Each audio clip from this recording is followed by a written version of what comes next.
Hello whatever. Hello Mason. Hello Kaki. Hello Daniel. Hello Narcis. Hazel. Hello Phil.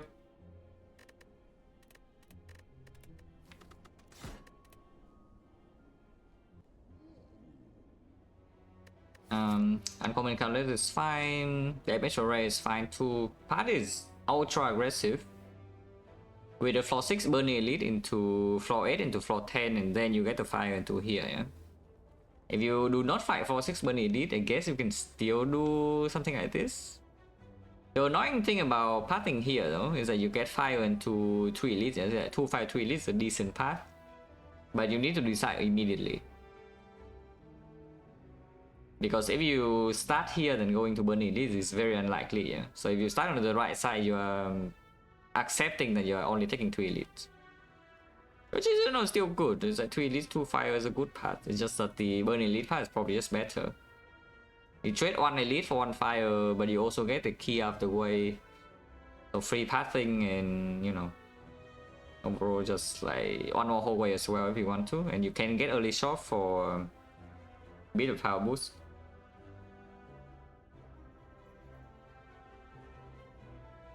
Slow streams depends. I think if the runs like Giga broken, I'm not going to waste time, yeah? But I will probably try to play a bit more carefully. Like one of the most dangerous Ironclad? No, of course not. In fact, I would just say that you should basically never die in Act 1 as Ironclad, even if you go to the ultra aggressive path. If you play properly, of course. If you don't play properly, you will die all the time. But if you play properly, you basically never die in Act 1. Honestly, on any character, but on an Ironclad specifically, you can also not die while taking the aggressive path. But here, yeah. If I take the 3 elite path, I think I like the red card potentially more. 18 for rare is pretty steep cost if it breaks though, and then we don't have the early shot, yeah? If you want to go this way to like fix the thing. If you take uncommon colorless, you probably can always do the 2 elite path. So is that a good enough act that you take an uncommon colorless, and then yeah, you just do this 3 fights, and if you still don't have potions, you can take the 4th fight before the elite. If you have potions already, decent cards, you can fight here, and then you just do 3 elites easily. Burning elite in floor 6 is not so easy to do, yeah? And if you do this and then afterwards you have to pivot to fire, your path is immediately worse because it's only 2 elites. Yeah, this is nice, but I don't think it's for 6 burning elite nice. Thank you for proud stock also, yeah, 4 months special load. And then attack time draw room, yes, it's true. But yeah, probably uncommon colorless and then go right side is okay. And if maybe we roll a fight here or something, and then the rewards are very good, it's like 10% fight here, and the rewards are very good, we can still go back to this, yeah, because there is a shop here to also guarantee you have good pots and you know, maybe an extra damage card if you need to. Discovery, sure. You can take Panacea. Panacea is like a fun card. Or Ironclad, because, you know, opens up some flex scaling, and then because it plays with the battle trends, and even the Berserk, yeah? It opens like some pretty cool interactions. Okay, Discovery is fine.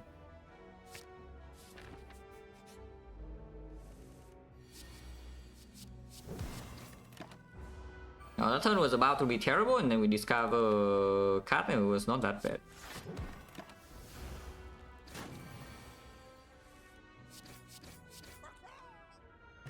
See? Heal an easy whole way, yeah? If we, let's say instead of Discovery, you draw like a strike or a defend, or even worse, a defend, then you probably take like maybe 7 to count this. Like we discover damage card, so we kill on turn 3 and we heal. Very good. No potion? Anger, sure. Anger over whirlwind, floor 1, probably fine. And we are fighting the Guardian, so either way, like, this doesn't really stand out, and this also doesn't really stand out in a good or a bad way. Also, attacking anger to guarantee the likability damage is not an issue, yeah? Well, we are not fighting Burning Elite, that much I can tell you. Because this event is definitely not good enough. average HP losses, Dragon Floor 1, no additional card picks. On Ironclad, I would assume it's probably close to 7, right?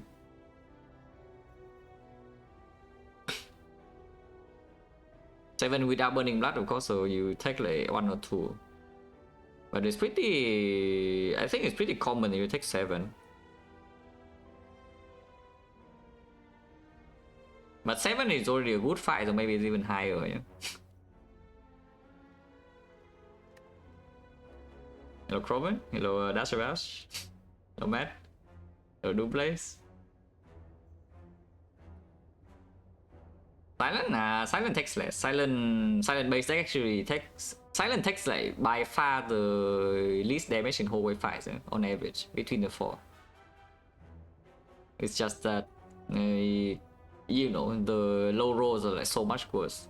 But on average, you actually don't take that much.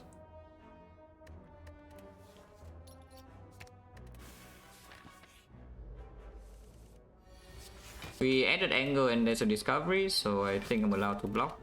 Don't think I full block though. Is it guaranteed lethal if I play strike? If it is so, then I don't discover, yeah? If we bust strike is a 17, 17 is a 19, 19 is 28, and 28 is on an awful number. Yeah, 28 with vulnerable, absolute awful number, so we play discovery. Oh, that's better than strike, like a lot better in fact. So now we have guaranteed lethal. Actually, we don't, because it's only 18, but you know, if we don't draw lethal, we draw block. A real pummel if you want to. Intimidate with anger added, not too interested. No potion 2 fights by the way, but it's okay because even if we don't get a potion in third fight and the deck's looking dubious, you can go here, yeah? We delay the elite by 1/4 and go to advanced soul wave first. That could be possible. But yeah, burning elite is definitely not happening, yeah? Looking at no potion and, you know, card rewards are like 1 anger. Discovery is good, but you know, not that good. If anything here, pummel. I don't hate the pummel. The Lagavulin is bad, but Lagavulin will have the thing. Otherwise, on ZDO is slightly better than Strike, opens a lot of synergies. Just an okay card to have. Overskill. Question mark first, question mark second. We already saw the Cleric. We are full HP right now, so if you see live loss event like Shining Light, Scrub Ooze, whatever, you can click and maybe you heal here. At the same time, got healing event, you know, like the banana is wasted, but banana we probably don't need to take the big heal anyway, it's just max HP. And then what? The random shop here is slightly better, but you know, it's still bad either way. And random shop chance is only 6%. We'll probably take question mark first, yeah? Yeah, life loss events like Scrub Ooze. So now suddenly we heal here. And we get a relic. I mean, I hope we heal. We probably will heal, yeah? Kill this and then bash here seems like a decent line. You can also play discovery. Other choice is bash pummel here but weaken, so you need 2 attacks on this. Yeah, and this turn we kill guarantee, yeah, with 2 attacks. Okay, free relic. Okay, a potion. So we did get a potion in 3 fights this time. Perfected strike, yeah, already remove a strike. The deck doesn't actually have a good attack card, yeah, it's like an anger, but basically the North fight and the sentries are both like a little bit dubious without damage output. The perfect strike does improve this marginally, but then I have a peace strike in my deck, which, you know, we already remove a strike, so it's even worse. It's 216. Which can be upgraded for 5, so it's like 16 upgraded to 21. That sounds suspiciously close to another card that, you know, usually in early game you don't pick. Except that the other card upgrades to 22. And you still don't pick it, you know. And it actually is becoming better as the run goes on, not worse, like the peace strike. And you still don't pick it. So picking this peace strike from here is a little bit suspicious, from 70 HP. Also, we have Green Horns with Advanced Soul, is probably not that painful. This fire is slightly better. Yeah, taking Peace Strike into upgrading Peace Strike is making the fire slightly better for this early game, and it does give you, you know, a dense attack, which is somewhat valuable. On the other hand, you can also, I guess, you upgrade what Discovery. Upgrading Discovery into the Knob doesn't do anything. Yeah, upgrading into Laga, yeah, helps a little bit. We have this. Upgrading Sentries helps a little bit. Right now, the chance that we get on probably is highest in the North fight. Server Soul, yeah, Server Soul. That's what I'm saying. This card right now is at 16, I'm to 21, yeah? And Server Soul is 16, I'm to 22, except it gets better as the one goes on, this thing gets worse. And yet the Server Soul in Act 1 is still not even picked a lot of times. So that's not the case. And class right here is no, because normally you pick class to have Lagavulin damage. But Lagavulin damage is already here, you know, the angle. And also Discovery could help too. Also, upgrading Bash makes the Sentries fight worse than Sentries right now. It's not exactly the greatest fight of all time. No? And upgrading Bash against the Knob is only super useful on turn 1 if it's drawn. Lagavulin, we don't need the Bash Plus, I don't think. I mean, it will help. Bash is definitely better than Bash Minus and Lagavulin in this for this deck, you know? But I don't think it helps that much. Yeah, what if we just upgrade the Discovery? How stupid is it? I'm going to Discovery and go here.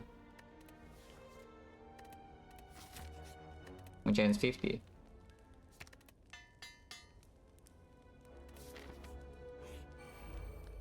Okay, maybe I'm stupid. Once again, the first advanced away is Exodium Tux, and we roll bad combination.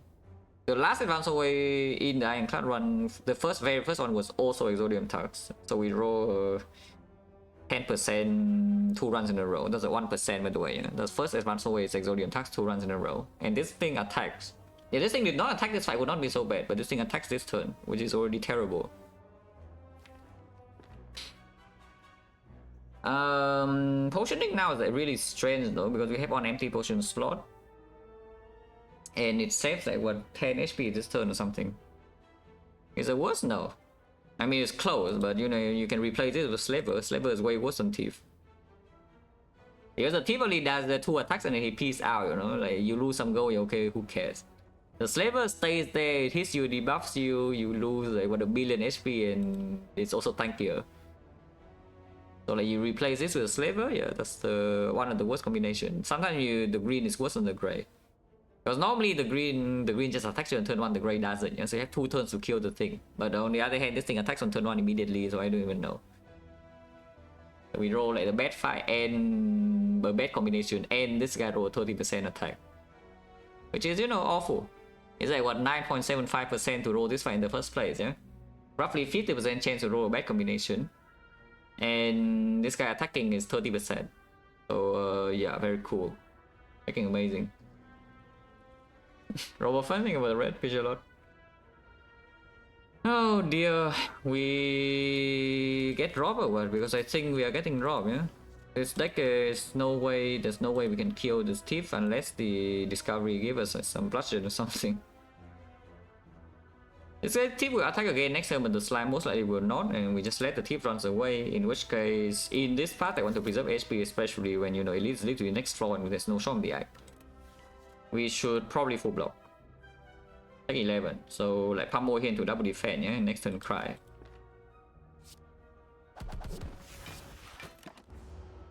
Maybe Bludgeon can still give us a kill here, no? Our Discovery, no point not playing. Thunderclap is not doing it. Oh, these are terrible cuts. But you know, so we just get dropped, yeah, probably. I mean, dropkick is a fun idea, but the vulnerable will not go here, so dropkick doesn't do anything either. Let's finish a 10-hour clad run, holy crap. Yeah, that's a long run. And the clad redraws better than the thing, I think. I don't even know whether that's true or not, you know, just make it up. I mean, this guy could just attack me this turn. There's still a dream anyway, yeah? We can still dream of killing this because next time we can discover like a Giga attack over this. Wait, a Giga attack. Okay, that was not even that bad. So how much did we lose? We lost 11 on turn 1 and on turn 2 I took 1. Yeah, only freaking 12 damage, no potion use, we heal 6. We lost 6. No problem. Did not even get dropped. And I mean, you can see like how much easier the thief is compared to a slaver. Like just imagine that is a slaver instead of the thief. Yeah, turn 3 doesn't even give me a turn, you know, it just keeps attacking and we are already debuffed. And then it's tankier. And turn 4 it attacks again and it's not even dead because, you know, maybe I don't even bash it on turn 3. And now you get hit every single turn and now my HP is like what, 40. No potion, no potion, 60, hopefully we get a good attack though. That is not exactly the attack of my dreams, yeah. Oh dear, we actually are short on damage against the elite unless the discovery performs, yeah? It's a thing. Well, trying to the Guardian is a terrible idea. Our deck is already bad enough against the Guardian, yeah? It's an anger. That cannot really play early the Pummel Exhaust, so deck scale damage is non-existent, you know, there's a freaking Wild Strike, we take it. That's not really a thing. On the other hand, the armament's good against the Guardian, good against 2 of the 3 elites against the Knock. Yeah, we are terrible, we have 64 HP, so hopefully we don't freaking die. And sometimes Discovery can give us big attack, and also armament upgrade the Discovery card. So, you know. Steering Blow doesn't work here, it's too late in the act, we don't have our stat, there's no fire. I'm still running here though, I think 60 70 HP for these 2 fights, and also we get 2 relics by here and also a potion. Yeah, potion 60%, usually this fight drops support as well. And then of course if we go this way is 1 elite, like 1 that's completely freaking unacceptable. Here is a 3 elite still. Hopefully we don't die though. I can definitely see we just walk into a knock fight right here, draw those not the best thing, and Discovery gives us brick and then we die. Die as in take 2 big hits and it might as well be dead because this fight will finish the job. But hopefully not. I was just kidding. The Steelgers now is definitely potentially a thing because, you know, hitting defense in this fight is not exactly the best thing that you want to do on turn 2, yeah? You can also just accept that the knock will just hit you and then don't potion at all, and then accept the fact that you are getting hit and then use the potion in this fight, but the potion in this fight is slightly better when every single block is playing. But yeah, blocking immediately is not an awful idea. It has a lower chance of bottom decking and shuffling out the bash. And yeah, landing bash right now is already a lot of damage. Even armaments right now can upgrade attack, and Discovery right now is better immediately. Also, it's freaking huge. Yeah? I think I just potion. Armaments, this is 2 damage and this is 3 damage, and this thing exhausts, so we upgrade strike. Always Ascender's Bane, yeah? It's always Ascender's Bane. I mean, at least the anger is play. Bottom deck Discovery, that's fine, I think. Because if I draw Discovery, this turn is going to be like really awkward regardless. But next time I can just pay 4 HP to play it and maybe high roll. Oh, especially with armaments in hand, I actually play Discovery, yeah? Because we already have 27 damage in here. So Discovery just needs to give me a tiny bit of damage and we have it. Otherwise we take 4. Is that enough, the Inflame? Because I can Inflame into... Because the other 2 don't deal damage, huh? So Inflame into Armaments Inflame, and then we have 39 damage, yeah, not enough. Yeah. I mean, close, but, you know, we just need any attack here, but Inflame is not an attack, and it's not good enough. And if I trans, I don't even have anything in the draw power that can kill. The Strike Plus doesn't do enough because, you know, Strike Plus is 40 damage. So we get hit. But it's fine. Armaments doesn't save anything, but does it open the lethal next turn? 36. Every single attack is already killing, so there's no point playing the armaments. Yeah? Block 0. There's nothing to trans into. There's literally nothing to trans into. Its armaments on strike is lethal, it's +3, there's no way, right? But it has better Von rounding, so we can count a little bit. Armaments into strike is like 9 damage, and 9 damage in here plus Inflame is 11, 16, 16 plus, yeah, it's still 3 damage off. It is more damage than armaments Inflame, but it's not good enough. We are still 2 short. Oh, yeah, there's no reason to play armament, so I won, yeah.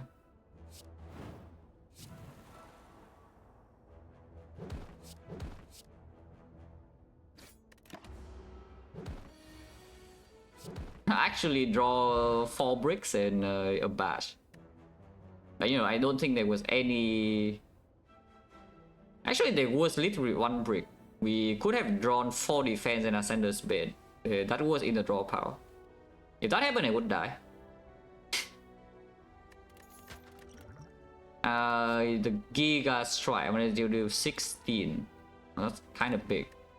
The other thing was 2 energy deal 16, you know, but this one is 1 energy.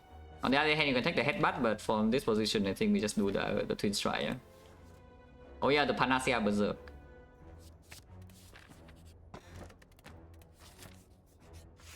Okay, this blocks 1 turn. Oh, Juggernaut. Holy Juggernaut, Captain's Wheel.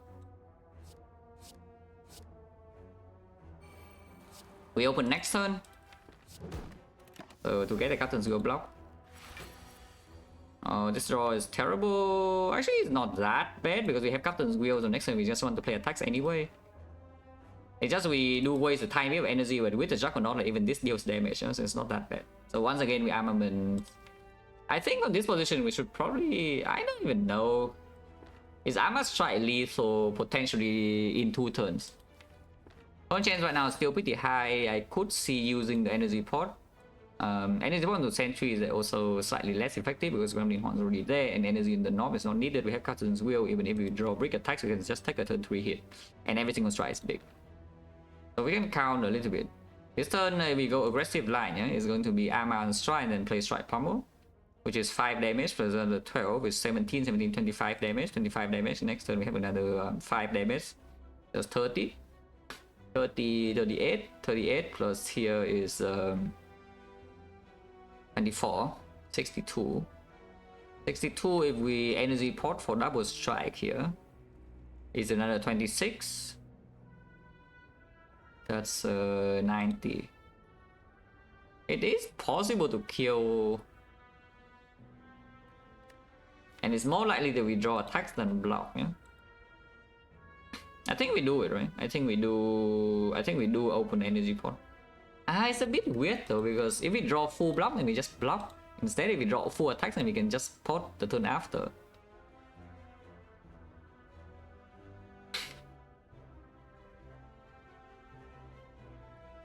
Yeah. It's just better to not energy pot next turn. But I think I still avoid the strike though. Oh yeah, by the way, the pummel was on the strike now. Yeah?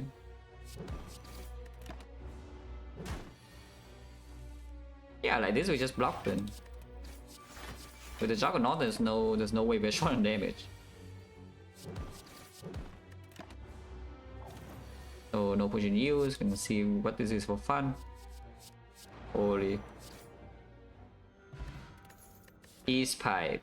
Well, not really. Yeah, we avoid armaments first. And then we can talk. The second Twin Strike, Giga damage, 1 is 16. On the other hand, you can take, you know, the strength. So go with a Giga Pummel and the Giga Twin Strike as well. And the Anger. Probably good. If we fight the North again, we have Captain's Wheel and the Power Pot. After this, we can talk, probably. That's not even North. Point chance still fairly high. I don't think we need Power Pot for Guardian now, so we could Power Pot immediately here, which I don't mind too much. Even 5 rating right now also deal 6 damage. Yeah? It's okay, right? Point chance still fairly high. I think it's like 1, 2, 3, 4, 5, 6 fights. 6 fights we got 3 potions. Yeah, this deal curse energy pot. The thing is 40%.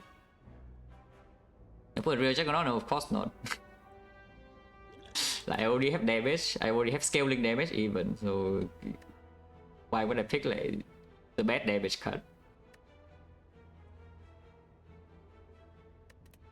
It's fine, yeah, 40% and we have 3 hallway fights to go, and this potion in hallway is not the best anyway. Are we okay with Guardian? I mean, I hope so. Damage is solved. with the strike dummy and the spot weakness, and then we have armaments for block, and also discovery can scale. So I sure hope that we are okay against the Guardian. Also, usually we gain some HP as well, and if I need to, I can rest. Yeah, I don't need to top. If I have to, I will rest. And we can just brute force Guardian with HP. Brutality is shuffling our card. Dark Embrace is irrelevant basically. I mean, it's okay, but it's not really anything important in this fight.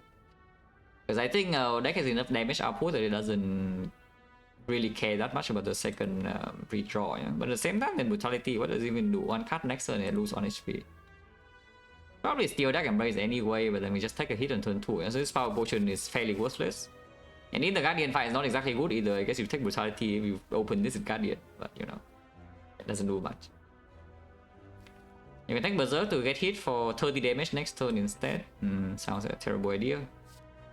Yeah, this is a pretty bad Power Potion. That's fine.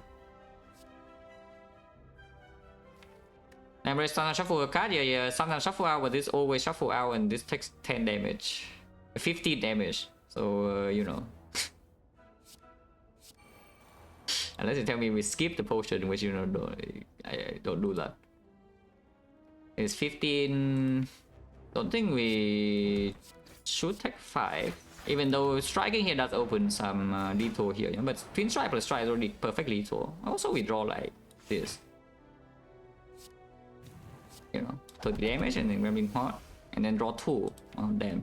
Drawing a defense here would be so good, but you know, it didn't. Well, I guess we take 5 then. And that's all the damage we take in this fight. We cannot take more because they will die in time with like this strength. And also Dark Embrace is covering the thing. Even if we draw all the defense with Dark Embrace, we make sure that this guy dies in time.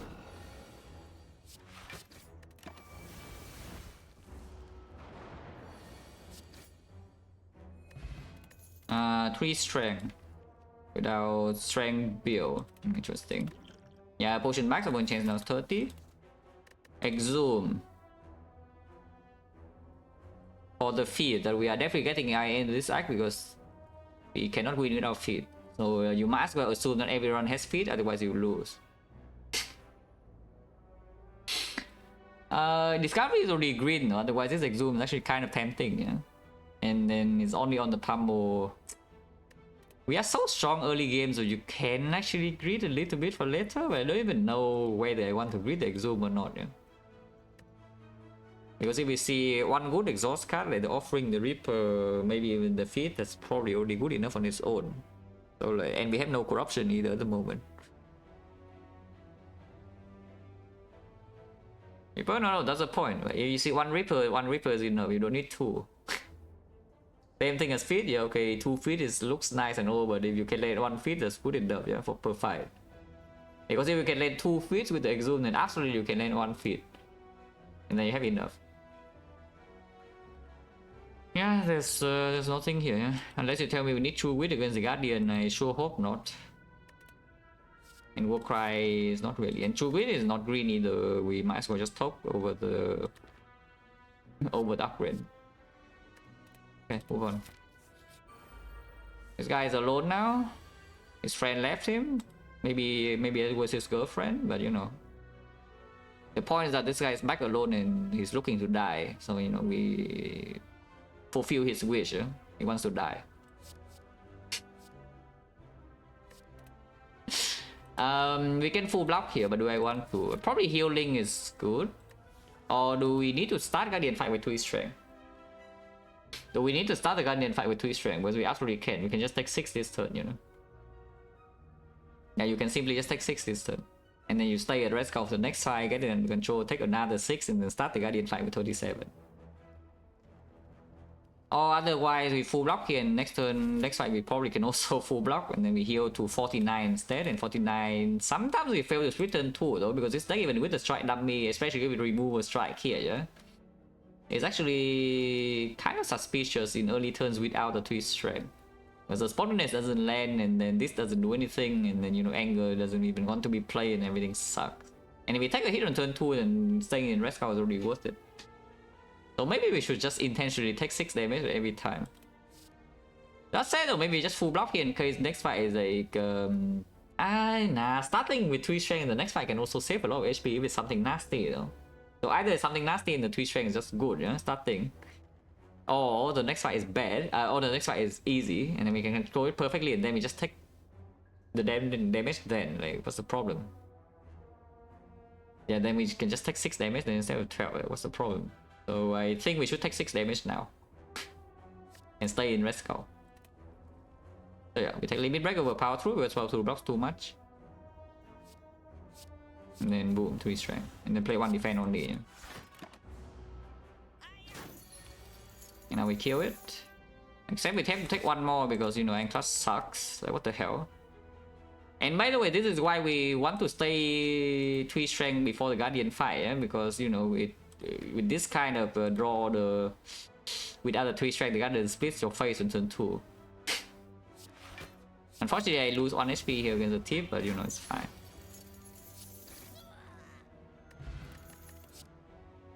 What the hell? I just turned you down. It's back. Well, it's still not being picked though, but it's back. Very persistent, you know, but sure. Shock is fine, yeah. Next potion against the Guardian could be something over Careless Pot. Could be over Energy Pot as well. Energy Pot converting into base cards at the moment, mostly because our good cards are cheap. Yeah, when your good cards are cheap, the Energy Pot is only converting into base card and it's not that strong. Yeah. So I could see it. Even though the Strike is a bit stronger than usual Strike Plus, probably still not a very good potion. Remove anger? No, you remove anger when you go infinite. Or you exhaust down to a loop. Before you have your loop, yeah, please do not have to remove your anger. Unless you have Snecko or something, okay, it's fine, you can remove anger.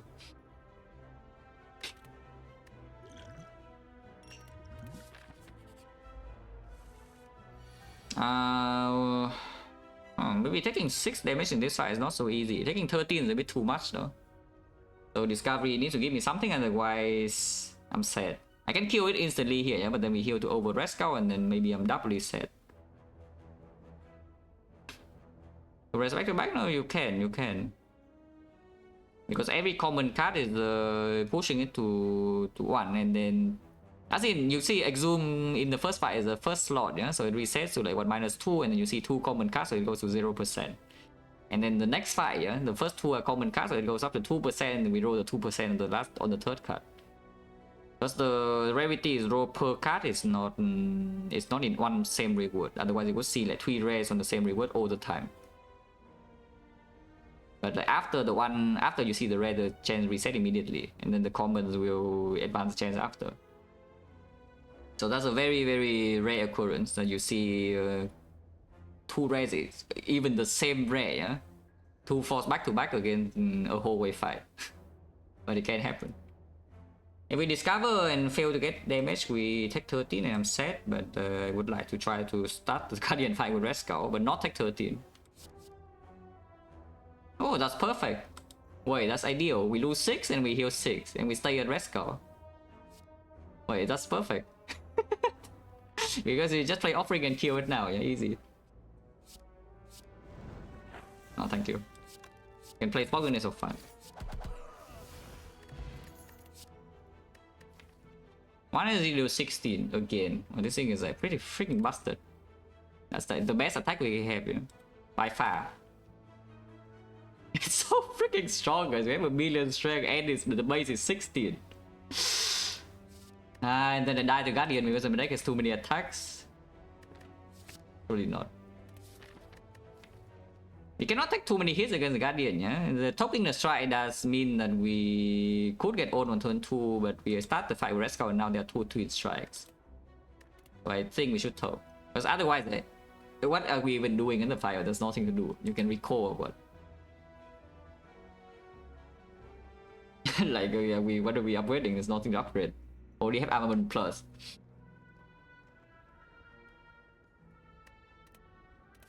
Ancient Potion could be saved for way later, but right now if we break against Guardian, we actually have problem. Yeah? I could see using Deck Spot against the Guardian and just saving this for like early Act 2 though. Yeah, the export against early Act 2 is not so important because, you know, it saves cheap in some fight, but we have Red Skull, so losing HP in the first 1 or 2 hallway fight in Act 2 doesn't even matter that much. It's like our fight starts when we go to half HP, you know? Our act starts when we go to half HP. So the export in the first fight of Act 2 probably doesn't matter, even if it saves like, what, 4 or 6 or maybe even more.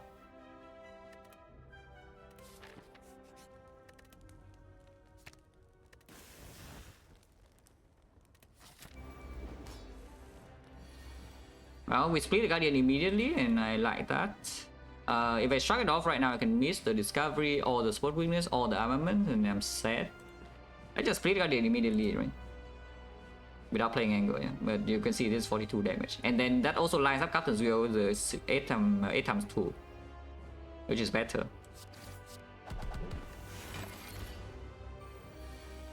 Now we would have struck into Spot Weakness, and I'm sad. But now I have 3 Strength, and I'm chilling. And this time we full block easily. What are you? We can have how much strength again? 10. I like 10 strength, guys. Yeah, I like 10 strength. And then of course it's free, 40 damage by the way. It splits, and yes, we play Angle now because we have freaking 10 strength. It's not going to last that long. Like, there's no reason to take this 10 damage. I just split immediately.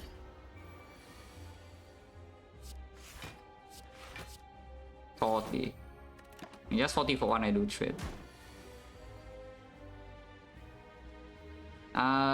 We can take 8 right here for lethal. If I play the Discovery, we no longer have lethal guarantee. This is lethal, yeah. This is, yeah, it's like 72 damage. Actually, is it? Yeah, 27, yeah, 72 damage. So it is lethal. It takes 2 damage now. Yeah, bottlenecking struck is slightly annoying because I would have just struck defend and Discovery. Okay, rolling the gacha. Actually though.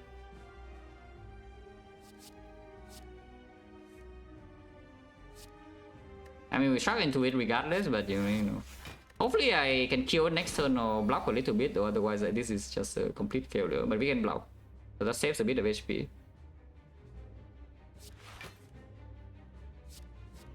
Holy. You can get more strength. I mean, honestly, you play 2 attacks, it's still the same. You know, I like getting more strength. I like making my twin strike bigger. You know. Look at this Giga twin strike, 48 damage. Die. Yeah, like Zoom would be good on this and that. You know, we have this and also all that. So like, how bad is it?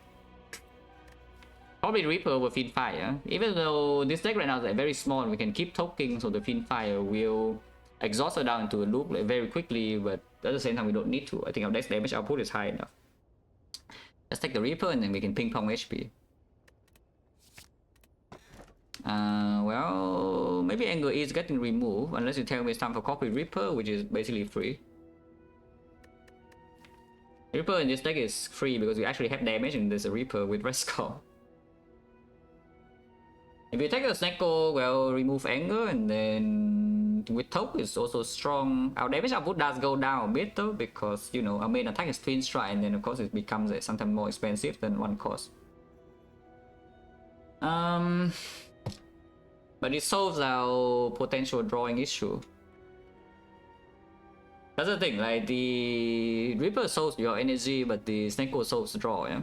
Either way, our damage output, normally Snecko also gives you an easier way to deal damage, but in this run I don't think that will matter too much. So just about what do you think is more restricting for this deck? Is it draw, is it energy?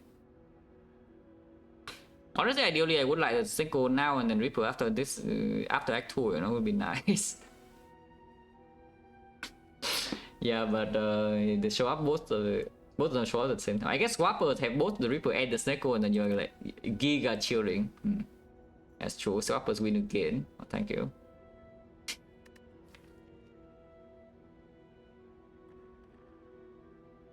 What are the problems that this could have later? Because right now I think we are pretty strong, yeah? With the Red Skull and the Gremlin Horn and the Strike Dummy. Captain's Wheel helps a little bit, but the Reapers are freaking massive too. So where would we run into problems later?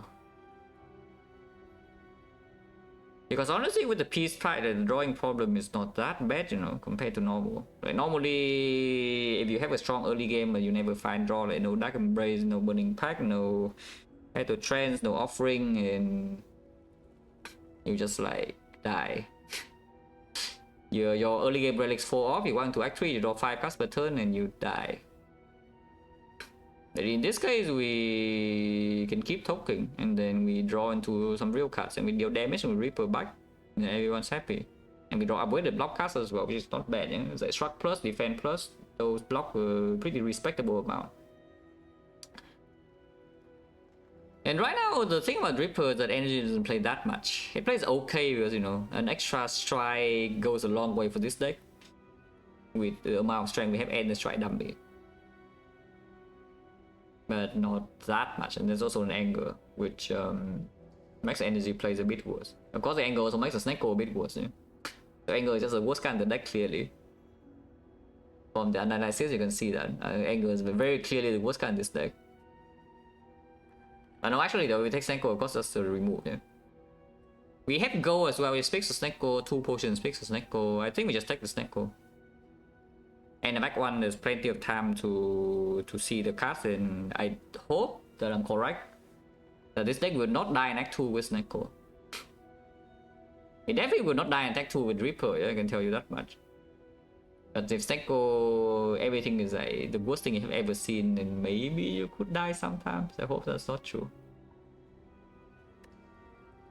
Now the problem with taking Snecko, of course, is that you run the risk of having only 3 base energy with Snecko later, yeah? But like Kurski and Fusion Hammer are both still in the pool. Even the freaking Dome, God forbid the Dome. But you know, it's there. Yeah, Choker Snecko already been 6, so these are the 2 energy relics you would like to combo with the Snecko, you know, when they're both here, which is slightly annoying. And of course, if you take Reaper, then Pyramid is around, yeah? Yeah, then you have Reaper Pyramid with no base card with Peace Strike, with Armament Plus, and the Reaper and Spot Weakness, and then you know you win. Wow. On the other hand, I have Snecko. Next act, I see the Pyramid and Brick Boss Relic. I have no energy, and everything's terrible, and then die. Wow. Is it late? No, that's the thing. Like, where is the bigger risk? That is what I'm asking. Where do you think the bigger risk actually is? Because right now, like, aren't these relics just freaking broken for early game? Like, this thing is completely busted, this thing's completely busted, this thing is also completely busted, this thing is okay. And then later on, like, this falls off, this falls off, this falls off, yeah? So, is the risk in Act 2 or is it, like, way later? That's the thing. Because Reaper is, like, pretty much completely safe for Act 2. But then later on, if you never see draw, if you cannot talk enough, or if you don't see like feed to gain max HP or something, maybe you can die. Maybe you don't see Shockwave, debuff.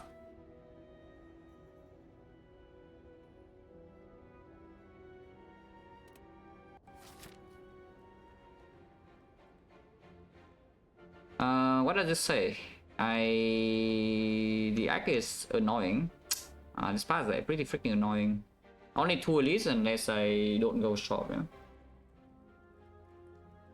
If I want the 3 elite part, I have to skip the shop entirely, which is slightly annoying because the burning elite is still in the bad portion of the map, so this burning elite cannot be done. And then we have like a billion go into Act 3 with 4 spotting, and sometimes I never get to go to the shop. I guess we can go like this way, and then you can go to this shop because then you have rare relic threshold. Of course, you run the risk of, you know, straight up just dying here because we do make ourselves a tiny bit weaker with picking the Snecko in the short term.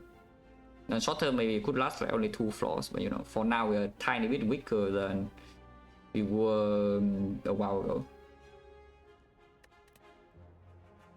So how much do I trust these relics? Because if we go to floor 2 shop in this icon and just do the 2 elite, the 2 elite is still a pretty good path there, because this fire is a lot of fire. It's just that you don't have any rare relic threshold, so you cannot buy incense burner, you cannot buy like lizard tail, you cannot buy gambling chip with Snecko and whatnot. You cannot buy like pocket watch. But on the other hand, you can go to fire number 1, fire number 2, and fire number 3, and you just keep talking, and suddenly your Snecko deck is, you know, just drawing to the good cards over and over and over and over and over and over again. I think that's strong enough, right? So we should just go to floor 2 shot.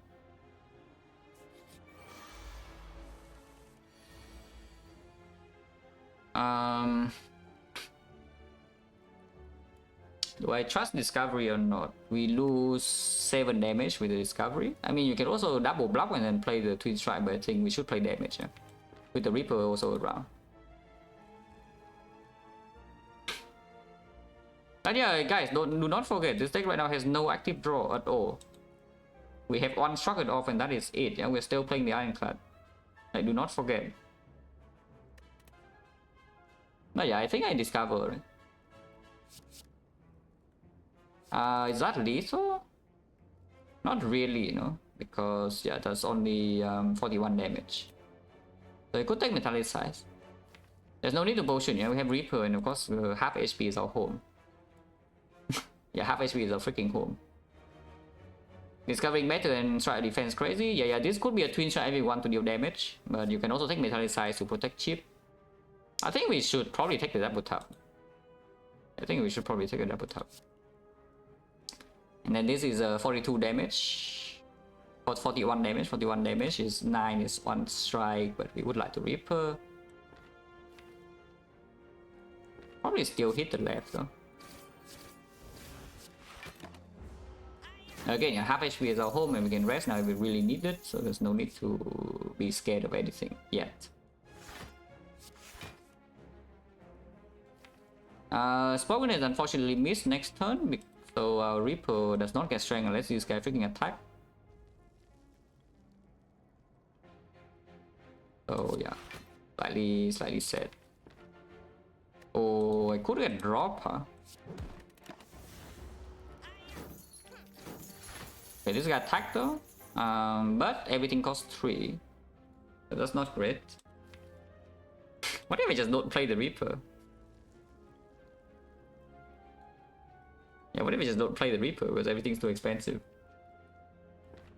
And I really don't want to get dropped. HP doesn't matter as much right now if we're already going to this path, but the gold matters a lot. Yeah, the gold matters a lot, so I cannot get dropped here. If that's the case, we start with Discovery. I think the answer is yes. I think I want to play Discovery. I want to see the Discovery cut before drawing Grenadine Horn.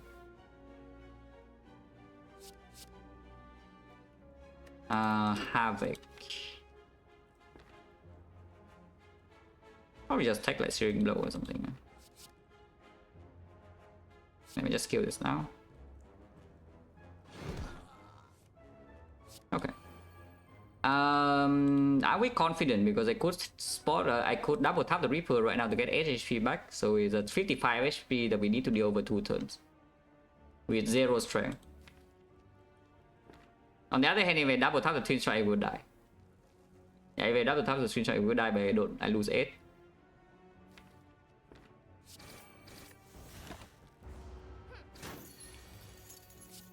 Now should have double tap Reaper because we drew that hand, we definitely kill the Shockwave card. And now we can draw into faster and can play. Good. Not that it's bad with Reaper, it's the best, maybe one of the best cards you can see with Reaper regardless. So the Shockwave is just overall very strong. If I buy this, I cannot buy the Horn Clip, but do I care? We do not have a second shot on this act, and actually we have force pathing, so sometimes this never gets paid off, yeah? At the same time, personally I think I don't really care. Let's be rich. Yeah, and then remove very strong, remove anger. Is there anything else to do here? Like all of these cards are complete garbage, so yes, we will have way too much go into Act 3 shop if the force pathing doesn't have shop, yeah? Also, with the membership card right now, the question marks are freaking terrible. With Cleric is a complete scam, and the Vagrant is also a complete scam. I guess the Vagrant we can just drop and then we tote. And there's nothing else to buy here, and these are all like awful. Unless you want the cultist spot for some unknown reason. Yeah, the champ, but we have the spot weakness, and also the token also is freaking debuff, and we have armaments. The Baseball of Doom. Well, Soulness is freaking missing, and the Shockwave does not work here. We have Cotton's Wheel to protect ourselves against this monstrosity. Ah, okay, never mind. We do not need spot weakness. Is the verdict here. Zeros. Oh yeah, all base cards, yeah, but you know, it's fine, you know. All base cards.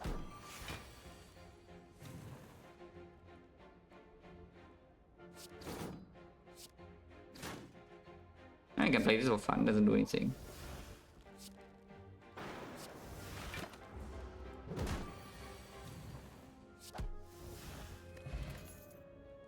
Carnage.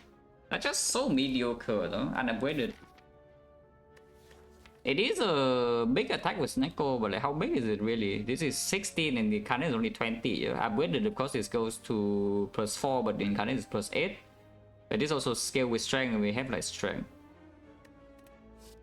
I don't think I want Carnage minus. Second struck is only basically hedging for like some corruption, but I guess you do get more chance to draw a cheap struck plus, which is a very good thing in longer fights, like the champ fight for example. Could see it. We even have deck spot, and of course corruption Snecko is on the biggest out. So. Don't think I take another struck unless we have a corruption. No?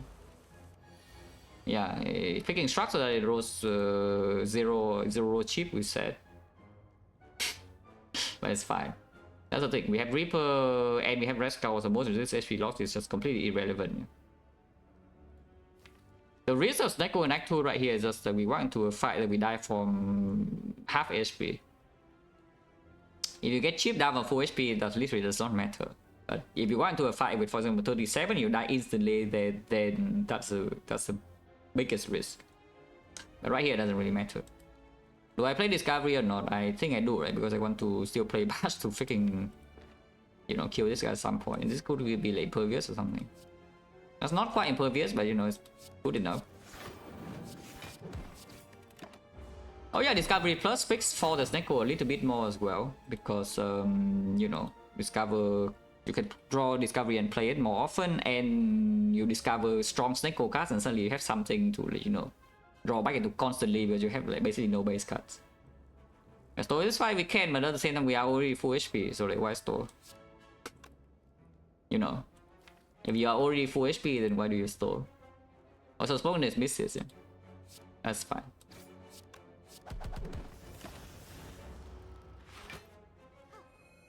Yeah, it's gonna attack into Captain Squeal and Shockwave is cheap. Spokenness is here, it lands ding. If it lands, I don't play the thing. Yeah. I don't play Discovery. But yeah, you can see we are already full HP. So why store? This is 22 HP, so she does heal next turn. Actually, no, she doesn't. What am I talking about? At the same time, she doesn't do anything. Nobody cares.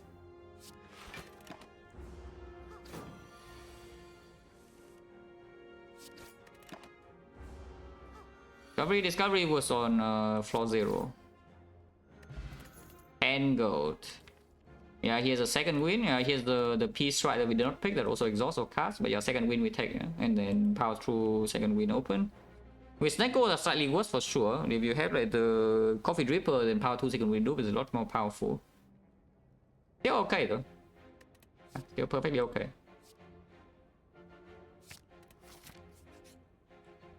Oh, transform 2 cards. I like transform 2 cards with Snecko and with armaments. Even though we have the strike, but yeah, all the defense when I can be exhausted with this, so I think we should transform strike. Is my attack density too low, by the way? Because right now you can see if we transform 2 strike into non-attacks, our deck is like what, 4 defense? Our deck is like 1 combo, 2 piece, 2 twin strike and a Reaper.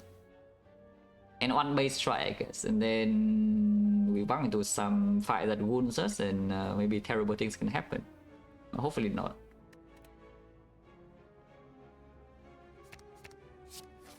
Now those are good skills.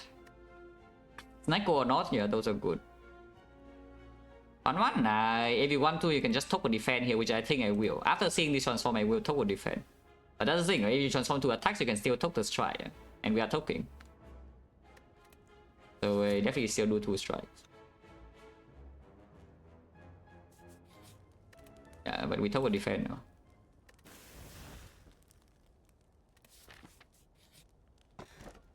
Auto Flame seems a little bit terrible. Hello Jason, thank you for the red.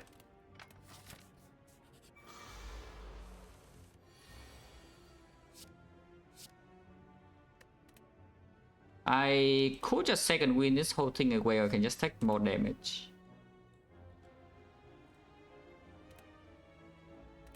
Keeping double struck in honestly doesn't matter. I think I just want to deal damage. Yeah, what if we just take the second win and we play spot twin strike? The other choice taking the twin strike and then play double struck and keep all the defense in to second win later. But later on we have also like barrier plus and it's freaking weakened in turn 3. I don't need to block. Converted, damn. Well, I always believe in you. Convert. But yeah, unfortunately you did convert. Well, unlucky. Okay, second win. I think these are just terrible redraws, even with the struck.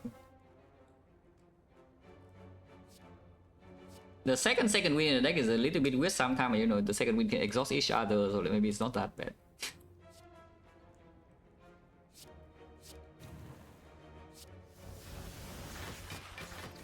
Mainly because you have Captain's Wheel. Without the Captain's Wheel, I don't think I play this line. But we do have Captain's Wheel, and here you can see that the Giga Flame Barrier is going in, yeah? And then we have Strength, so it's like freaking dead, and next time Captain's Wheel full block, and then it's, you know, it's done for. Reaper, no need to redraw, we are freaking full HP. But yeah, if you transform to the trends, then I think the Reaper is just going to be fine. But without the trends, you can see that the Snecko is already, you know, not so much good. What the hell is this? Okay, never mind. Maybe Snecko is just bad, but I get like Giga lucky. What? Wait, what the hell is this? Yeah, okay, maybe Snecko is just awful, but I'm just high rolling up my mind, you know? Interesting. I mean, I'm not complaining.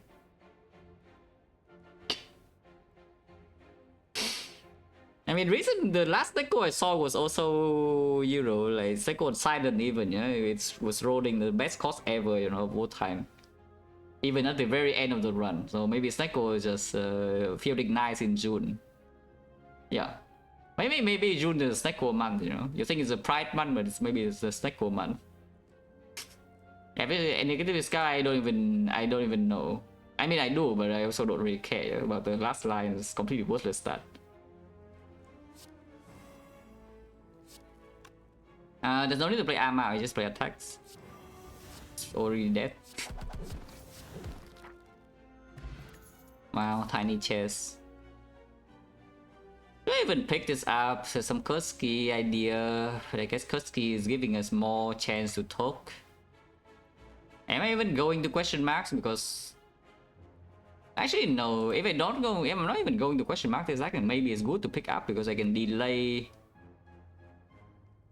I can choose. Basically, I can choose. And normally I choose the path to whole ways, but if for some reason I want to path to an extra chest, then we can still do it. This arm is here right after the bow stabbing. Very cool. Not needed at all, but I guess I will pick it. It's fine, yeah? It's a good insurance for later, and with the Snecko and the Tox, we probably will draw into this arm before the hard hits us in the face.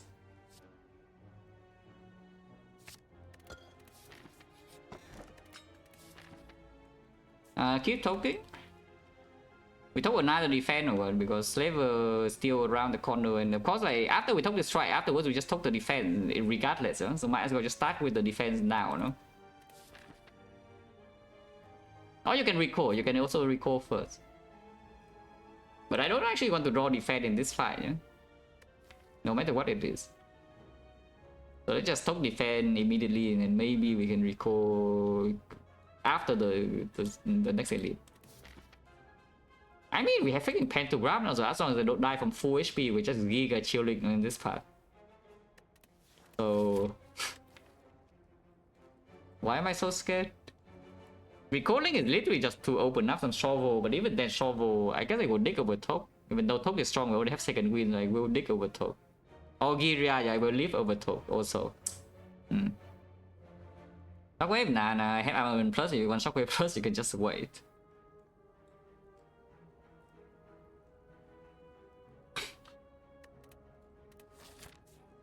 Yeah, sure, let's just talk with defense, yeah?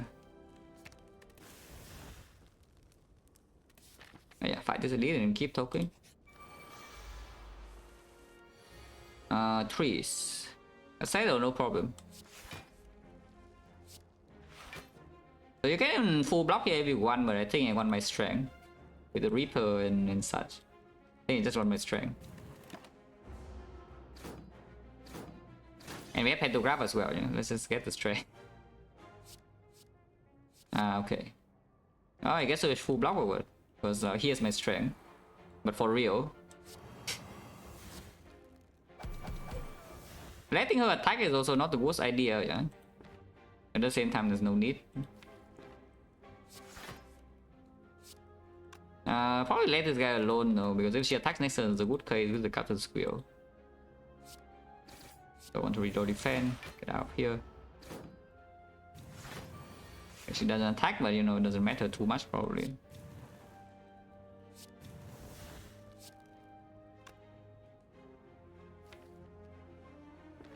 Does it not matter too much? We don't even need to Reaper though, is the thing. We just have Pantograph and we can... Right now we're only missing 9 HP and then these 5 and then have Reaper there. I think we just kill her now.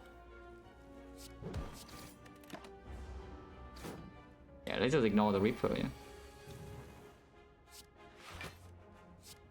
One strike. Maybe could have Reaper here, but I honestly don't care. Wow, Dreamcatcher, yeah, the Coffee Reaper pickers. Nothing changed because you are talking. Upgraded. Okay, that one is picked. Yeah, this one is definitely being picked. Upgraded. 5 pound not need, right? Until we want to Retromancer, max HP and one strike is not lethal, and our deck has no attacks and we die. But I think right now the next part is I mean, the export is actually a possible late game potion, yeah?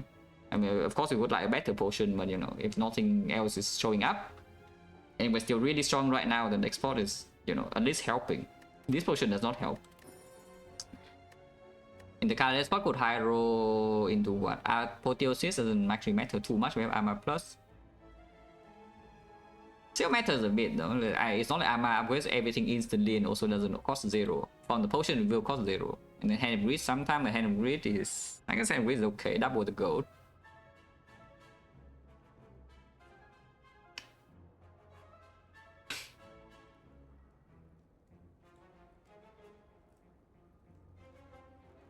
Failure did a 3-month heavy increase in mice a lot? Yeah. Heavy Blade is one of the few cards that you actually need to kind of play the game a lot to see the value. Because on paper, this card is terrible, you know. On paper, the Heavy Blade is absolutely an awful card. It's like unupgraded 14 damage for 2 energy, that's barely better than strike efficiency wise, yeah? And then it scales with strength 3 times. But at the same time, it costs 2 energy. So like the sword rank scale 3 times is 1 energy cost and it's still awful. The Twin Strike scales 2 times cost 1 energy is way more efficient, and the Pummel, you're freaking scale 4 times 1 energy. Except that, you know, then you play Ironclad, you realize that Ironclad doesn't draw cards. Well, the difficult runs you draw no cards, and suddenly now you realize that okay, with 10 strength your Twin Strike doesn't kill. It's more energy efficient, but you cannot kill the enemy with your Twin Strike, and now suddenly the hero is here, you know. The Giga Dance card. Like it takes 1 draw to deal 100 and suddenly the enemy actually does die. That's good. Which is it's not a very easy thing to understand, yeah? But you know, if somebody points that out to you, then you see it. But to realize that on your own is not actually that simple. That Heavy Blade is indeed serves a very important purpose for Ironclad. Which is why, like, you know, you actually need to play the game instead of just theory crafting, you know? Because this card was regarded as, you know, completely terrible by so many good players for years. I mean, 3 years ago, I would tell you this card is hot garbage, complete trash. But now I like it a lot.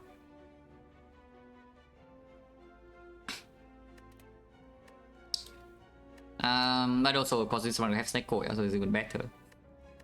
But even without Snecko, it's still good.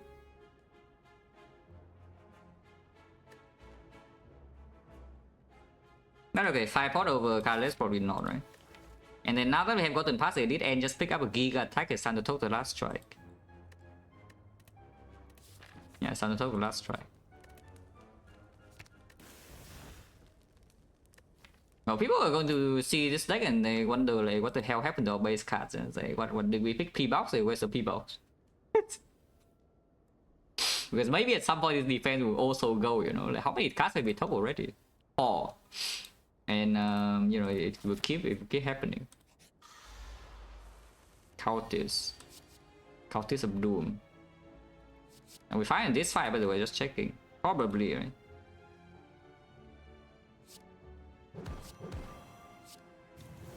I mean, whole actually fine. It looks fine to me.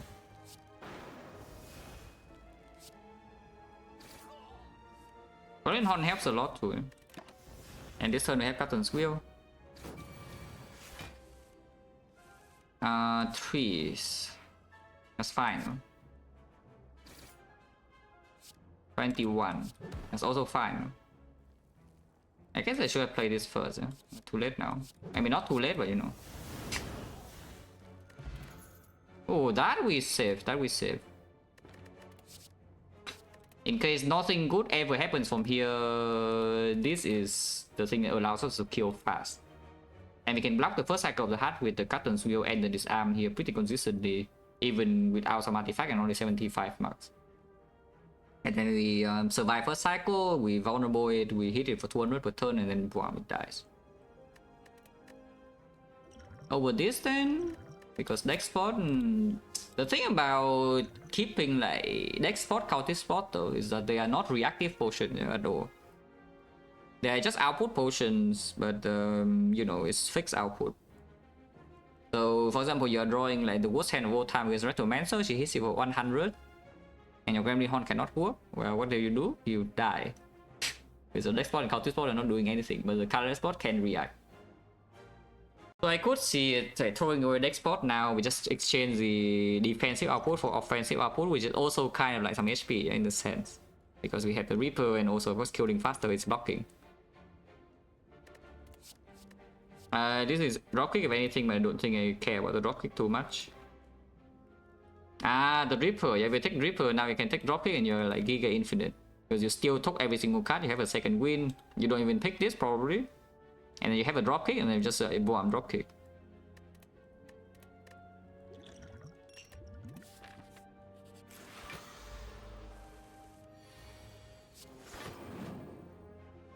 Probably play Shockwave over the others, yeah.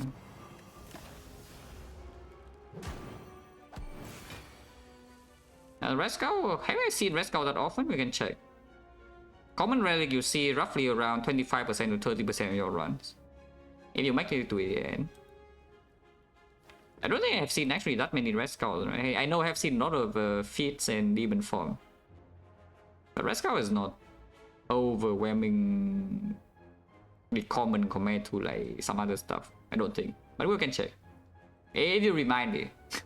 Because I will probably forget if unless somebody reminds me later. How often have we seen Red Skull so far? But yeah, what is this? Probably just full block. If I miss spot weakness, yeah, whatever. But yeah, again, whatever, doesn't really matter. And it costs 2 as well, so I can even kill this to get my thing. That is fine. Send Captain's Wheel. It really does the garbage pattern, huh?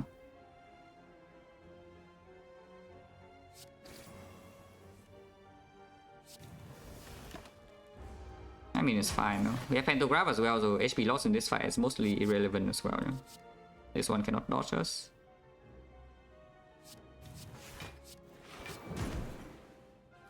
I still have a Reaper, but I don't think I'm still already full HP. This is skill. Upgraded. That's probably good. Now does make toking the last defense slightly worse, because if we see corruption, we do run out of skills pretty quickly. I could see recalling now. Yeah, I could see recalling now.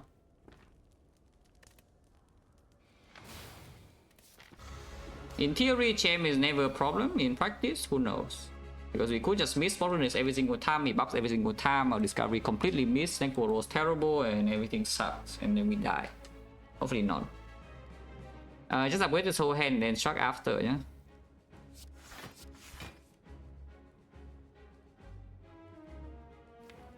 Don't think I want to spot. I kind of want to play second win, but then with second win away the barrier, which on the other hand I could just, you know, armor the barrier and play barrier plus every turn.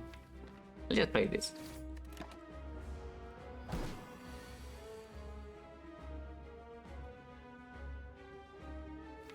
Next turn, the spot winners will land. It always attack next turn, no matter what. So the spot winners cannot miss. Which one do I play? I think Open goes first, right? Yeah, discovery is not super important to do in this fight unless it buffs it so super fast, but we already know this first spot winner is landing, yeah? I'll probably just play this first. And play this. Integral Domain, and Prime 7, 13 months, special lot. Actually, do I even play Shockwave now?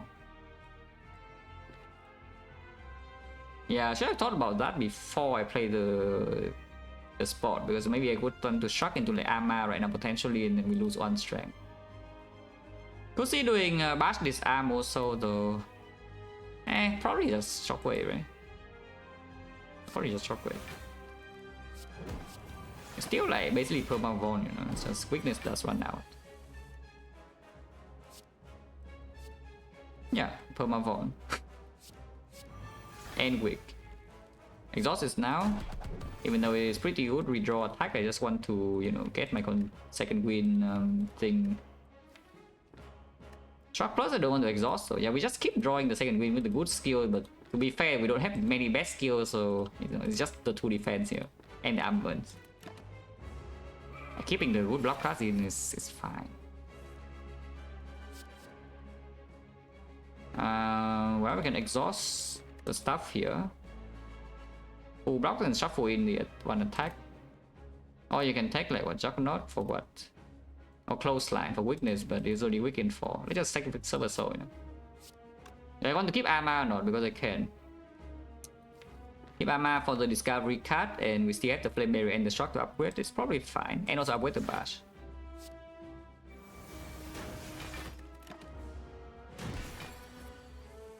Tony is landing again. Checking PC.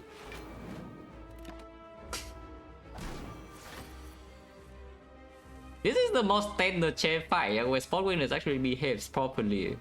Instead of just missing like what 15 turns in a row. You know, this is about the most standard experience. Yeah, we just say that. You can reapply vulnerable, but I think I just want to upgrade my both the second shock and the barrier now. This spot will miss, but you know, that's guaranteed. Upgrade the twin strike now or end the spot? Or do we just push damage, or is this already close to splitting? Maybe splitting is not bad. Okay, now it's buffing. This is the more, you know, the more spot winners experience that you're more used to. Yes, that's fine. Bust, huh? 1 SP per turn. Wait, let's get out of the deck. The other two are not what I actually want to draw. I guess I could do spot headbutt spot, huh? I think I want one more spot weakness, yeah? So I couldn't see spot headbutt spot. It's just that actually we can still play bash with that, I think. 34, no, that's exactly 1 damage too much.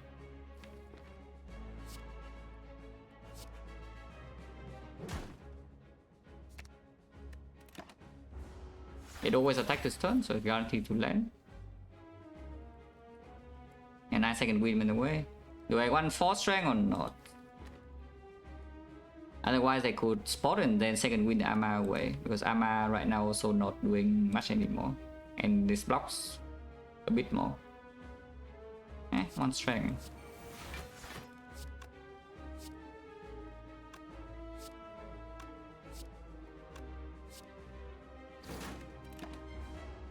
It's not vulnerable anymore, and now it's actually gaining the strength, but we can just go in immediately. And we are not going to be debuffed at all. Also, it's probably just dead. But yeah, it's like we are not debuffed, so even if we get executed, we don't die, yeah? And it's dead. And we are like full HP. There's no problem.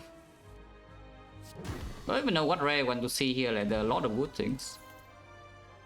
And yeah, spoil for choice. Corruption versus Feed. Corruption Snecko, our deck has no defense, I have took all of them. Oh cool. I mean, still have 2 of them now. Or we can just take Feed to, you know, max HP, good. And we have Armament Feed. But yeah, Corruption Snecko mitigates like a billion things to that you can low roll, and you already have a Funeral Pain plus. So it's probably just click, yeah, the freaking Corruption. Yeah, Feed is nice and all, but you know, it's freaking Corruption Snecko, yeah. I mean, what did I say? We are freaking stuck on 3 energy and now we cannot pick Pyramid. If you take a Dripper, you're Giga chilling. You have Pyramid, Dripper, and you know, nothing happens. Instead, now I cannot take this, and this is complete garbage because, you know, I have no base cards. So we are forced into a Black Star with Force Pathing and 3 base energy with the Snecko. And so also, yes, if you take this, you're also dropping Infinite. So now I can actually die, yeah, because we brick this boss relic kind of, so if the force pathing is really bad, something terrible can happen. No, not the worst part of all time. It's pretty bad though, but it's not the absolute worst part of all time, so maybe it's fine. We do get to go to 1 shot and there's still 2 elites. Yeah, the thing I'm the most scared is that we don't have a shot with this act, with the force pathing, but we do have a shot, so it's not that bad.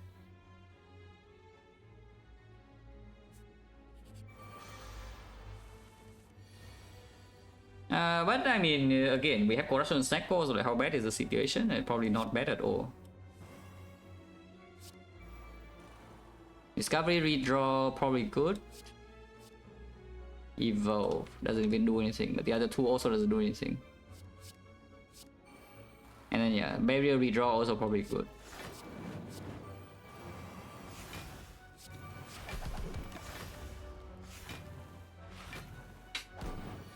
Any Spy Merc? No.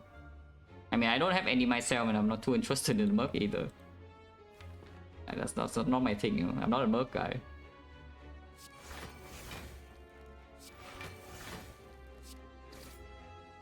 We, I hope to draw into Spot Weakness like now. Okay, good.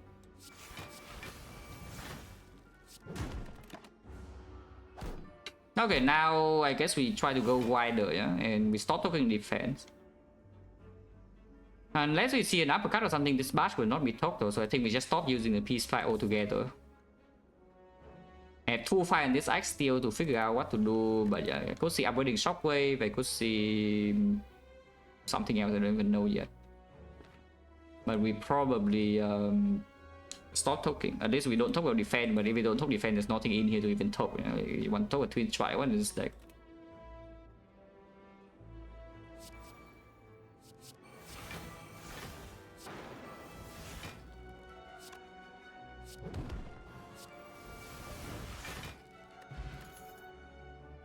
Corruption, Sentinel, Shield of the Gods. Yeah, probably don't need. So skip. It is a skill. Yet you can take the Sentinel and then top the defense. Well, that sounds like just about the dumbest thing I've ever said, but you know. It is there, it's an option.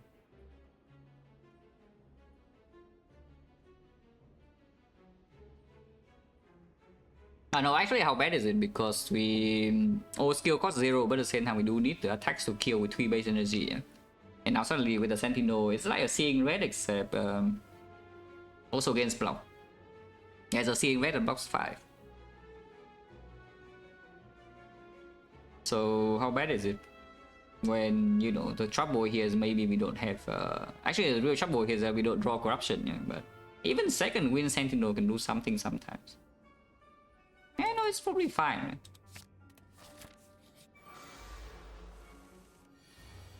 I say that and then it breaks me every single time and then I die and then I'm sad. Killing Spiker should not be a huge issue. I mean, I hope so. I hope it's not an issue. Because maybe it is.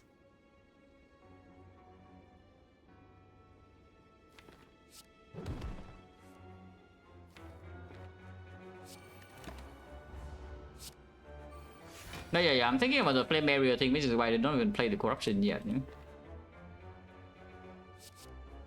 And maybe that's completely stupid, but you know.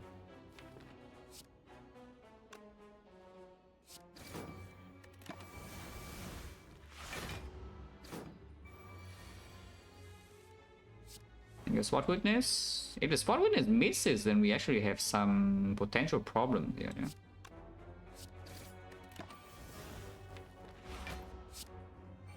Can discover a spike or solution. Yes, I like that. But actually though, burning type. They probably play corruption now, yeah? Yeah, because now we can just freaking carnage this thing, you know, and then bash it and it's dead.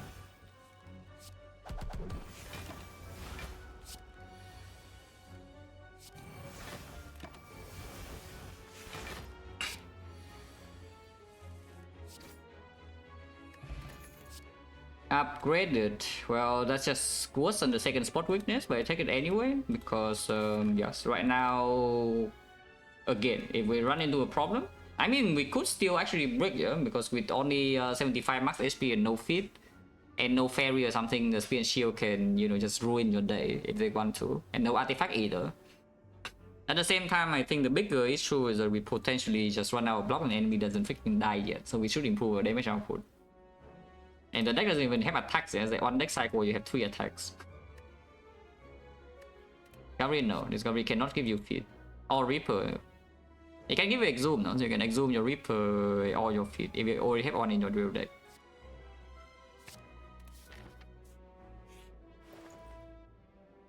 The shop is awful. There's nothing in the shop, which is quite bad because, you know, I can buy out like basically every shop, but there's nothing. We buy the ornamental fan probably, even though it's basically nothing. You can buy a Marmory to be like giga rich. But yeah, of course if we see the Mind Bloom, we take the rare relic, we don't take the gold. And Tiny Chest doesn't do anything. So the Marmory is just for what, the freaking Parasite or what? But Parasite, I guess our deck doesn't have that many attacks. The remove is also not going on anything. Yeah? It's like, what do we remove? Do we spend gold to remove a defend or what when we're not even talking? You can buy a third in flame. I don't think that's even good. You can buy a second heavy blade and an upgrade though. Actually, what about that? Yeah, exactly. Like, what about buying second heavy blade to upgrade? You could also exchange the cardless pot for a power pot, but again, it's not a reactive potion.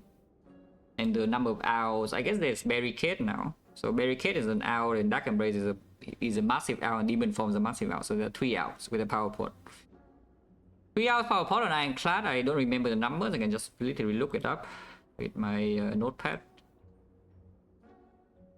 Power pot. Oh, this notepad is like way too big already. Ah, okay, here. Yeah, Ironclad 14 powers and power pot with 3 hits is 54%. That's pretty high. Yeah, like barricade, dark embrace, demon form, and of course the funeral pain, second funeral pain is also a small hit. Yeah. So that's not too bad considering that this thing in here is just like what, magnetism, sometimes dark shackle, but only on the right turn. Panic button also only on the right turn, and the greed, yeah, double the gold that we cannot spend. Yeah, this we buy. I think, yeah, we have way too much gold, so I think I could also buy this. And then we probably also get the power pot. If I already get the power pot and we also have the second in flame now and 2 heavy blades, so we need the cultist pot or not? Because the cultist pot, of course, with the 2 heavy blades gets better, not worse, yeah? But at the same time, is this still necessary or not?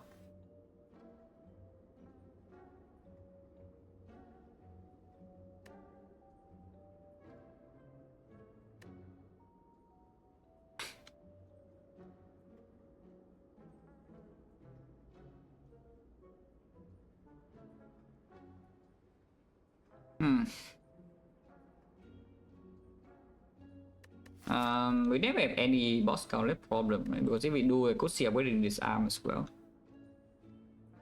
Yeah, Awaken 1 could be slightly problematic.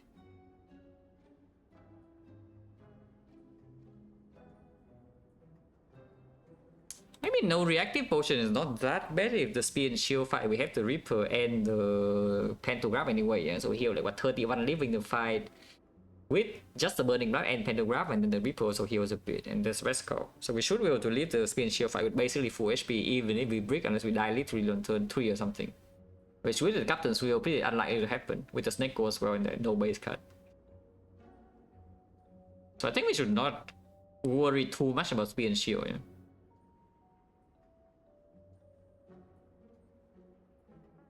Taking power and cultists together is just so weird. I probably should just toss the cultists away.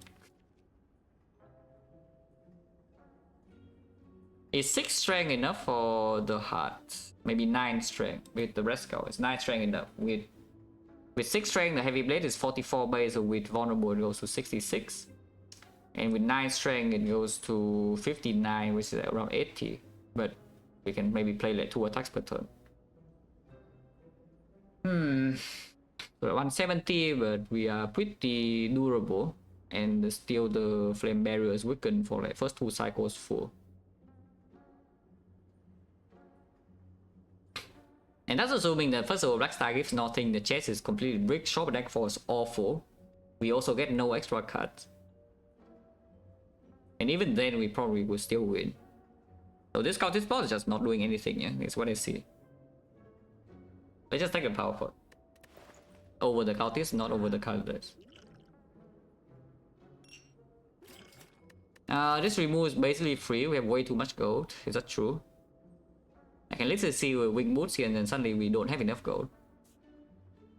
But otherwise we make what? 60, 90, 120, 135, 500. If we remove F 400, 500 is not that much though. So I could see not removing here.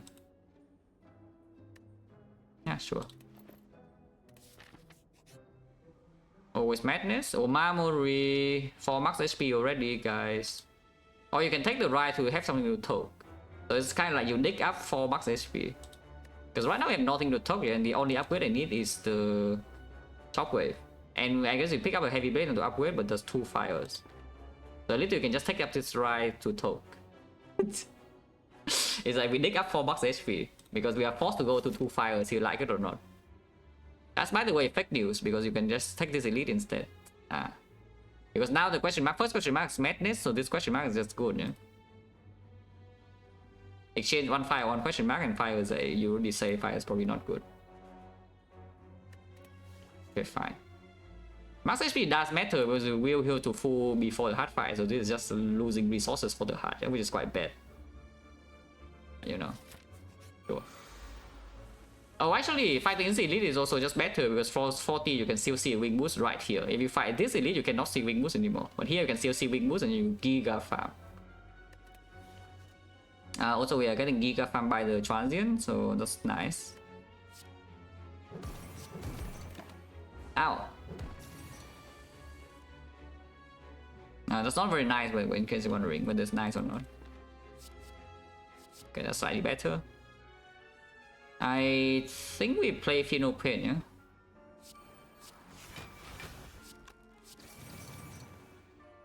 Armor redraw, not bad with the Pheno Pain, and also we will have at least 3 strength, usually 6.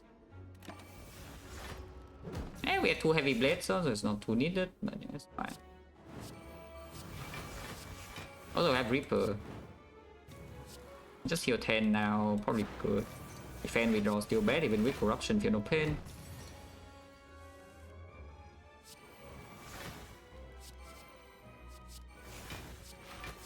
Okay, now the defend redraw is good.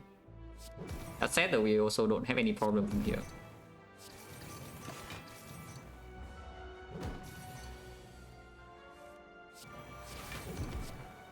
Machine gun.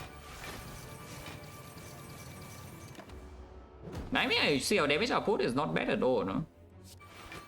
Our block does run out fairly quickly, but you know, I can also distribute my block a little bit better in the hard fight. And hopefully we see more stuff. But you can see, like, in 6 turns we have dealt, yeah, this much damage. So how bad is it? Ah, I see, a power potion for free. We definitely pick one of these. Which one? Is it Struck or is it Barrier? Struck self-cycle, Barrier has potential for more damage, and of course it's denser block.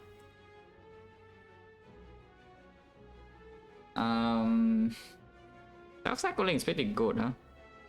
It's just that, of course, if you play the Struck for one cost or something, sometimes you draw into Corruption, you cannot play it, and then you are really sad, yeah, unless being shield. After Corruption is down, I do think the Struck is slightly better. Is that even true? Flame Barrier is more maximum block in the deck. Probably a better draw in the Awakened one. Feed, no, I pick Corruption over Feed. We could have had a Feed in this run as well, but I pick Corruption over it. Hopefully not a mistake. But there is 3 energy Snecko Corruption, so like probably cannot be that bad, yeah, compared to the Feed.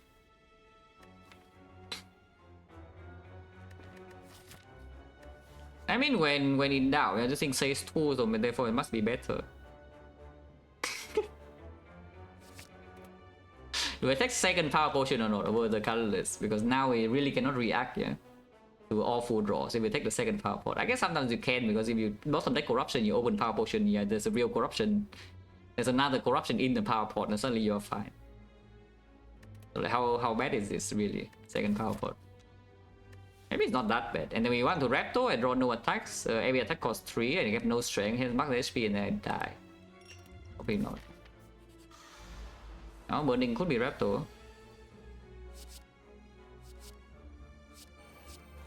Oh, I should not even play that, because now I can miss my corruption. Okay, no punish.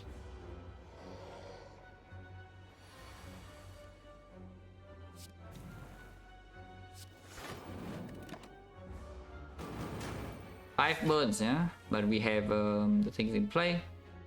Unfortunately, even with the Giga Sentinel, we still cannot play the Funeral Plane. But we can play the Inflamed this.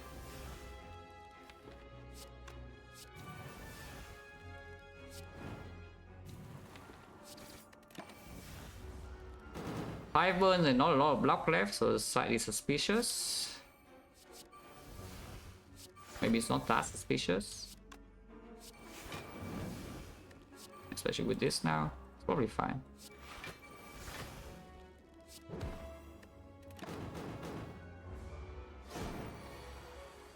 And I still let the Giga second win for one turn, you know, if we need to. Now it's also like that. That's cool.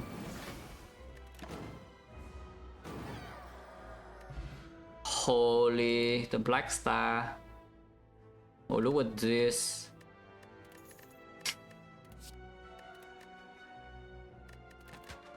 Yeah, Nemesis drops the boot, you're not a surprise. So now Wing Moose Dream is dead and we can only get 2 at least in the act. Oh, what can you do? Pommel Strike, not good enough, right? I don't think it's good enough.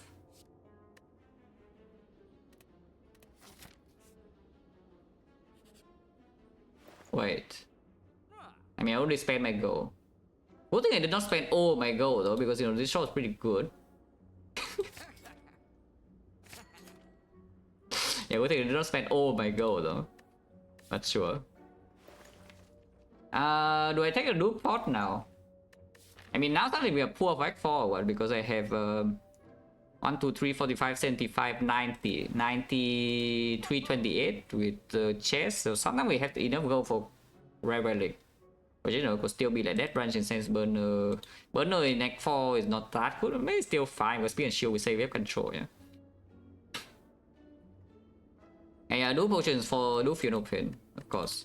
Or you can take like liquid memories because you know can memories back, one of the important stuff. But looping Funeral Pin means that you can actually just play your skills in moderation and it also still works. At the same time, we already have these Funeral Pin rolls, you know, so maybe I should just save gold. Because we have enough gold for Rebelling Neck 4 as well, and there's still a bunch of them that are good.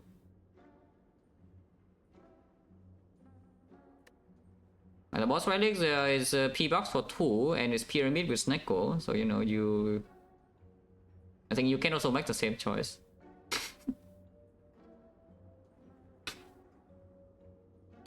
So you know, what can you do?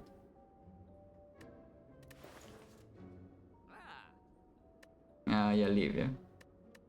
I hope the awakened one's actually fine, by the way.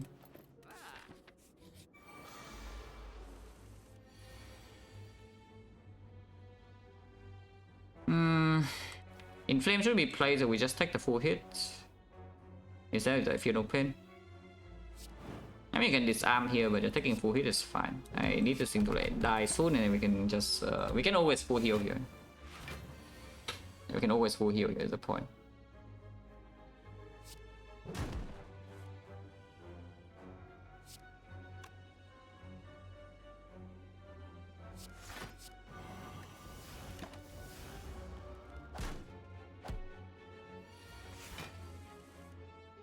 Yeah, Snecko was definitely showing his problems here, especially when corruption is not drawn early. So at least they do have a corruption in my deck. That's good. That cannot play because Remedy Horn sucks, so we need to pay some attention to that, especially in Retomancer.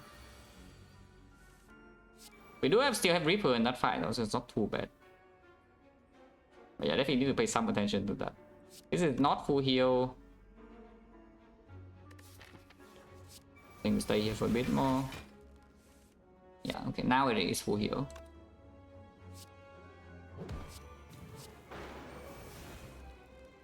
And we can just kill them. Armor plus. Another armor plus, so you just upgrade your this thing to discount them sometimes. Actually, upgrade your entire deck. It is upgraded skill. It's probably okay. Adding more and more bricks to my deck here into Act for Snecko with a 71 max HP and 3 energy. This one's probably bad, right? This one's probably bad. Considering that, yeah, now they have 2 shockwave, then we need to upgrade one of them anymore. We can just upgrade the heavy blade. And then the armaments landing on the shockwave doesn't matter too much. Landing on this arm, yeah, only matters in boss scale rate. And Final Pain is really green. It's probably not even good. The second armament. Let's just not take. A big chest, they had high hopes, and then, you know. But it really is max HP Retomancer.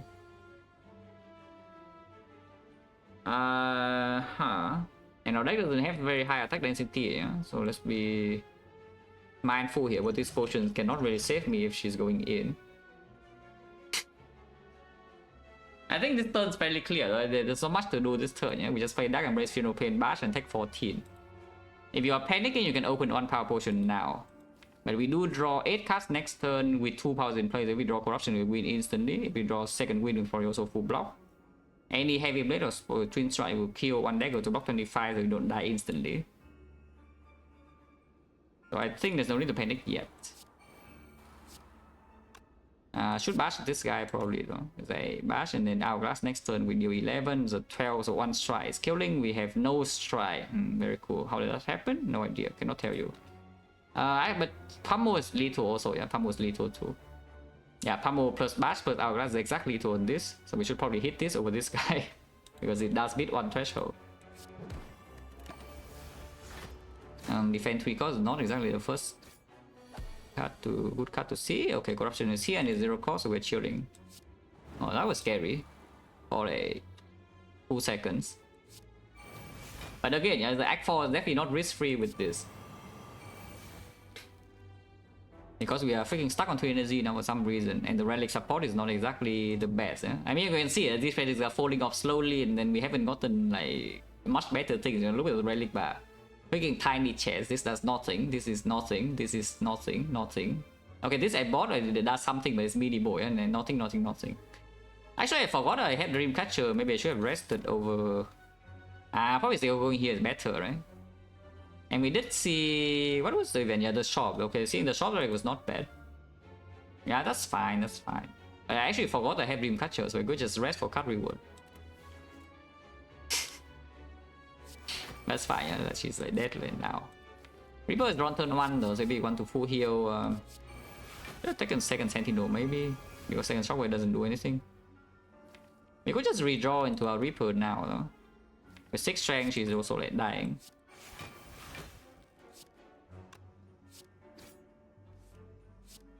Let's just kill these things first, yeah.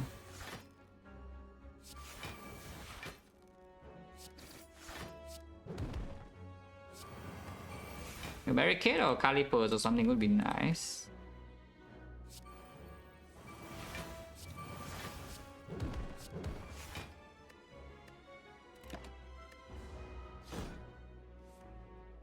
Yeah, this time we Reaper and then she's dead.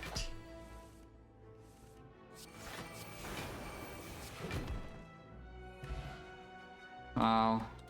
I mean, Preserve Insect and Act 4 at least could do something, but yeah, these are not exactly, again, the relics of my dreams, yeah? These are hot garbage. Unless you want Ghostly Armor just because it's a skill. Yeah, not really, you know?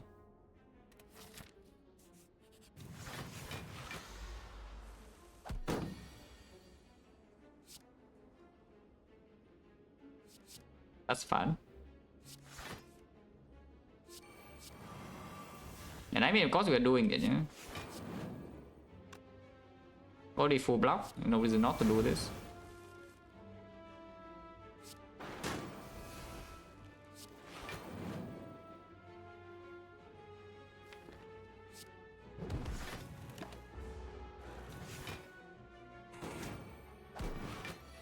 What relics do I dream about? I don't even know. Like physically, the physical dream, and as in the IRL dream, yeah, then probably nothing. I don't dream. I mean, I do, but not recently. It's like it happens a lot more often when I was younger. But nowadays, I don't really have dreams anymore. I don't know why. Like whether there's a natural progression with age, or you know, maybe my life just different.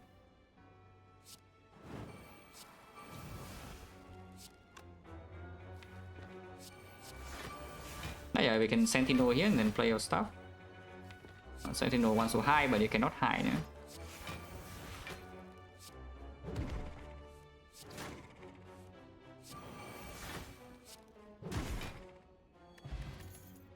Upgraded. On the other hand, here's a dual wield, and this dual wield is Giga Reapers, Giga Phenopin, Dark Embrace in Flames, looping the heavy blades, and then we deal 1 billion damage.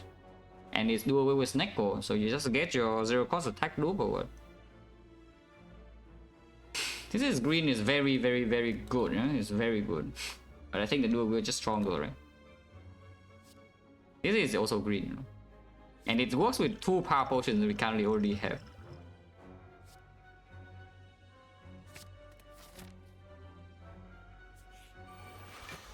Yeah, dual wield feed. Yes, yes, yes. Dual wield feed.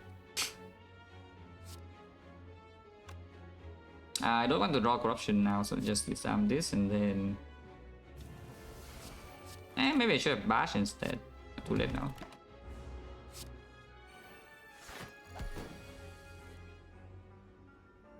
Ow! That's kind of rude.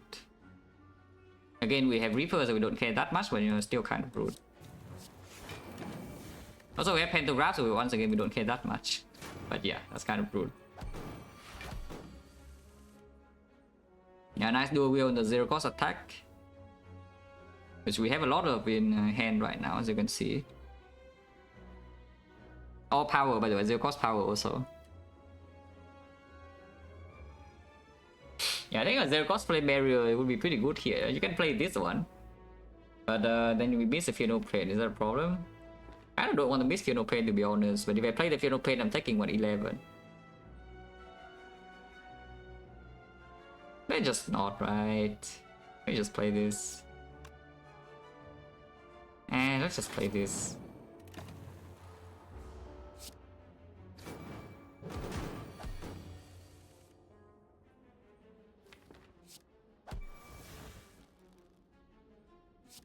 I play the thing that upgrades your corruption to 2 costs, so yeah, don't do that.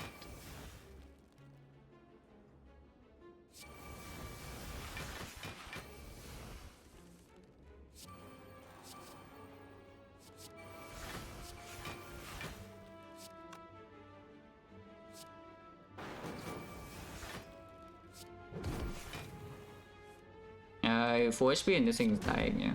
Oh, good.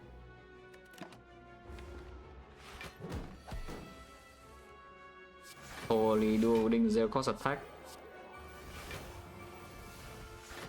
I mean, still dead though, whether like or not. He do good in zero cost attack.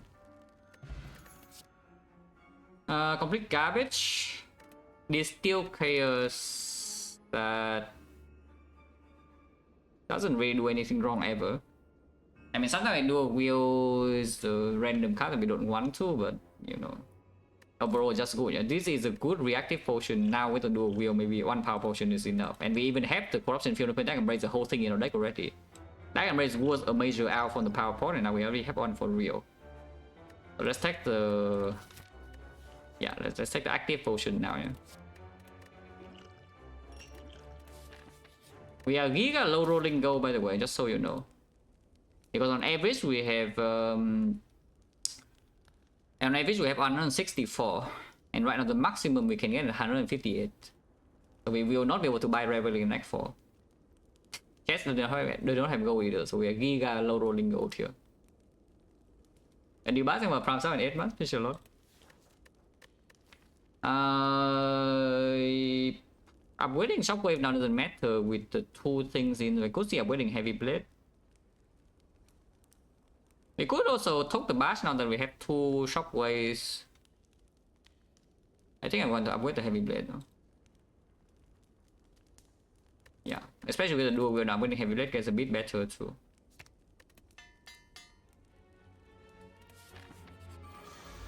This guy. Vulnerable on turn 1 as well, annoying. Still play this, no?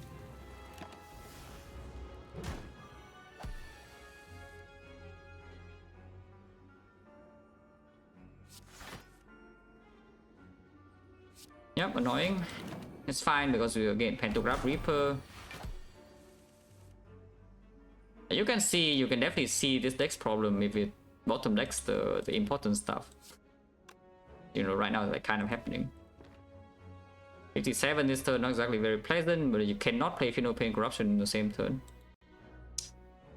Can do a good Dark Embrace and Giga Accelerate and draw back into like some Sentinel or something, which probably is what I should do. You can also do a real Heavy Blade now, which is still good. Let's do a real Heavy Blade. We don't need to Reaper this either, yeah?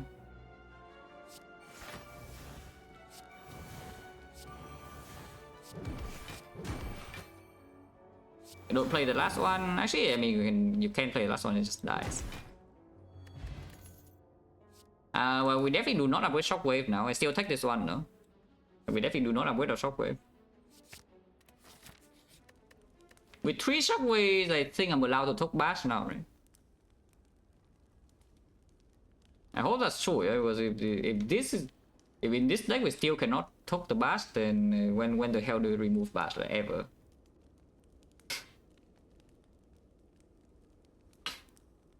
It's probably time to talk the freaking Bash, yeah?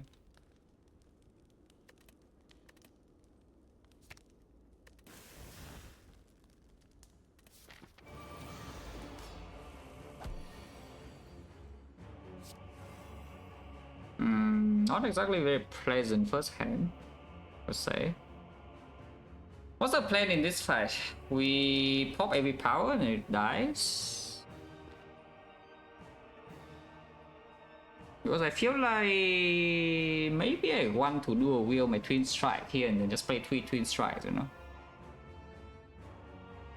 Other choice is just what, playing Flame Barrier, ignoring Dark Embrace. I mean, we are ignoring something here regardless, yeah? Maybe I play the triple Twin Strike, will like push this to close to death, and then probably nonsense. You can do a Will Reaper later. It's just that I'm slightly worried that the 6 strength sometimes not enough for this, yeah? But we have like Giga Heavy Blade and Shuriken and also do a Will on the thing later.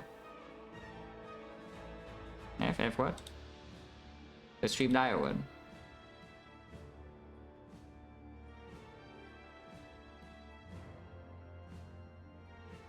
Okay, stream's normal, yeah.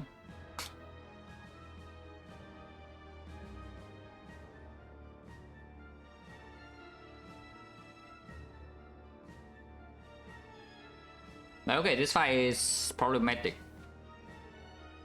The choices here.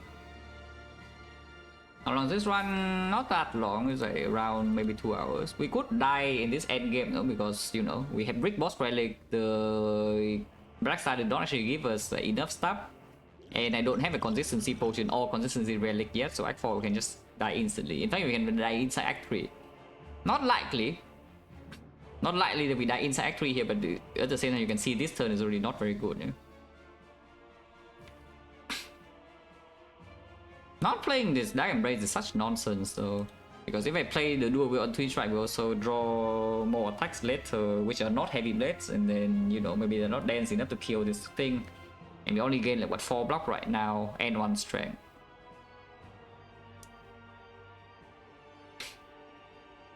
Of course, on most overhousing Ulical upgrade, no, that's probably sick, but the upgrade that's made most often in your run, yeah, probably true.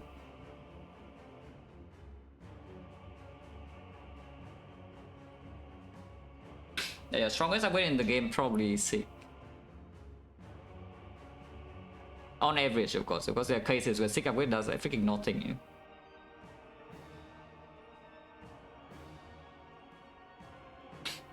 Just playing Dragon Blade and pass. We take 24 damage to our face. And then if we spend dual wield and Reaper, it means we have not dual wielded heavy blade, but maybe that's fine. Yeah, sure.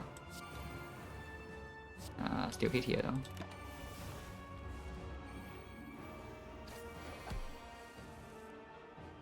But no, seriously though, you can see it's like 3 turns and we're almost dead, yeah? Because I bottom deck all 3 shockwave and the corruption and the disarm. And the Snecko rolls garbage. So this is like the bottom of the barrel here, that we draw 2 hands complete garbage. Brick everything. At least it did not multi-hit.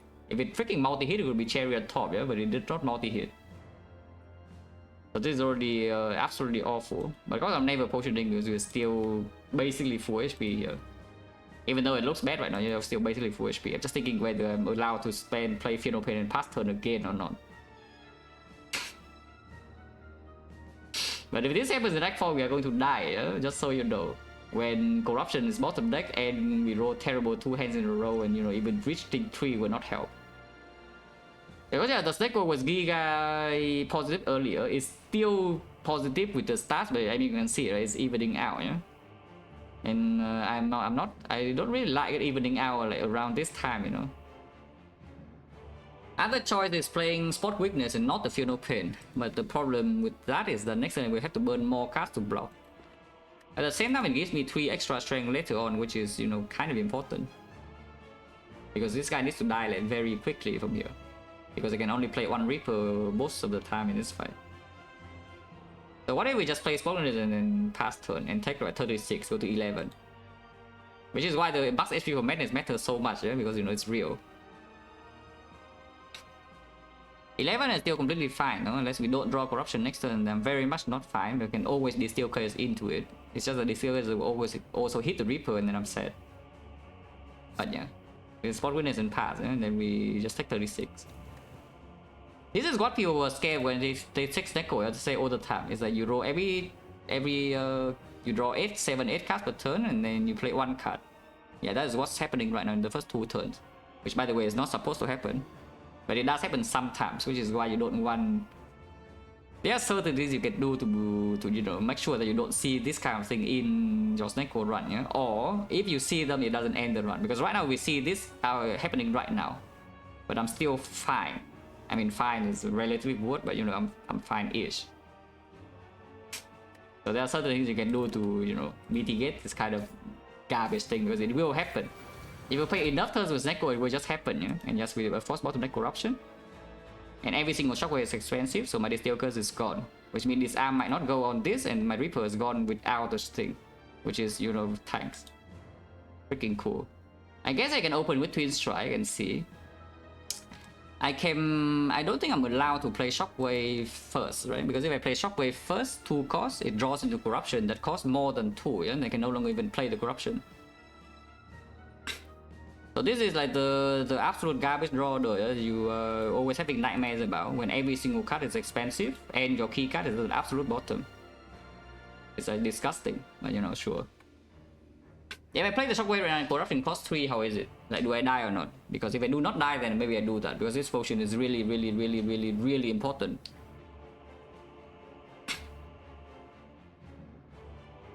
I don't die, right? Because if I top deck the corruption and it's expensive, I cannot play it, so I don't even need to twin strike. I can just play the Steel Curse and Reaper will hit these with vulnerable, so I'm just healing. So basically full. I mean, not full, but you know, full enough. And it only attacks me for 28, so it's not that much. Which means I should just play the Shockwave first, yeah? 2 cost. And if top deck is the corruption cheap, that's the ideal case. This well, we see the card, I guess. Don't think I should spend this 1 energy onto this so we see the card first. Okay, 2 cost. That is why we wait, yeah? That's why we waited with the thing. Because if you play this army, you draw to this 2 cost, it's no longer playable, and then you are, you know, extremely sad. We have this arm plus on this at least. No fear, no pain, no? So, you know, but all the shockwaves are green. Reaper 0 cost, so you could go crazy right now and heal to full. You are full HP immediately if you want to. And yeah, this is why we also play the spot readiness to get 1 extra time of thing, yeah? So the Reaper actually can heal. This is already healing 38. But you can heal to full right now if you want to. In fact, you can even get more Reapers in. Yeah, like this hand was awful and then we play Corruption and the hand suddenly good, right? Which is why the Corruption was picked over the feet, yeah? Because I mean, you can see this kind of fight. For example, this fight. Imagine, yeah, same draw order. Except you have a feat instead of the Corruption instead. Same cost, same gold rolls. And your HP pool is, for example, let's say 100. Because you get it and back 2, you don't get that much HP, you just have 100 HP, and then what happens? Yeah, you cry. That's what happens. Yeah, you really just cry. But yeah, okay, we can accelerate, and I think I should spend a few things here. Of course, that can be played. That can be played, though, and I think it should be played. So now the Reaper is what? 48. That's not full HP, but it's like full enough. And I don't want to burn more skills here, yeah? If we burn anything else, it's another Shockwave Plus. Which I could still see, spending this Shockwave Plus here to draw 1 more. I don't want to play the Shock, because we already full block this turn and Funeral Pain is not in play. Okay, this one we don't spend, so we just play the Reaper now, yeah? And hopefully don't lose more HP afterwards. That loses Rescue, that's fine though. And yeah, of course we just hit this. Leaving this guy as a, you know, heavy blades, but we can still do over the heavy blade, that's completely fine. 3 cost or not, because shuffling them back in is good. We have like 10 strength. But yeah, we just leave this alone as the, you know, the energy deposit, yeah? Maybe we cash in now though. Maybe we do cash in right now.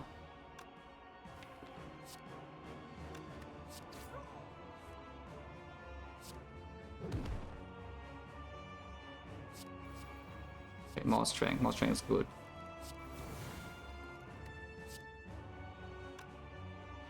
This should be fine. Even though our amount of buff in the deck life is low, we have 14 strength, is still going to be permanently buff, and we can play the Funeral Pain. Yeah, 126, and then we can play Funeral Pain after, and then next turn we can second win, and then we're fine. If the Shockwave is drawn at slightly awkward times, completely okay here.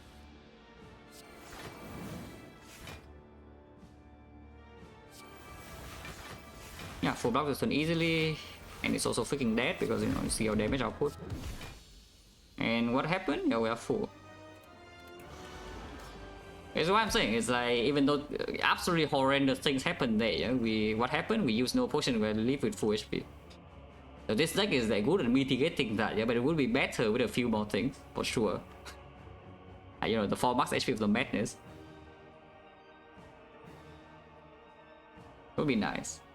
But it's fine. Struck and see. Okay, 3 costs, that's fine.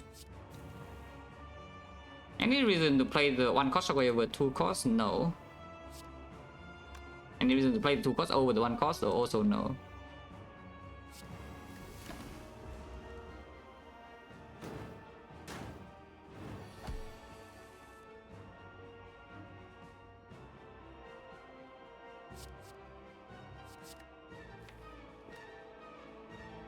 Can leave that there for later.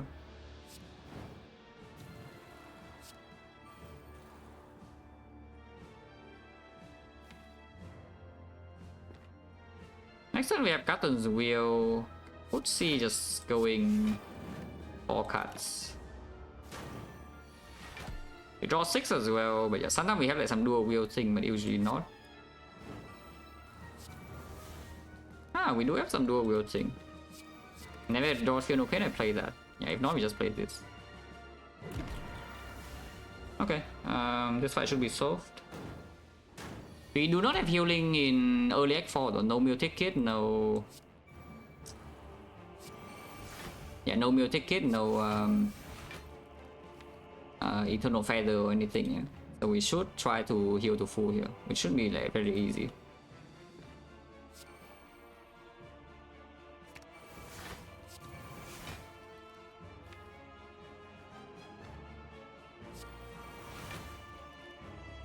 Cost.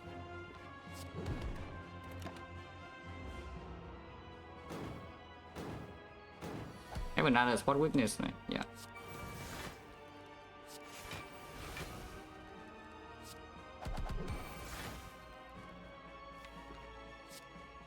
I play Reaper now. It both splits and heal to full.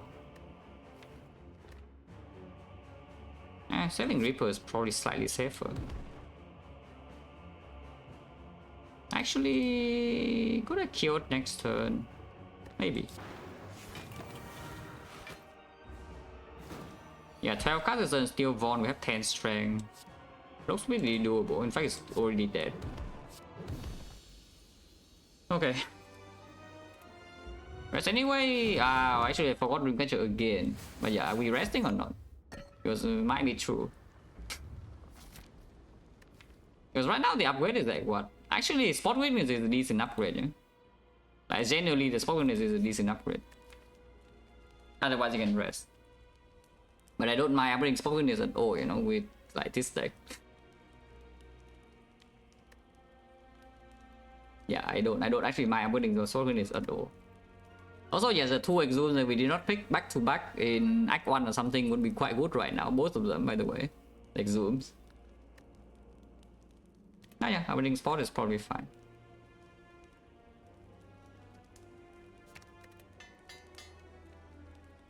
Who die in this Act 4?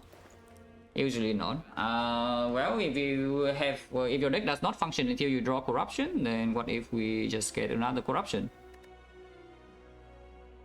I mean, it talks like 5. Yeah, what if we just get another corruption? Because your deck doesn't function without the corruption in play. So you mirror corruption. And then you can also prevent dying in the first cycle, yeah, completely with the Ancient Pot.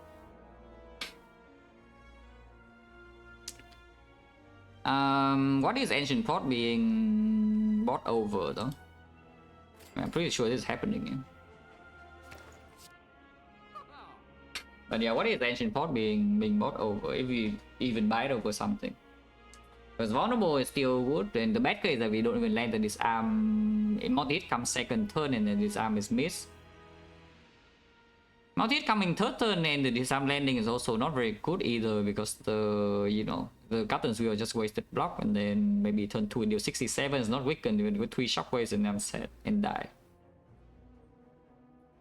If we take the Distill Curse away, the Spear and Shield can break really hard. And yes, if we draw like the Awakened one fight in the Spear and Shield fight, we could die in 3 turns even with the Captain's Wheel. So the Distill Curse helps against that. Yeah, the question is just that is this deck's maximum output okay against the Heart or not? Because if the answer is yes, I should just throw away the Power Pot and just take the Ancient. But yeah, Power Pot is like massive out, and there's also a dual wheel, yeah. And this potion, if the Spear and Shield fight goes well, this potion doesn't do anything. I don't think this potion will do anything relevant in the hard fight at all. And Spear and Shield will already say that that is a fight you can full heal against, and there is Preserve Insight. And if we already see that we're bricking, we are never dying the first 2 turns, right? Actually, that's not true. We can actually die on turn 2. Because the total amount of damage we face is 77, and I mean, okay, fine, it cannot happen, right? 77 in 2 turns. As in dying with 71 HP with 77. If we go to 1, we're still probably going to be full HP eventually. So it's turn 3. Turn 3 is the earliest we can die in Spear and Shield. Which could happen because there's only 1 Dark Embrace and 1 Fear No Pain. So even if you draw Corruption early and you bottom deck the other 2, sometimes you can have trouble, but the deck had decent block as well, like 2 Flame Barriers, 3 Shockwaves, so it's probably weakened. And then Ornamental Fan helps a bit. And if you don't draw Dark Embrace when you draw Fear No Pain, you also block enough. If you don't draw Fear No Pain when you draw Dark Embrace, you play your whole deck and then you block enough. So need to bottom deck both of them, or bottom deck both your 2 Corruptions. Nah, I think we take Ancient over this deal, yeah. And if anything, there's anything else here, there's a Seeing Red, but I don't think I want Seeing Red, just Sentinel except worse. So let's move on. Could die in the Act 4, could also win fights very easily. That is already horrendous, by the way, just so you know. Drawing both Corruption and Dark Embrace on turn 1, we cannot play both. And we have no liquid memories here, yeah? So now I have to choose. Because if I choose the Dark Embrace, we can draw into the other Corruption. If I play the Corruption now, we will not have Dark Embrace in the first cycle at all, but Corruption is in play. Also, I'm taking like 1 billion damage to my face this turn, immediately. But again, we heal a lot, so there's no need to panic yet. But of course, if you open Power Potion now, you probably solve the fight, because you even Evolve now works, eh? So like, if you see Dark Embrace from this, you take the Corruption. If you see Corruption, you take the Dark Embrace. If you see Fear No Pain, you take Corruption. And then everything's good. Otherwise, we draw like what, 5 cards, next turn only 7 cards, so we'll have 12 reach out of this 22, yeah? But second win can also draw into a Corruption you cannot play, and then you really die. And of course, if you play Corruption over Dark Embrace here, then you have the thing. I guess after we take the Ancient Pot, I should, or the Heart of first cycle already, I should probably just open Power Pot now after seeing this draw, yeah? Still holding Power Pot in this position is probably just stupid. After already seeing the draw here and the fact I'm taking 33 immediately this turn. What are you? Yeah. So now we have a Corruption, so we pick the Dark Embrace instead, and then we play ahead. Oh good. This is good redraw. It does mean I draw 1 less card, but at the same time it doesn't matter if I take some damage this turn because Corruption Dark Embrace is in play. So I should just redraw this later because we have limited healing Reaper as well, yeah? There's no guarantee we can even do over the Reaper. I should keep the thing, but yeah, now we play Dark Embrace and we go. Still probably take 33 damage this turn unless we draw into some stuff. Second Corruption is right here, so you could have just played Dark Embrace and it would be fine. So 1 Power Pot down, yeah, it's fine. It's okay, you know, yeah, every single power cost expensive, by the way, yeah. This is 2, this is 1, Dark Embrace costs 3, and then this is 3. But we have Corruption, so we don't care that much for now. I still play this, of course.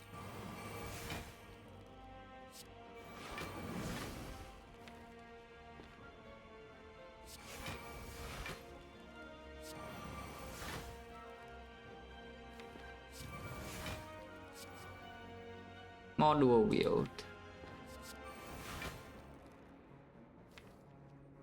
Probably stop this turn, yeah? And the next turn we can try to draw back into Reaper and dual wield it. Or you can just go right now, you can accelerate completely, burn all your block, and next turn you fail to do anything and then you die. Let's not do that. Not well, having that kind of Power Potion would be quite good in the heart because you can just do it on the barricade and then you're like Giga chilling, but you know, here we are.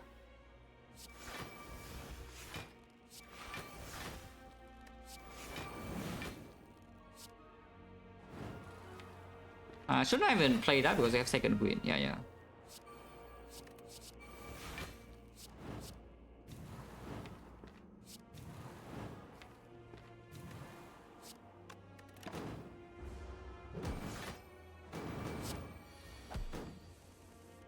Nice spot weakness, being safe, amazing.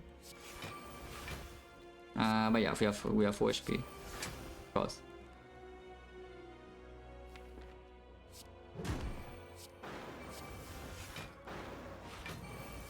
And of course they are both dead, yeah? Gameless Brew, that's fine. Bottle Tornado, yeah. Mirror on Corruption, yeah. Over mirroring the Funeral Pain. Second disarm is probably good. So we still bottle the Corruption anyway. Here's a real question. Probably not, right? With the both the artifact and the Gameless Brew, we should probably bottle. I think Funeral Pain is more important than Dark Embrace. Hopefully not stupid, but I think it's more important because even if we have Corruption Dark Embrace in play, we cannot go crazy with block in the first cycle at all, yeah? Because I will just run out of block here and burn them too fast. So I think the bottle is probably Funeral Pain. Yeah, I think the bottle is probably Funeral Pain.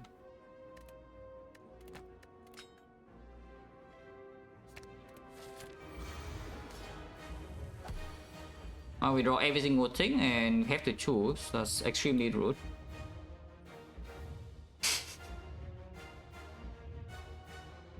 3 energy, yeah? 3 energy. So which one do you choose? Which one do you choose?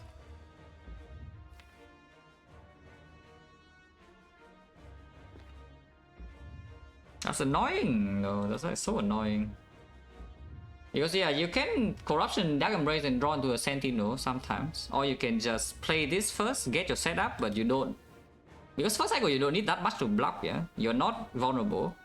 The heart is probably going to be freaking disarm and is also weakened, so it deals basically no damage to you. And then you can game this rule back into this late turn, maybe dual wielding that later on is way stronger. And we can draw back into a dual wield Funeral Pain. Because Funeral Pain alone, I think it would play over the Dark Embrace or the Corruption, but if I draw both of them, then I should probably play the combo immediately and then play the Shockwave too. Because the Funeral Pain doesn't come with a Shockwave either, yeah, is a problem, and the second win we already know is here. And I need to play Spot Witness as well, yeah, is a thing. And maybe we can even do it with the Inflame sometime. Yeah, let's just play Corruption, Dark Embrace, Shockwave, yeah. Like early, no, I can, but the problem is that I don't want to actually burn all my skills, is the thing. We cannot burn all the skills, the deck doesn't have that many. And we only have 71 max HP here, it's not so much. But yeah, we probably still play Corruption Dark Embrace Shockwave and then see the card. Top deck Sentinel will be perfect.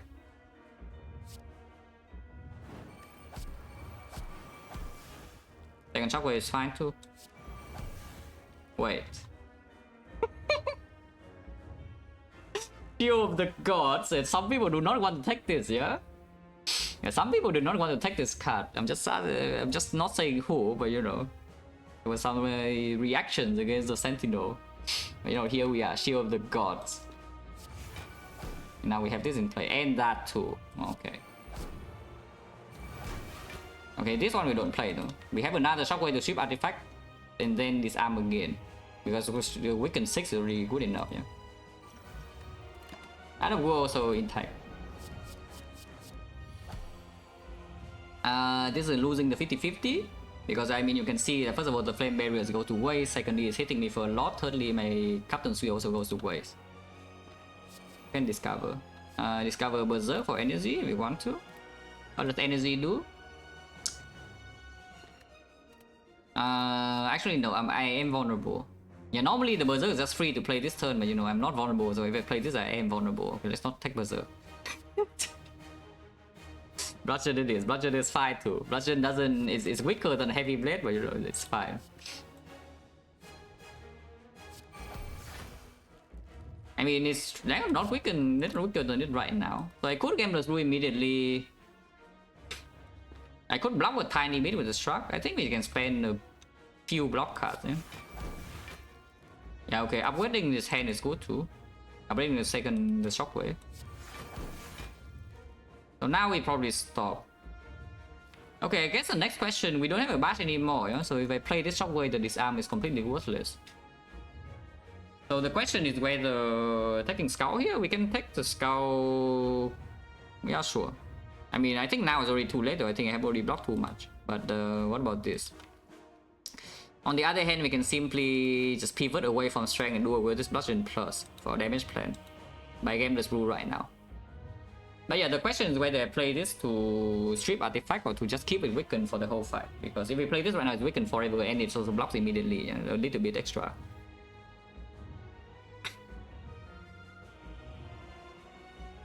I think Gameless Brew should happen like now, right?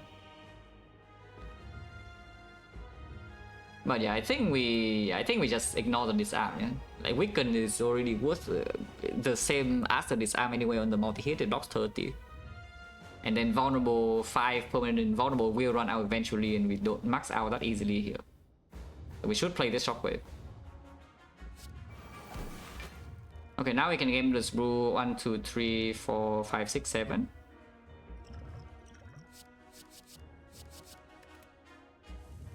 Ah, here's a dual wheel, you can change your plan, dual wheel bludgeon. That means that there's no Reaper, Giga Reaper, but you know, that's a lot of damage. And we have, the Ginger of the Gods. Okay, who trash talk Ginger? Yeah, who trash talk Ginger? Only weak kill before third? No, we don't kill before third cycle, that's a problem. But now, maybe now we do though, with the dual wheel bludgeon, maybe now we do. But before that, killing before third cycle is not easy at all, yeah, for this deck. So by third cycle, when it does 6 times 15 and disarm landing and become 4 times 15, you know how else the 6 times 15 can become 4 times 15? Yeah, exactly, when it's weakened. So the shockwave blocks the same as the disarm way later on, yeah, while it deals a billion more damage. So you should just play the shockwave.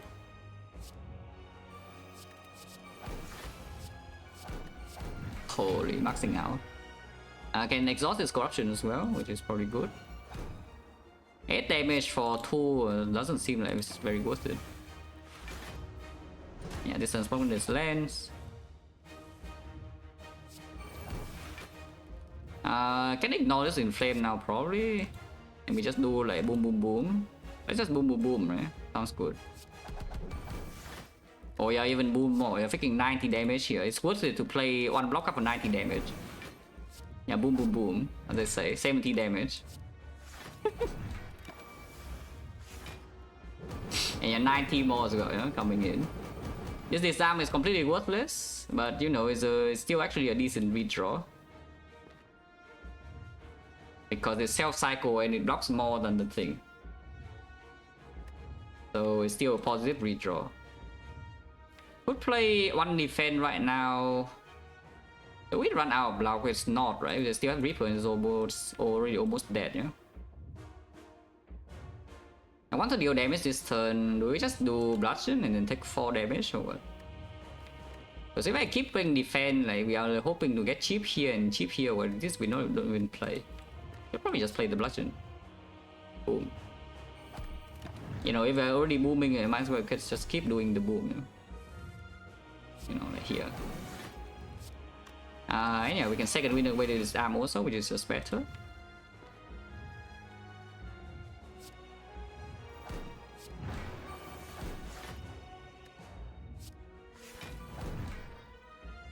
Next turn is only doing 45, so it can never die, yeah? It's also freaking dead.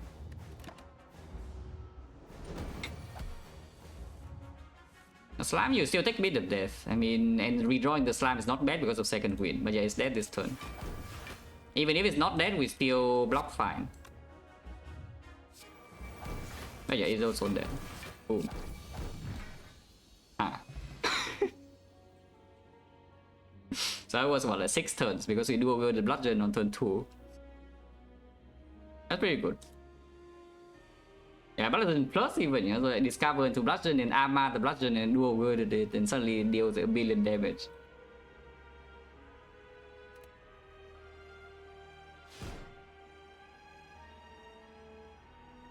So I was like, oh yeah, because it's vulnerable, right? That's the point.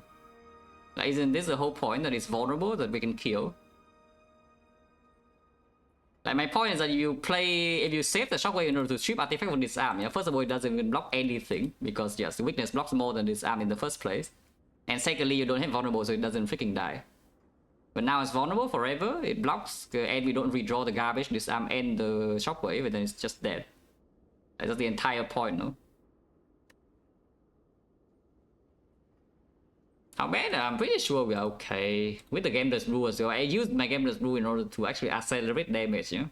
Or setup, because we already have the things in place where you want to just deal damage. But with the Fear Pain first, we still have a lot of HP. You can just disarm twice and it probably works. So like you play Fear Pain first, you don't play the first Shockwave, yeah? So then you play the second Shockwave on turn 2 one time. And then in the redraw, you have the Steel Corruption in place. So Corruption Fear Pain is in play. You just need to reach for Dark Embrace, which you can Gameless Brew into. And the second, you still have 2 Shockwave and 1 disarm. And the multi is dealing 0. You are okay. I'm pretty sure there's no problem. So we invulnerable second cycle? No, yeah, it's actually true. It's vulnerable 5 turns, so on the turn we kill, it would run out. Right, on the turn we kill, it would have run out. But yeah, that's the thing, right? We also high roll into the bludgeon. Like without the bludgeon, you can see that we don't kill. We don't even come close to killing, yeah? But because the bludgeon dual wielded, suddenly it's kind of like you gain like 10 strength of thin air, you know? Because the heavy blade needs how much strength does a heavy blade need to become a bludgeon?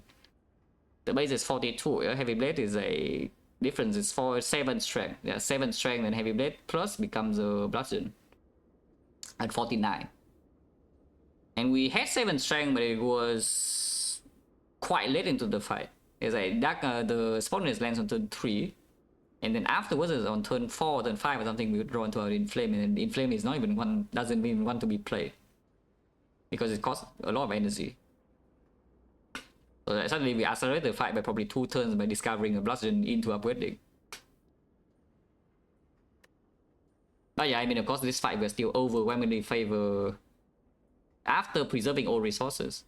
I was just afraid that we just brick like in the Awakened one in Act 4 we die instantly, yeah, because the average outcomes that we win easily. Like, look at this, it's not even close. Because it's still freaking Corruption, Snecko, Exodia, you know? And we have a lot of tools to mitigate first cycle. It's just that if we giga low roll, you could die.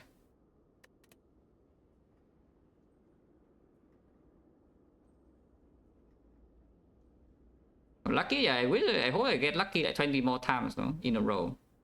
On turn. Would be nice. Also with the giga hindsight knowledge we have, we probably know the Coffee Reaper is probably just superior, yeah?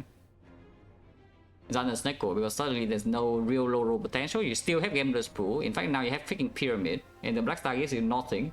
So it's like 4 energy Pyramid with the Gameless Brew and no base cards, and Corruption, Dark Embrace, Fear No Pain, and a freaking dropkick for payoff. Yeah, you are chilling. I mean, I'm also chilling, but I'm not that chill because, you know, you see Awakened one, we did go brick 3 turns in a row and went to like 11 HP or something. That was not very chill. And then we have 4 HP, so it's like we're actually chilling, but you know, there's a threat.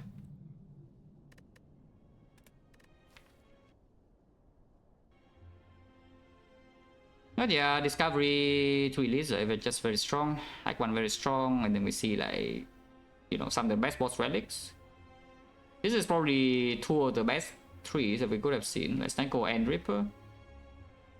Maybe Hammer. Yeah, Hammer versus Reaper. Probably Reaper is still stronger. Yeah, Reaper should still be stronger, even with the top end armaments. Because Reaper is just completely free in this run, you know. And it's not free if you use Dreamcatcher, but we don't even use Dreamcatcher. And then yeah, we're still strong in the entire Act 2, but these relics are freaking broken. Yeah, Snecko or not, even if it rolls bad sometimes. It rolls very well, by the way. We have 4 HP the entire Act. In Act 3, we're also 4 HP the entire Act until we brick one time here and we take 70 damage.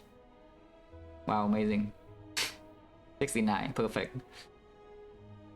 Oh yeah, you are 4 HP the entire run and you brick 1 fight and suddenly you are scared.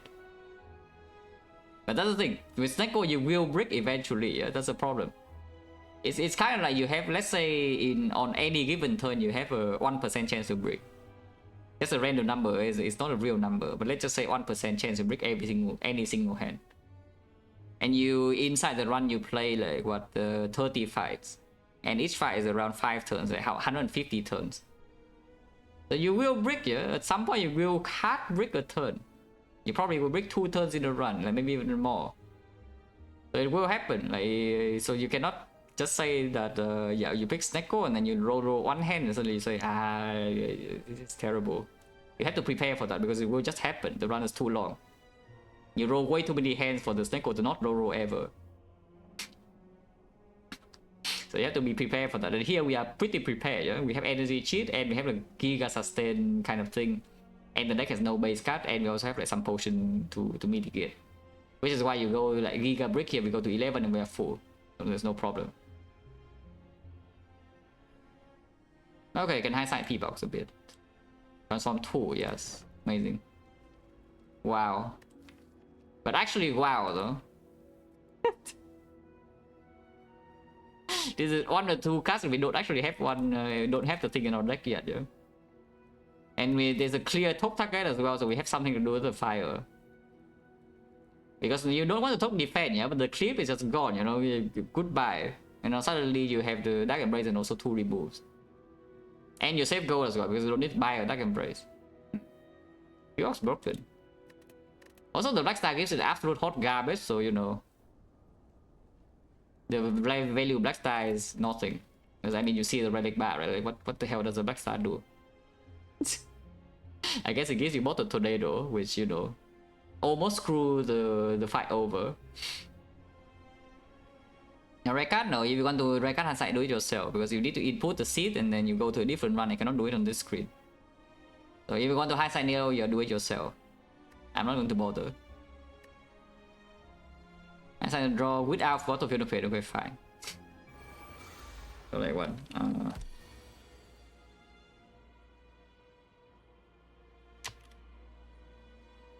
Oh yeah, need caps. Ah, freaking crazy sensitive.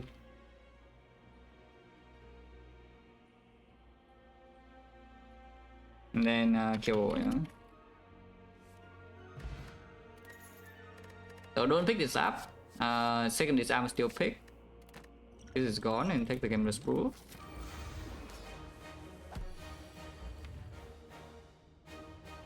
Yeah, I mean that's free.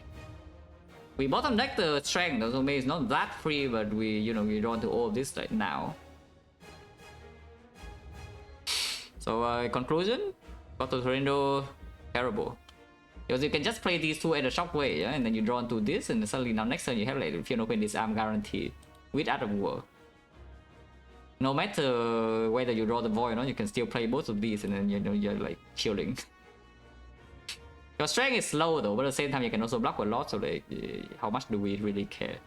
In fact, if you want to draw the Spoken is on turn 2 or turn 3, you still can, yeah, with the Gambler's Brew. Because this combo is already in play. Yeah, Black Star absolutely awful. What else is new? But yeah, let's do Defect. What about changing stream title is like too much effort, yeah? Too much effort. Let's play Defect.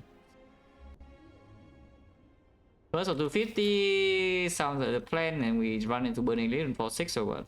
Also sounds like the plan.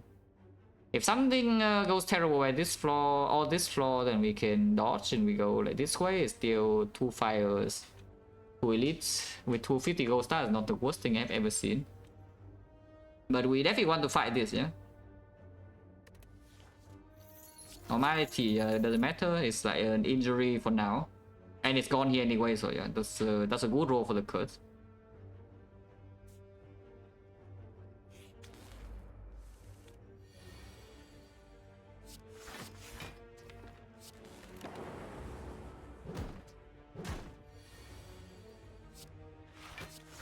I say that, but then because the curse cost me HP here, or not. You would think that the curse costed me 4 HP there, yeah? But no, it didn't. Oh, the effect is so good, guys. Complete utter hot garbage. Well, thank you. No swap sweeping beam, not interested, yeah? We skip or what? Raw skipping this is a bit weird. We just fought the 2 slams though, so the sweeping beam value goes down a bit. It's like the lies is still there, but the lies we don't really care too much because dual cast we just kill them, yeah. And then the Jawworm and the Cultist. I guess the Cultist, I guess even against the Jawworm, this could do something. And then of course Advanced Away could do something, but I don't want to be in my deck without swap. With 4 energy swap, yeah, sure, maybe. But like 250 gold, no freaking way. Yeah. That's good.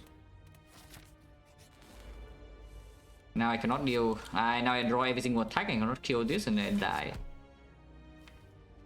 With this draw though, I think I should not do a cast though. Because I'm pretty sure it doesn't die in 4 turns. Until I redraw do a cast and now I'm short on lethal. But there's 2 defend here, so it's not bad. It is still lethal because the effect is actually freaking broken. What the hell? How is Defect allowed to do this? You spend 7 energy in total to kill Jorgwurm. Like, what the hell? Like, Ironclad spell like, with 9 energy, it still doesn't freaking die. A Silence spends 9 energy, it still also doesn't freaking die. Defect spends 7 energy and it's dead. Oh yeah, 10 gold, no potion, yes. Well, that's problematic because this is looking less and less likely this burning elite is happening. Yeah? The shop is good, but the shop doesn't freaking carry. It cannot do that much, you know. Unless we see like a best Auraria of all time here or something. But I don't think the shop is going to leave us enough that we can fight this, yeah. Okay, Steam Barrier versus Coheadus. Steam Barrier is better here. Coheadus is slightly better in the elite, better late game. Into Guardian, probably also stronger. But also, yeah, Coheadus better into the elite is also like half fake news. It's probably better in Lagavulin. But even that is uncertain. It probably is though. And then Sentries, they are probably equal. Could even say Steam Barrier is slightly better, and the Knob, the Coheadus should be slightly stronger.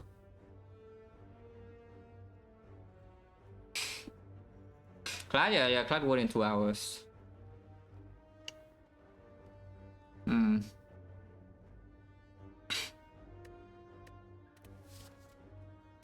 If I'm so way here, those Steam Barrier outperforms, yeah, but we can just buy focus here, you know.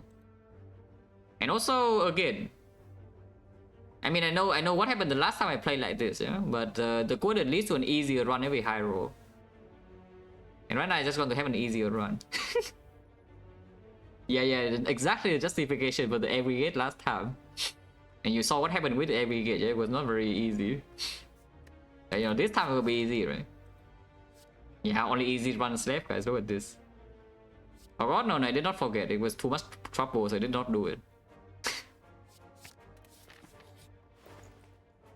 This shot was terrible. Okay, there's a situation, yeah. Yeah, we are in a situation. First thing I can tell you is that this burning elite is not happening unless you see that the best card rewards of all time here. And there's no second shop either, so I guess we just buying 5 pot here is like so weird though. So what is this? Like remove normality, buy rip and tear, and yes I will pay gold for rip and tear, and then what? Around 60, so we have a bit left. I can buy Master Strategy, which doesn't actually do much right now. I can buy the 5 pot to secure elite, but we probably throw a pot away.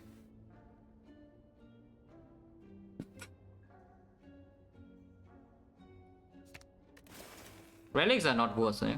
This relic is okay, but right now it doesn't do much, and late game is also not that strong for Defect either. Oh yeah, rip and tear. There are two lines here. You can rip and tear 5 pot. I don't think you ever buy the leap if you do that. Or you can do rip and tear Master Strategy, in which case you can. I think you can afford the leap. That's so weird though to buy the leap in this spot, but the deck has no damage at all except rip and tear. So AV fight is coming, and then any like Rebel game or something, we have rip and tear, no other damage, we die.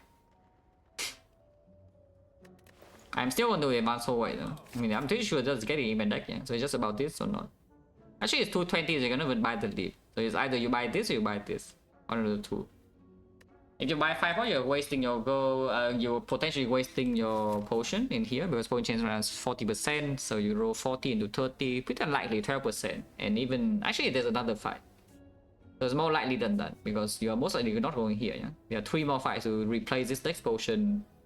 At the same time, the next potion is not a very good potion, and right now we do a cool-headed, so Lagavulin Sentry is a bit mitigated, just a bit. The Sentry is still terrible.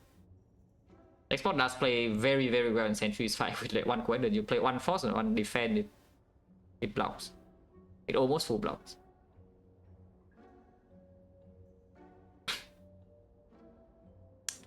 Master strategy is higher long-term value, but yeah, it costs like 140 gold extra, so that's also a good relic in Act 2.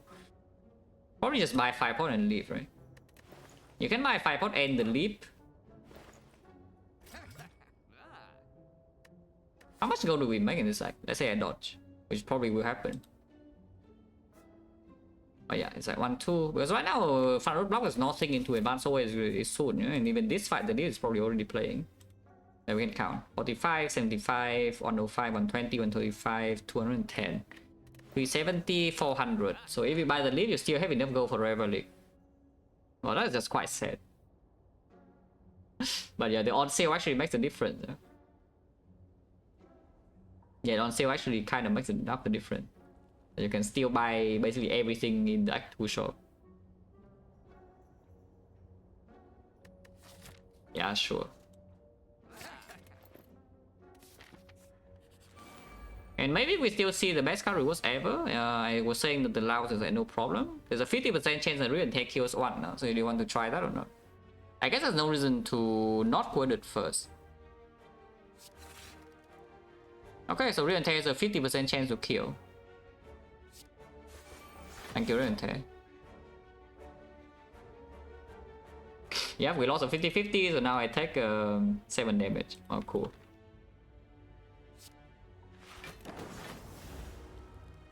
Ow. I mean, we did win the Lightning ING earlier in the Slam fight though, so cannot complain too much. It's just evening out. Okay, this potion is hot, complete garbage. Well, good thing we have a 5 pot. Hello World because I have a no deck, or Compound Rival because, you know, better later, but I still have no deck. Potion Chains is... If I take the Hello World, we walk into Gremlin Gang, I probably will have to freaking 5 pot of Wizard though. Just saying. But it's not like Compound Rival is making that fight so much better, even though we do have a cool-headed. Potion Chains right now is 30%.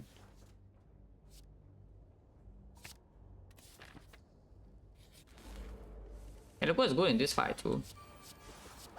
Oh, one thing you do not attack, otherwise it's going to be like, extremely sad.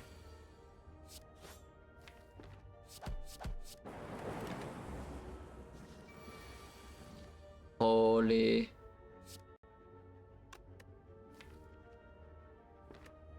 I should probably hollow leap, right? I mean, you clearly see it as a hollow claw, yeah?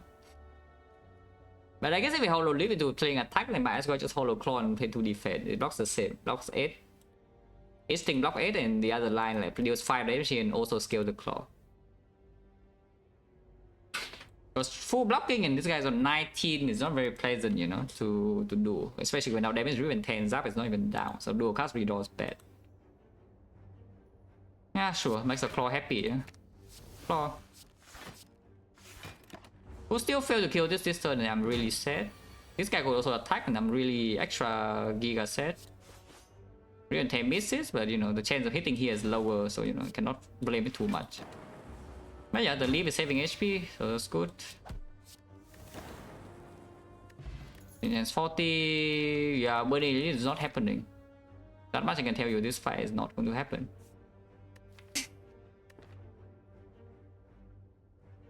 Good thing we did buy the 5 pot at least, because otherwise I'm freaking terrified right now, yeah, with these card rewards. Like, what the hell are these?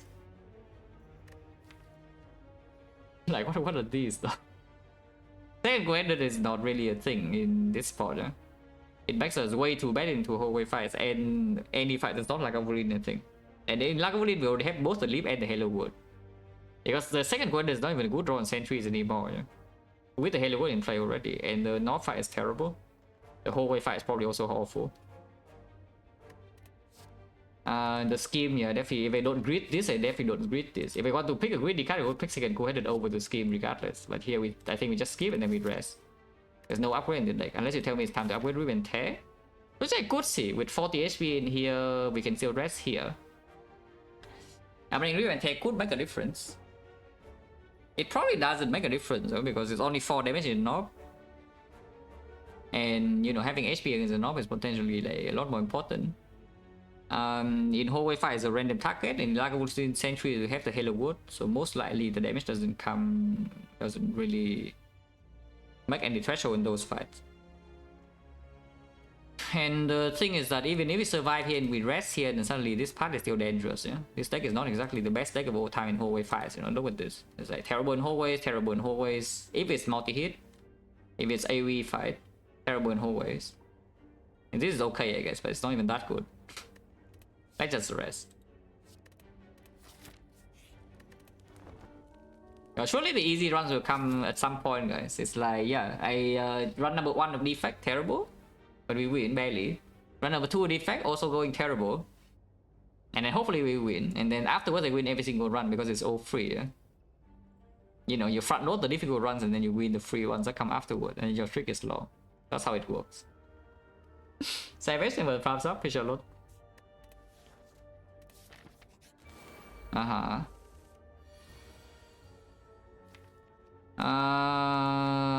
It should probably quit it even though it loses B2 HP right now.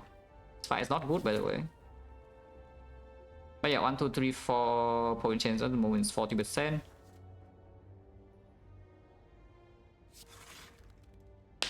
Well, playing Zap is probably not worth it though. Should I play Strike or not? Yes or no? We know for sure this guy's attacking. Next turn we have a Frost. And if I play the Strike, this guy's on 7 HP, and 7 is slightly an unpleasant number. But if not, yeah, if I'm weakened, then even if dual cast hit this, I cannot kill with the Strike anymore. But if I Strike now, the dual cast can hit and kill. I can kill it with 2 attacks. Even is 5 per hit, also it no longer works when I'm weakened. And of course I lose 5 immediately, and next turn they might not attack I heavily deep. I think I should block.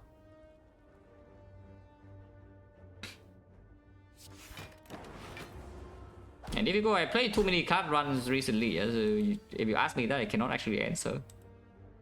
I don't even retain a lot of information about the card runs. I play way too many of them.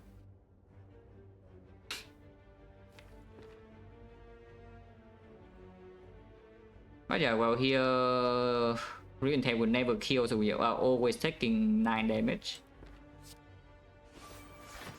So yeah, of course it hits the bad target. Could still get destroyed this turn. Okay, with the leave we cannot get destroyed.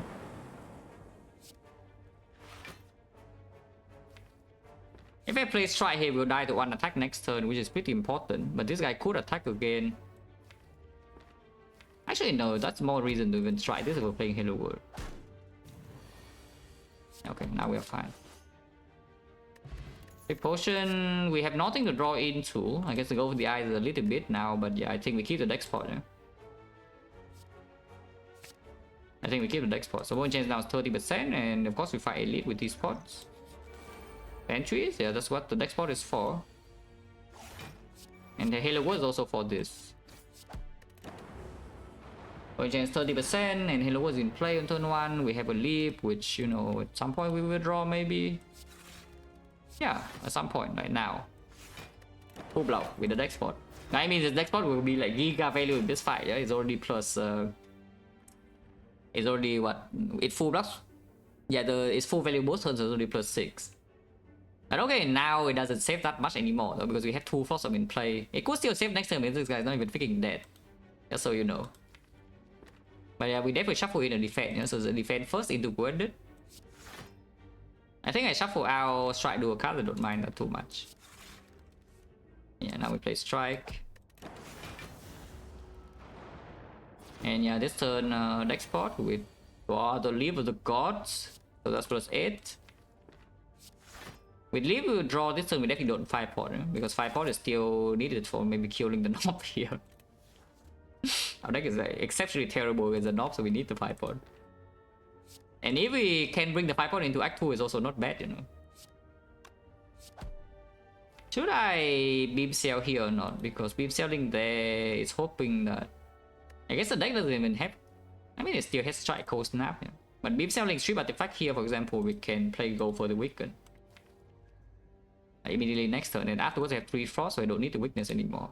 I think I should beam sell here. Like 5. What's that? A weaken? I mean, this weaken doesn't actually matter though. But I don't think I want to play. Don't think I want to play lightning anymore. Yeah? So we just play Overfrost. Weaken for fun. More daisies, but we have 3 Frost in play and the Halo Wood, so it's not too bad. Unless we fail to kill this turn, which will not happen.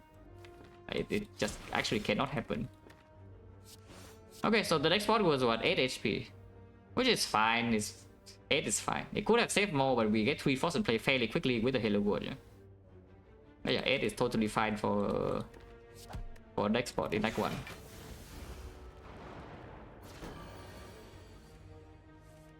I say that, but maybe I do play bolt lightning. Because one defense is full block. We do have both defense in here though, and then the coordinate is not full block anymore. We just block it, right?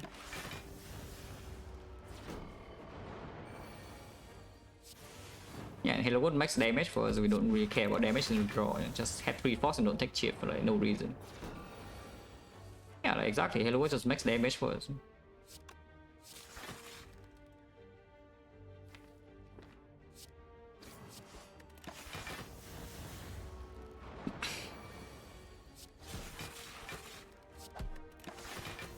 Okay, 41 HP, still pretty healthy, but we'll see. Hopefully good relic. That's a pretty decent relic. Later, right now it doesn't do much. We have one coordinate, I guess. Static discharge, emotion chip. Wow, that's a combo of the gods right there.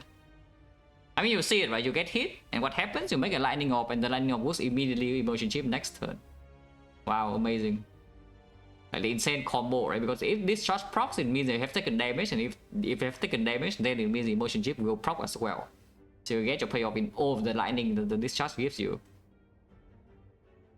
Just probably rebound and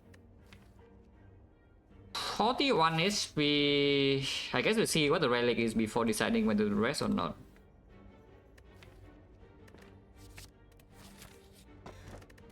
No, thank you. Probably key, yeah? Probably key. And then we rest again or what? Oh, this deck is awful. And then the relic bar is like on relic, which is later, not now, huh? I mean, at least we have gold though. At least we have some gold. That's not exactly very comfy, you know, for this deck one.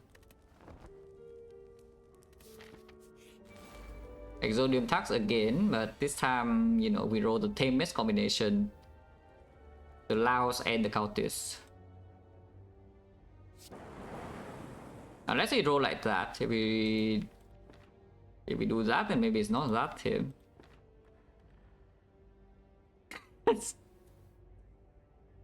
The hell was that though? Yeah, because now suddenly I need to block or what? Like what the hell? I don't want to block.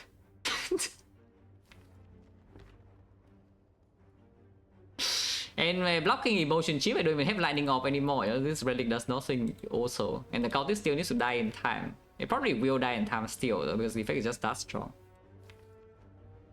Do I rebound the defense or not? Don't think so, right? But I still play the rebound over the ribbon tear, yeah? Because I take 2 more and then this is emotion chip. Should be fine here, just the cultist. Yeah, it's dead. So I mean, you see, like, the difference between this Exodium Tux and, you know, the Slaver Slime is quite big. That is a very good card to have with emotion chip as well. The deck has no damage at all, has no AoE whatsoever, and it has emotion chip that's currently doing nothing, and suddenly we have an electro. Very good. Hallway fight, yeah, over question mark. Because you see one empty position slot and we rested, so it would like more cards. And focus would be nice, you know. And a potion would be nice too. Keep blocking. We have a leaf and Halo World and also Frost. Yeah, just keep blocking, you know? There's no problem here. So it doesn't do anything except attacking you, so if we can block like 13 every single turn, it does nothing. And you know, I can see it does nothing. Next spot is back. Well, we see Lagavulin can still be used. A real barrage is here, but if we have an upgrade, it's on Electro, so yeah, no tanks. You know? Rebound, no. Sweeping beam, no. The pickers, well, nothing happened for the Zuzu pickers. So maybe we are the ones who are dead in Act 2. Because I skipped the Zuzu and then we walk into like some worst question marks of all time. It's like just 10% question mark whole way fight into advanced hold right before the shot and we die instantly. Like a Bulin. Cannot set up Electro, but maybe it's okay because you can set up Halo Wound instead. And also can still play Zap. But yeah, that's like for now, not that bad. Holy. Now it's time. Of course, we are rebounding Clone to coordinate into it. Yeah? I'm just figuring out the order. Like, do I want coordinate first or Zap first? I think I want coordinate first, right? Because you don't want to stay in this side for that long. And I don't mind evoking the Frost on like turn 2 of the attack or something. So we Frost first, yeah? Holy, look at that. Amazing.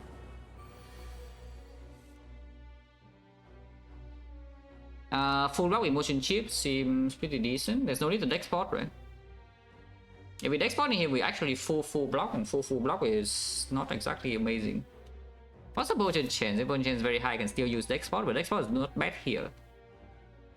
Or even very early Act 2, deck spot is not terrible either. Yeah? If the deck is like this, it blocks with a leap and go for. But yeah, it's like 1, 2, 3, 4, 40%, 20%, 40 again. This was nothing. This was fights. 30. Yeah, 30%. 30%. And right now we're taking only 5 damage. Export next turn. So this turn, like export says 5. Next turn it lose me 2 and also 6 damage. Unless they tell me we play something like double defense into rip and tear. Are we short on damage in this fight? I don't think so, right?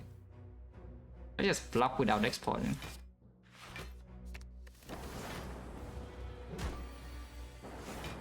Yeah, because once again we have the combo of the gods here. And look at this, just look at it go. Should I emotion chip or not? Because if I coded into it right now into a leap, I full block. My claw is 9 damage and still have Electro. So we deal 8 damage here into another 9 damage. 20 damage at 48. 48 in... Next turn will be Electro, 9 damage. And... Sounds fine, right? I don't think I need to take this damage. Hopefully not stupid, but I don't think I actually need to take this hit. Because I could just take this hit with the leap and the strike attack like what 2 and then it's solved, guaranteed. Oh, I'm not dumb now. Because I could be really dumb with this line. Looks like I'm fine. Right? Rebound ball landing is a guarantee or not? Rebound ball landing into strike and ignore the electro completely. We deal 23 damage. 22. Yeah, 22, 28, 28 is a 20. Yeah, okay, it's freaking dead. Cool. I mean, yeah, Halo was completely solving the lack of volume I expected. And now we have the virus emotion chip. Mutation improved like a massive deal. We also have a cell repair with the emotion chip and the sudden discharge I did not pick. Wow, cool. Oh, you can take bullseye. This bullseye is very strong. It's insane. Yeah, this bullseye, how much damage it is with the virus and the electro. Now entire damage is off, and we have emotion chip. That is ridiculously strong. Okay, now that the talk is finished, a quick cell repair.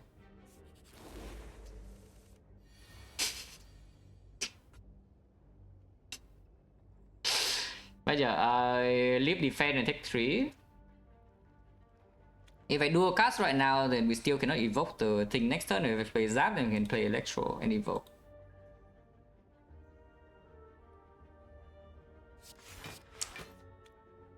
Dual casting first gives me slightly more information, but emotion chip is weaker. There is a chance that we kill outright, but I think I just play this, yeah. Oh, actually playing second Zap does mean if I draw into Electro, they all die and then I cannot play Cell Repair. Somehow I feel like them not dying is not my biggest concern right now. That is very painful, yeah. Like, ow. Yeah, nice damage distribution by the way. Look at that, like, premium. Ow.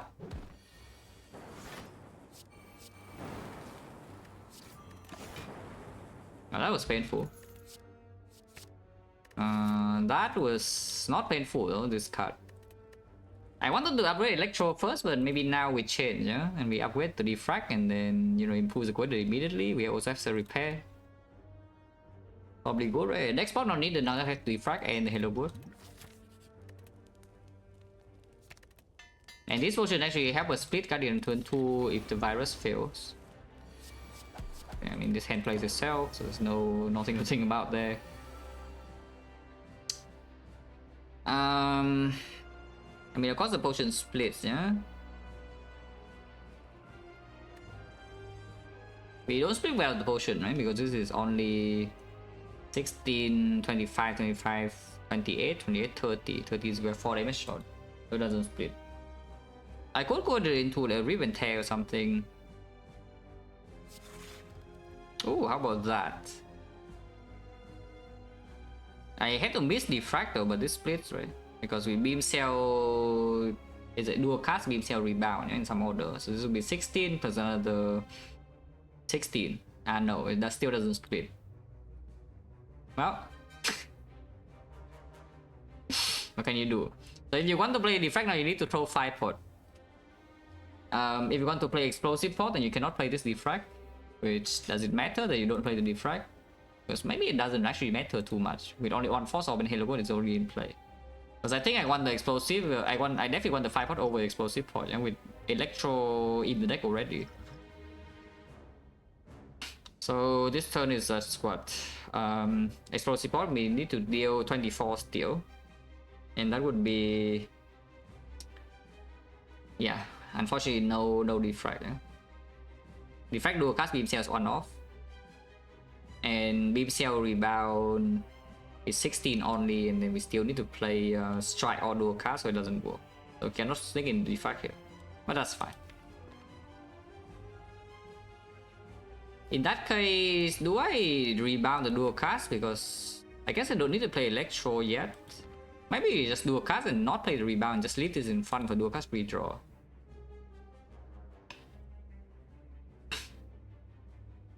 Yeah, sure. Hello, Ship. Yeah, I was lazy to change stream title. But it's fine.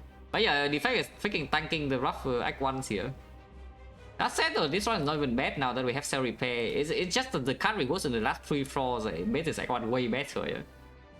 The Act 1 is complete garbage until here, and then we saw like Electro into cell repair into Defect. And suddenly my Act 1 card rewards are fine. Pretty crazy, but you know, that's just how it goes. But yeah, sure. I don't think I want to rebound anything here, so just do a cast.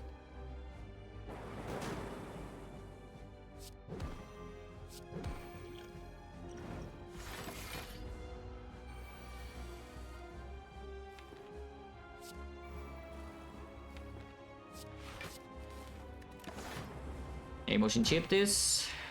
Let me just full block this easily. And now we have a Gigara going in front to split this. Compound Driver also draws 3 cards, yeah, by the way.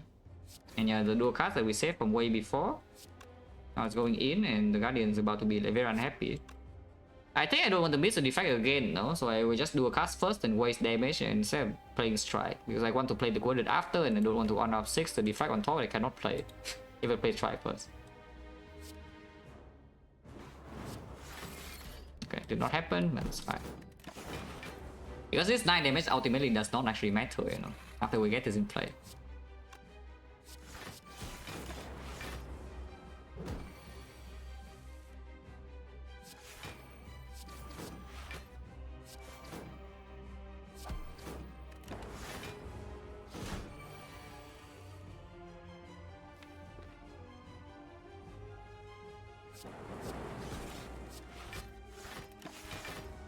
You can full block this because there's Electro as well, I think. Yeah, we can. Just dead. Yes, it was Juzu.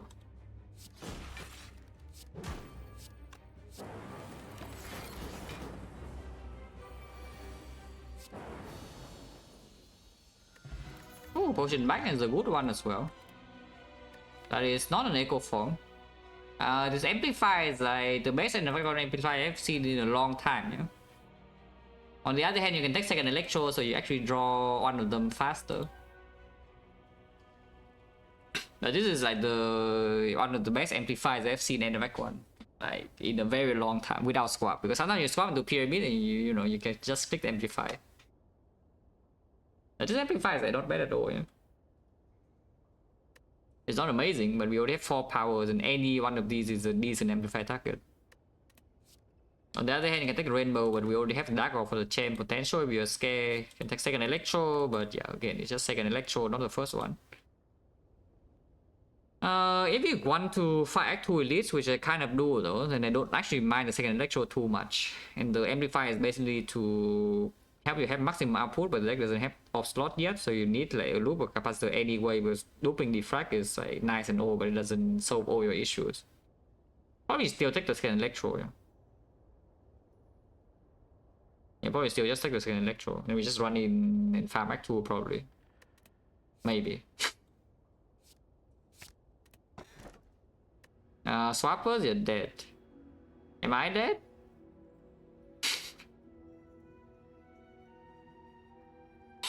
Yep, Defect is tanking all the rough runs, yeah, and then I mean, this run's not even so bad, it's just like we brick boss relic again, so it's annoying. And he has no emotion chip, like notable combo of the gods. But actually though, no emotion chip is good in the hard fight still, because you can just ping yourself on the off turn setup, like maybe 60 or 90 block for free in the first attack of the new cycle. And then you can get one turn for free to see whatever the hell that is and react to the next turn. And also this is just Dome is force, so there's like nothing else here. The tiny house, like what the hell, and crown, no tanks. It could become completely free though. Yeah, collector, we have 2 electros, so surely we'll actually draw them. Maybe. We want to farm Act 2, and yes, that's true. I hope that is true though. Our deck only has 1 Frost Orb, so we actually can get chipped down very easily, yeah? If we go to too many fights. However, I need to go to many fights to get a Frost. If I don't get Frost, then I don't really do much. Fires are okay, but we can upgrade Electro even if we have 2 of them. This shop is a bit late compared to this, so we can get all in the hallway fight, but at the same time we have good potions and the self-repair, so probably should still start here. Going to this shop and accepting the slightly worse part overall is probably a little bit too timid, yeah? When you have the fairy and the self-repair. And this guy is free. You can play double Electro, but yeah, definitely we just play it like this and get the Dark Orb in front.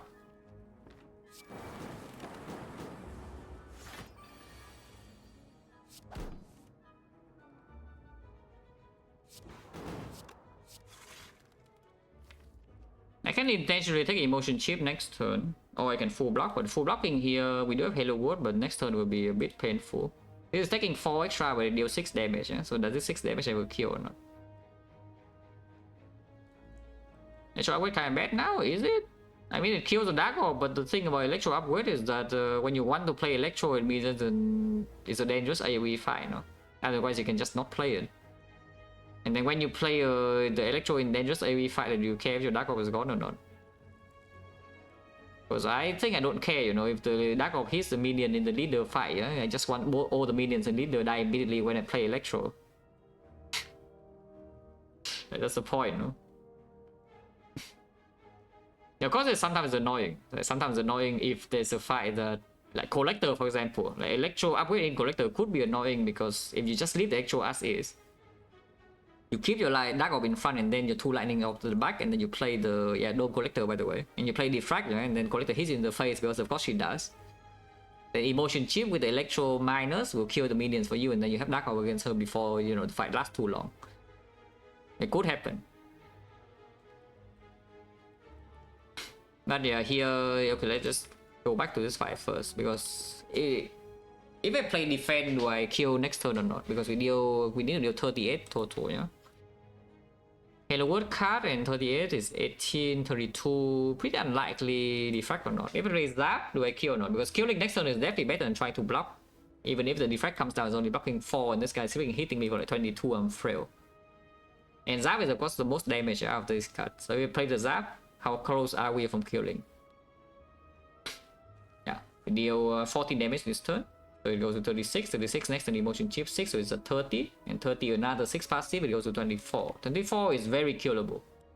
I think we go for that, yeah? It's intentionally not block this turn so we can actually freaking kill next turn instead of getting hit. Even though we have full block in hand.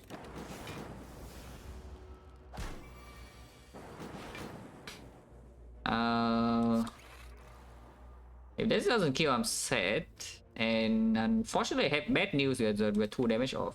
Because we bottom deck 3 attacks there, what the hell? Well, I guess I'm just sad and terrible and, you know, unhappy. But yeah, we actually bottom deck 3 attacks. And the Halo would give us an attack that's not good enough, and then we are 4 damage off. Even with the line of emotion chip. Of course, the emotion chip refunds 2 HP, yeah, so it's not the worst thing, but you know, it's quite sad. Because I don't even want to take this hit. You can throw 5 pot here. Throwing the 5 pot suggests that you're going this way. Otherwise, you can keep the 5 pot and go this way instead. Which I think I will do. Instead of going to advance away, we just... Yeah. We just go to short first and then do what they did and get the fights after. So we don't potion here. Yeah. Just take 10. Don't even know why I rebounded that, but you know, sure. Doesn't matter, it dies instantly here. Well, Bullseye is black, and as I said, this is the best thing ever. Still true, by the way. And it strips artifact for go over the eyes as well. So this combo, yeah, Bullseye go over the eyes. One chance 50. This hot garbage thing. Oh man, it's freaking dome apparition. We have no echo form though, and emotion chip also makes this apparition. I don't even know better or worse, yeah? But cell repair makes them better. On the other hand, fairy makes them worse. And we already know that apparition into collector is not going to be very good. Into leader also not very good. We have electro in that fight, so it's not that bad that we can actually end the leader fight at some point. But the thing, yeah, is that Dome leader. That's the thing. The apparitions are bad in the fights that Dome are already terrible against. It's like our worst fight gets worse. Like the leader, Dome leader terrifying, right? With apparition even worse because apparition normally just freaking miss. And even if the apparition it hits, yeah, like the dangerous leader turns like when she attacks you when she has strength, which we cannot keep apparition until then. Apparition will just exhaust. So like when she has 10 strength or something, your apparition is no longer there ever, and then you die. Collector, same story. The dangerous turns are what? Yeah, the turns after debuff, and what happens when she already debuffs on turn 5 and she swings at you for like 60 damage? Yeah, your apparition is gone. Oh, cool. Amazing. And then every single bad fight where you get worse, yeah? And then you die. And we already have the fairy and the cell repair, and no echo form. Of course, you can also just go here and buy a spoon. Actually, no, the spoon was already gone, right? We literally saw the spoon in like one shot. Right. So there's not even any apparition spoon nonsense here this run, yeah? Yeah, we already saw the spoon in the like one shot. So there's nothing. Okay, skip then.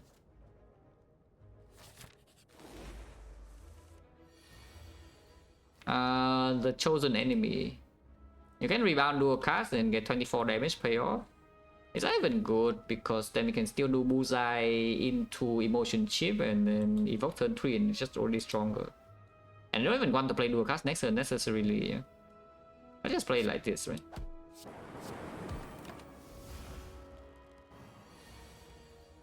Well, we know for a fight that is not attacking, so good for us.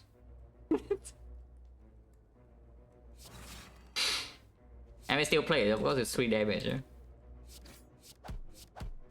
So we're not vulnerable, but it's also not weakened. As I said, Bullseye is the best thing ever, and we are taking like what, 20 damage or what? Is there any reason to play this Zap? Because if we don't play the Zap, we have a higher chance of drawing Cell Repair and Electro. And Electro is already killing, no? Because if with emotion chip right now, this goes to 36 and we steal the things, so we play one Electro is dead, yeah? So there's no reason to play this. Multi, please? Okay, at least multi. Next turn we always draw Electro unless we play too many skills here where I can play double defense and it's still guaranteed to draw one Electro and it's always dead. I mean, I guess if it multi-hits, yeah, if it vulnerable, so right now it's 15, so this is taking damage, yeah? So I can play second defense, and this guarantees lethal. Boom. The chill card, yes. Deck doesn't have frost, so we want frost. Ball lightning is pretty decent too, but you know, I want frost. Collector chill as well, pretty strong. Sweet potion for way later, right now we already have this for way later, and at the moment, short term, this is good. And we're in danger.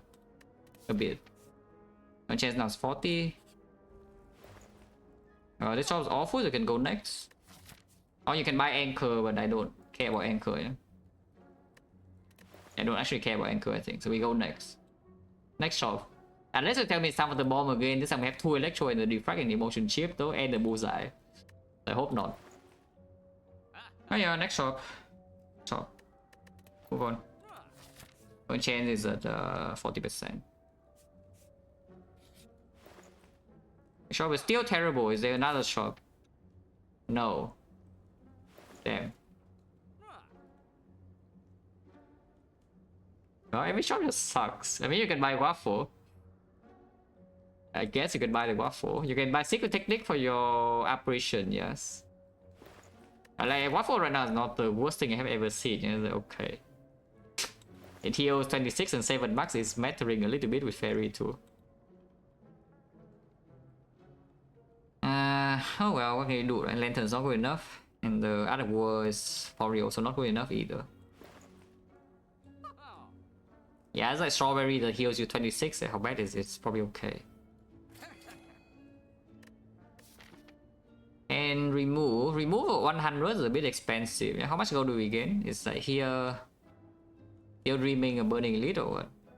If I don't dream a burning elite anymore, I can just go here this way and then we get 2 elites regardless. If I go this way, if I want to get 2 elites, I need to fight burning. Maybe fighting burning is fine though after buying Waffle.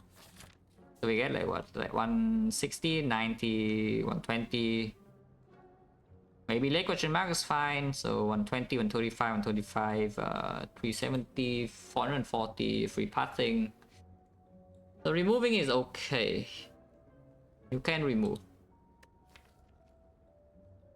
Yeah, removing strikes are not bad. Not too bad for this, yeah. You can remove defense, but with 2 Electro, maybe removing strike is okay. Yeah, sure, remove strike. Fight elite immediately. So stabbing, well, good thing we have 2 Electro. Don't think we are going to play Quadrant though. This fight needs to die, yeah? So this turn most likely just Electro, Leap, Rip and Tear and take Emotion Chip, and next time we have a Giga Dark. Instead of doing Quadrant first, and you cannot play Electro without invoking the Dark, and then you full block and you don't get Emotion Chip and everything's terrible. And then I play this, I expect to take 5 and I take like 15. Hopefully not. But I think this one's fairly clear, yeah? It's just Leap, Electro, Rip and Tear. Okay. Yeah, now Emotion Chip is weakened. Well, we know there's attacking. That's crazy. Emotion Chip again and not play this Electro. I could see was Bullseye and Dual Cast are both coming. So we fought energy, but that's okay, yeah.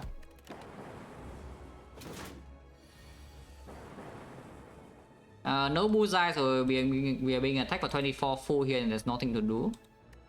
But good thing we have a Waffle. Because of course this fight is our bad fight, by the way. Out of the 3 fights, of course this fight is our worst, yeah. But I say that and then we want to slip, we bottleneck both Electro and the chill and then I'm just dead. It's fine. This is play and then yeah, Emotion Chip goes again.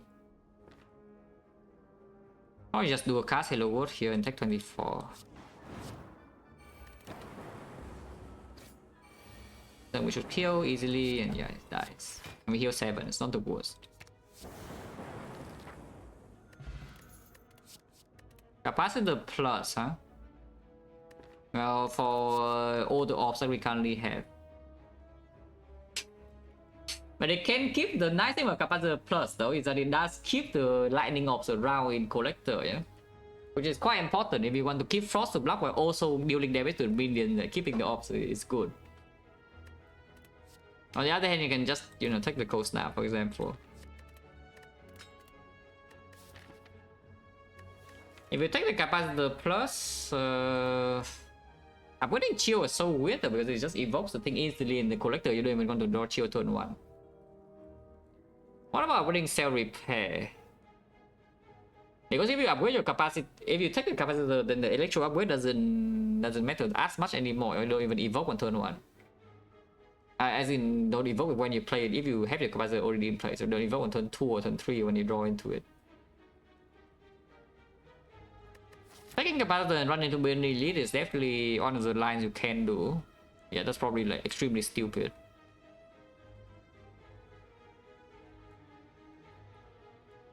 But do we need to fight burn elite? Because now actually we can dodge. If I take capacitor, I could see dodging, but we don't need to decide yet. I think I want to upgrade cell repair though, looking at this. I think I want to tweak capacitor and upgrade cell repair. So let's just do that.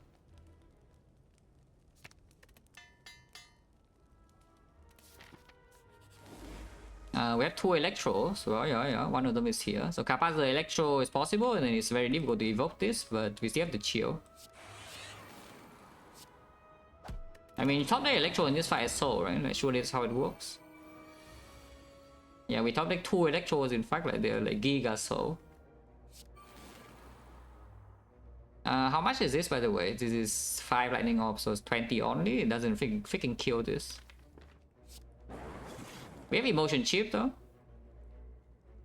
If I play this right now, it doesn't even die. Yeah? The bullseye, the zap here. So we take like what, 11.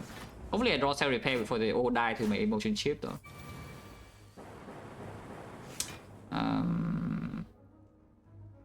That's not very good. Well, no cell repair plus then, yeah, because we did not draw it. They're all dead, and unless you want to take the massive hit and they die instantly to emotion chip next turn. So we cannot do anything here, they're just dead.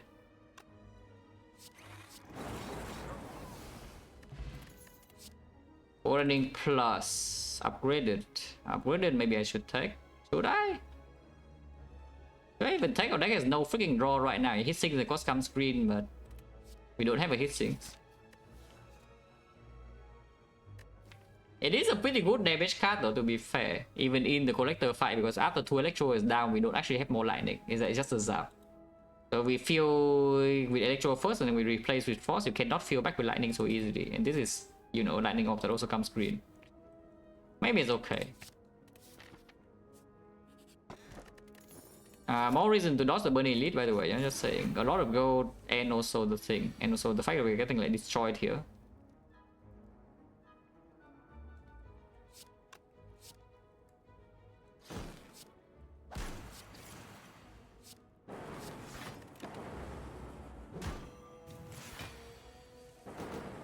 Oh, this will kill this right now, but you know.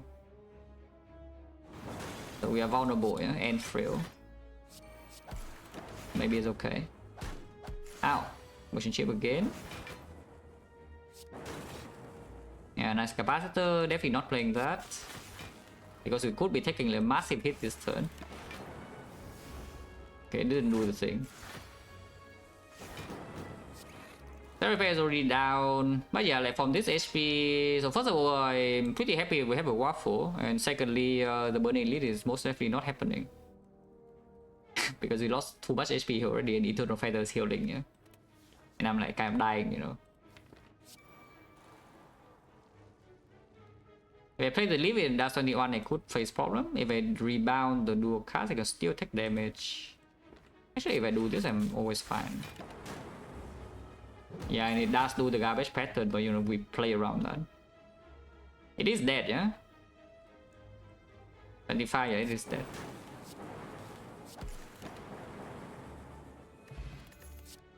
Upgraded, yeah, of course not. If anything, second go for, but no, this deck already is lacking draw, it just needs to draw into the cards. 28 HP, even with 2 poison and a fairy, I don't think we should fight this, yeah. Sometimes it's completely free. There's like Burning Leader, she does nothing, we draw Electro top deck and they all die. But I probably should not. If I pick a card here, he'll 3 HP. And what are we doing in the fire regardless? Are we resting? Resting with the Cell Repair Plus is so sad, and maybe it's true. Because I still want to keep Fairy with the Dome for sure, any motion shield. Yeah? Any kind of HP for this Act 4 is going to convert to a lot of output because of emotion chip. And the fact that our deck will probably have like a lot of upgraded powers as well is speaking more for you know, just preserving the fairy, because maximum output should be enough. You just need to draw into the cards. Because right now we heal like what, 12, 40 HP. Resting is a bit timid. At the same time, we actually can lose fairy with from 40, as you can see from these fights, because they did not play the they don't buy the anchor. If we bought the anchor, then we are probably doing okay in this part, but they also have like 160 gold gone, yeah. And sometimes anchor is not even good for the hard fight, because emotion chip, it cannot be taken turn 1. Yeah, I'll probably just skip this. But yeah, go here and already rest.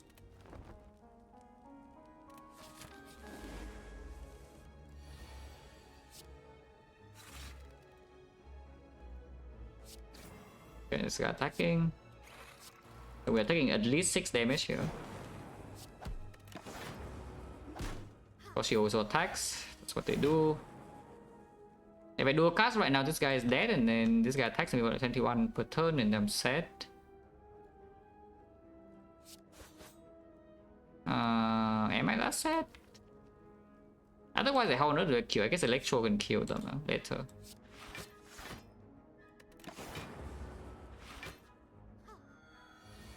Oh, I can be attacked by both this turn though, and I'm really sad.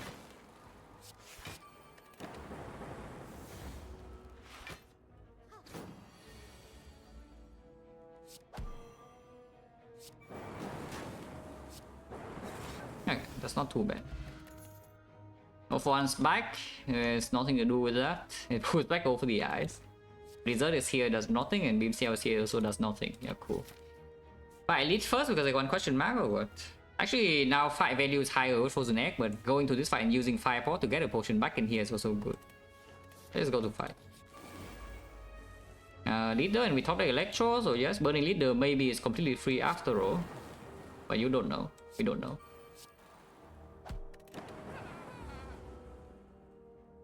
Now we already don't know whether she attacks or not. Actually, we do.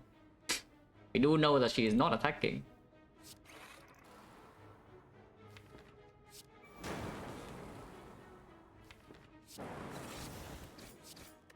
Which is bad, by the way. If she attacked that turn, it would be a lot simpler.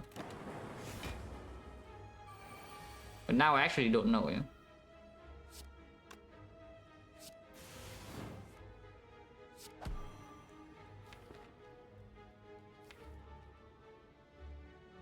You have the Bolt Lightning buffs. If she buffs this turn, she needs to freaking die next turn. No? So maybe I should just take the 24. And we can rest again.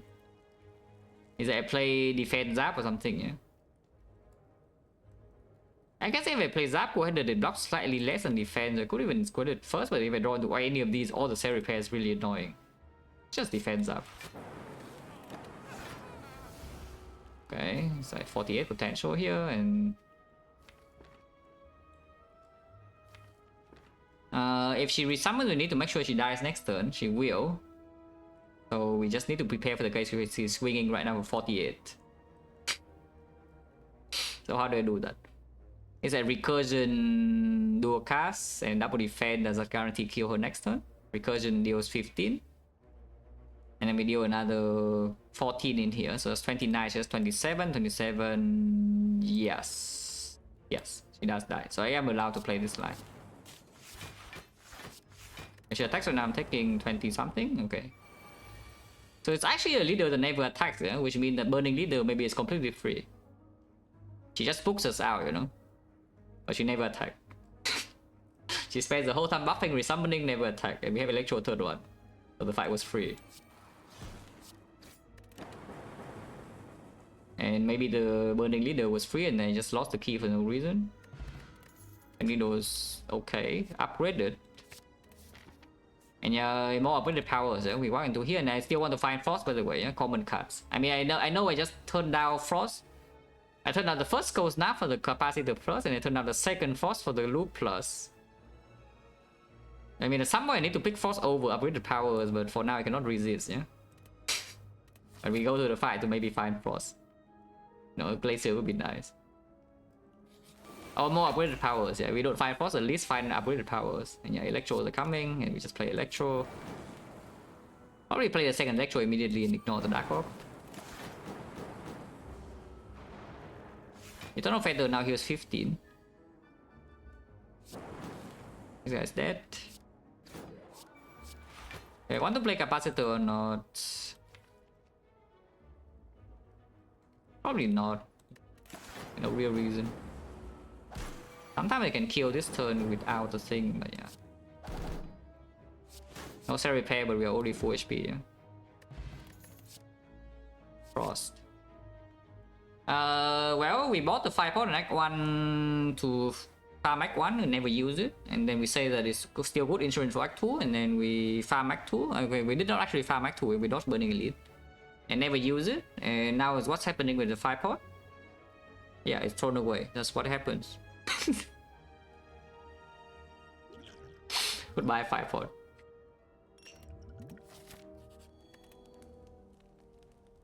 Now what? Electro upgrades possible, go for the ice upgrade possible, bullseye upgrades possible, still very good. In fact, like that's by far the best damage upgrade in the collector fight, yeah? The bullseye plus.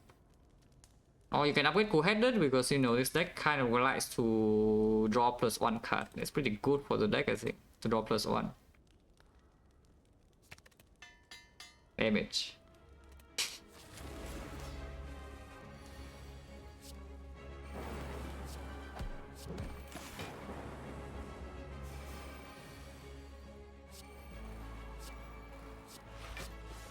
If she buffs right now, we still get emotion chip. Because they attack 7/7. If shot she swings.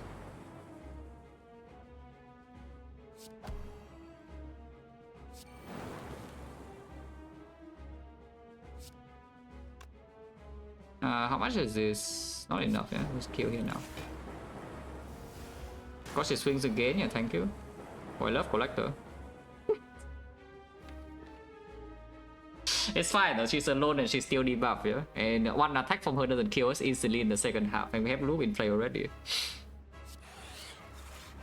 Because the Defect being drawn here is also like maybe the worst thing, but it's not that bad. She is debuffing us this turn, so next time she attacks we know and we're not weakened. I think I should play the Halo Wood over the coast now.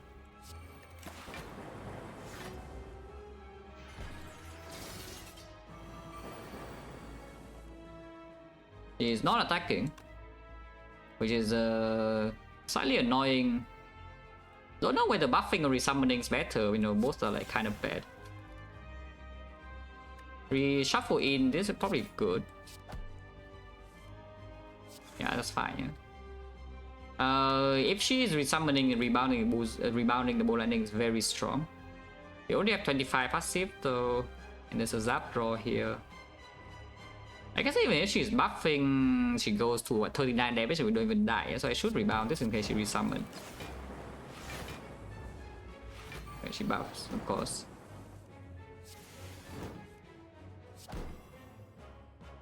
She doesn't die now. I guess we block in case she's doing the thing. Yeah, of course she swings now and now she's dead, right? Because of the bullseye plus. And the emotion chip. And she doesn't even freaking attack. So she chose the most annoying pattern for us, yeah?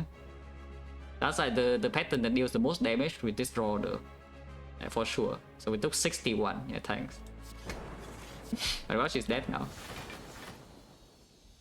And we preserve pots. The Seek, yes. Machine Learning Plus to draw to the other powers or the Core Search in order to get the Bias Clock Plus, and then we actually finally have output. No, but actually though, our maximum output is not that high, yeah? And we are exceptionally slow right now because we don't have a hit sinks, no skim, one quoted only a lot of base cards, the freaking Leap and the Rip and Tear. Frost. Frost. Oh, you can just take the color. This is only good if we draw capacitor very early on. Otherwise, you know, we start with the virus. I guess actually it puts virus in front and you get one frost on turn 1, yeah? And then you draw capacitor. It's just that after you play electro, it becomes worthless and you're playing on 4 energy afterwards. 5 energy does do something with this deck, yes, because we have the Halo Wood. So it makes new cards. This frozen core is not bad though. This frozen core is definitely not bad. Not bad at all. It even makes the loop to loop the dark orb form the virus immediately. Now it does make the first electro play a bit weaker, yeah, because you cannot evoke your lightning immediately. So like Retomancer could be slightly problematic if you play electro and the first small dagger doesn't even die. When I take Frozen Core exactly in a run like this, but if I have another Defect or something, it would be much easier to take. Basically, when you have a lot of powers, but no Frost. That's where the Frozen Core is at its strongest. They just keep drawing into powers and you don't have Frost in your deck, you don't draw the Frost. Yeah, Frozen Core makes the Frost for you. Or you just keep playing powers. It's when every turn playing powers, and then Frozen Core gives you the other thing. So it's kind of like it's giving you draw and energy every single turn. Because what would you like to play? After you play your powers, let's say you have energy left because of the boss relic, what you want to play, yeah, you spend energy on the cold snap or cold headed or frost off, and now Frozen Core gives that for you. So it's just the boss relic that gives you both draw and energy, yeah, and also it means that you have drawn the wood card until your orb slot is full. When your orb slot is full, well, it no longer works, and then you have nothing. But it's kind of like it's kind of like nuclear battery in a way. Pretty similar relics, like nuclear battery and the Frozen Core. Any draw, yeah, draw mainly is that the heatsink plus though. That's the only thing I'm thinking about. Is that heatsink plus would use 1 billion energy, and then we are welcoming 5th energy for sure. And we have a lot of goals, of course. If we can part of the shop, actually we will. It's really just a heatsink, yeah? Because otherwise I don't think anything here draws enough for us to care about the 5th energy that much. The heatsink is a pretty big owl and it's not that rare to show up from here.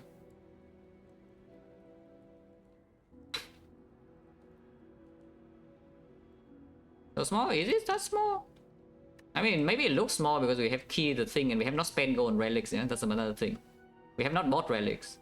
And we key one of them. And we didn't get relics from event either. I guess I did buy one relic, but yeah, we didn't get relics from event either. So it just looks kind of small.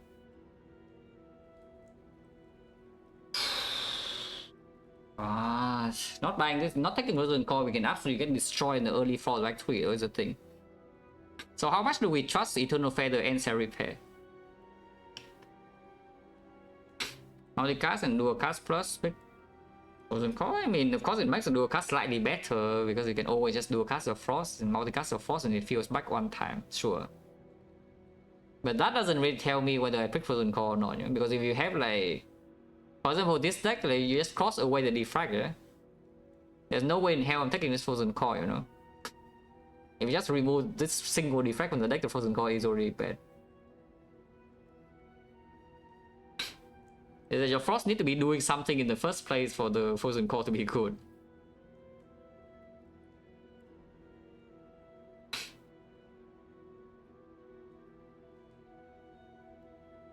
Yeah, and if we top deck Electro in AoE fight, that's already a decent draw there, yeah? So I guess the fact that the Frozen Core doesn't do much in that is not super relevant, and it improves the capacitor turn immediately. When I pick up Halo Wood, early Act 1 Desperate Source of Sealing? No, Desperation Halo Wood picks, Act 3 picks. But Act 1 is usually just good, yeah? Halo Wood is usually very good in Act 1. Like, almost no matter what kind of Act you're in, it's just good in Act 1. And then it's bad in Act 2 in a lot of cases, because, you know, it's not front load in Act 2 and you get hit in the face and you just want to draw your Frost Orb or whatever, you don't sustain. If you don't have sustain and you keep drawing Halo Wood in Act 2, well, you die, probably, and then you're sad. But in Act 1, the fights are slow enough, and, you know, in O3 Elites it performs, in the bosses it performs, so it's just good. And then, Act 2 boss is good again. Act 2 hallways and Act 2 Elites are probably a little bit too fast for Halo Wood to be good. But then Act 2 boss is good again, and then Act 3, most of Act 3 is good, like one more time. And Act 4, if your deck is terrible, well, guess what? It's good. It's generally just a good card. Generally speaking, this card is just good. Of course, it's not better than the premium powers. And you don't actually want too many powers in your deck, that's the thing. That's the same thing for the machine learning. Is that the card is just good. Machine learning, hello world, they are good cards. But you don't actually pick those very often. Yeah, why? Because if you draw too many powers, you die. If you add way too many powers in your deck and no acceleration, you die. And you would prefer to add the other powers instead, you know, like this, maybe. And you have no time for this. I say that your deck is like what, 1, 2, 3, 4, 5, 6, 7 powers, yeah, with no acceleration. Well, that probably means I should take this. That probably tells me I should freaking take this. Yeah, when my deck is 7 powers and no draw. Yeah, I would talk. But yeah, otherwise if we don't take that, the capacitor is not even positive. Ooh, there's a 4 lead fan with double shot potential. Triple shot potential even. And I mean, if we want to go to early shot, we need to go to both. So I guess we go to both shops. Only 1 fire in between the acts, so 2 eternal feather heal in total. Which means the first eternal feather heal maybe 30 cards. And maybe this one is like 35. So that would be 18 and 21, 39 HP heal total plus the cell repair. Maybe we can do something.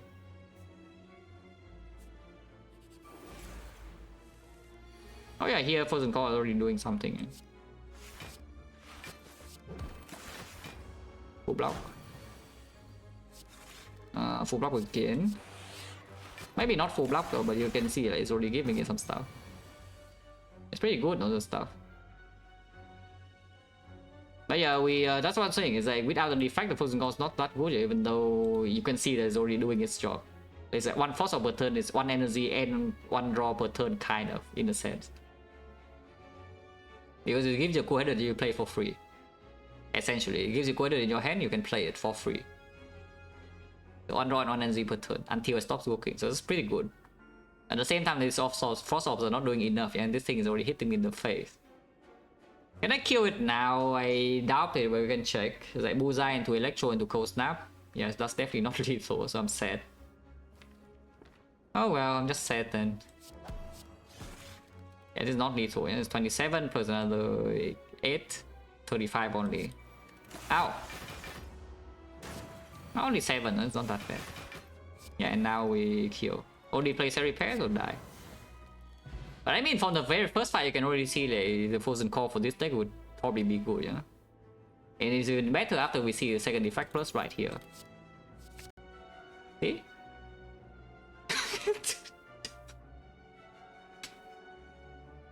Oh, this game is so easy. I mean, that's pretty good, but of course the deck still has a lot of problems, yeah? This potion is very good, but I think we cannot toss away the fairy, right? Its potion is pretty damn good, but I don't think we're allowed to toss away this fairy. Ah, Frozen Core, you say? Oh, the Frozen Core. Oh, I guess the second shop is dead then because we're spending all our gold here, yeah? Yeah, we're spending all our gold here, so the second shop is done for. But this Frozen Core is pretty freaking sick now. You can even buy Panic Button. Panic Button is like giga strong, to be honest. Yeah, this Panic Button is actually like giga strong. Actually, I can buy a Heatsink Plus next shop. Right. We still have enough gold to buy a power. So I can buy a Defect or a Heatsink here. Yeah. Transform something into like Defect Plus, I don't mind that. Or the buy a Scorch Plus is good too. Try versus defend, question the edges. Probably still try, yeah. Wow. Sure. More capacitor. That's the third capacitor we have seen, yeah, in a row. I don't think that is good, yeah, by the way, just so you know. We only have 9 offside and no consume, so if we take this capacitor, we have 12 and, you know, the maximum is 10, that doesn't do anything. So move on, yeah, we move on. Safe go. There's nothing in here. Oh yeah, the Amplify and Effect one you remember, right? I did say that the Amplify and Effect one was one of the much better amplifiers I have seen. And now you look at this deck right now, you tell me what the Amplify does. It's not amazing, the Amplify. But well, guess what? We don't have an Amplify. We have a second Electro instead. Which is fine, the second Electro has done great. But I kind of want an Amplify now, to be honest, over this. Until I want to Retromancer next floor and die. Hopefully not die.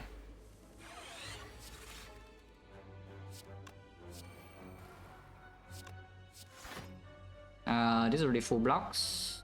Unless they attack, but even if they attack, we take puzzle. And it is to die on turn 3. Okay, it's dying now. Dying now is good.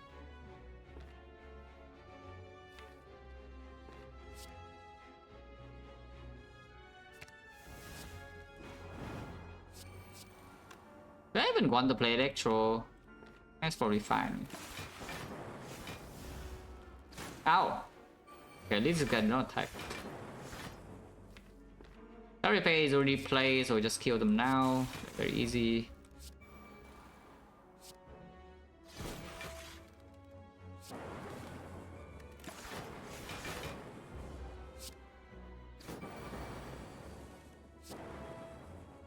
And I mean, you can see the Frozen Core performing, you know, like pretty freaking sick, no? Because we don't have to draw all even the Frost Orbs in the deck anyway to play them, and we need Frost Orbs. Okay, now we can have Frost Orb and it makes Frozen Core a little bit worse, but with Runic Capacitor now I don't mind. Yeah? Or you can take 0 and Z block 16, kind of. Or you can take the absolute premium damage. Second Bullseye is still insane amount of damage and it has not changed. In fact, like with the second Bullseye, it strips artifact faster for the first one as well. Probably should still just take the chill, yeah, just be a monkey. Because Frozen Core is at 1 frost per turn, you have 9 off slots, so you would still need something else to feel a little bit faster. And the 1 frost per turn is already pretty good. The giant head. Hopefully we have enough output for this guy, by the way. What's our maximum output? Let's just say 9 off slots and 4 focus, and also the loop. So we have 11 off slots and 4 focus, which is 66, 70. Oh, perfect. If we fill every single op with Frost and with Preserve Trade Needle perfect, then we block 70 exact. And 70 is a good number in this fight, just so you know.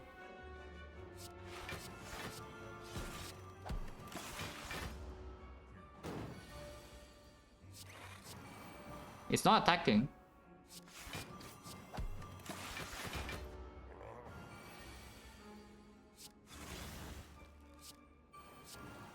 Hey, no reason to keep the deck around, you know? You just actually play this fight ultra slow. Because we can't outscale it. Let's get Capacitor now, yeah? This already blocks enough this turn, 42. And I mean, you can see again, you can just see the Frozen Core. Like, what does the 5th energy do for this deck at the moment? Yeah, freaking nothing. On the other hand, you know, we convert the 5th energy into a Frost Orb instead, which is kind of cool. I want to play a Frost Orb every turn. And now we block this thing forever, yeah? It never does anything anymore.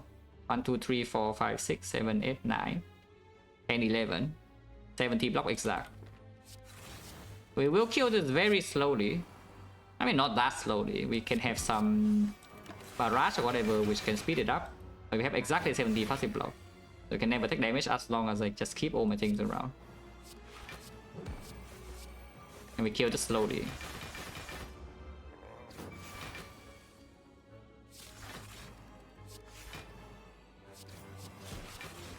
Of course, if we draw any block, we also pull blocks. We can rotate in lightning or something. But, you know, let's just do the brainless line. Even though it takes a while, just do the brainless line.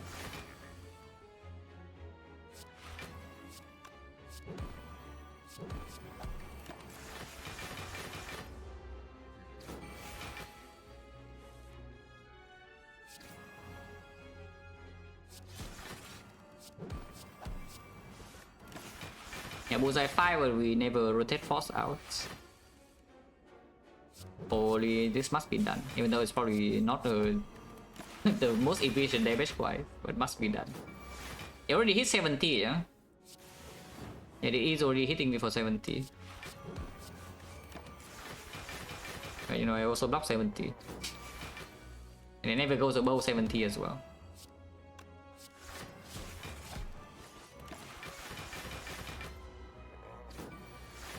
This fight's completely free.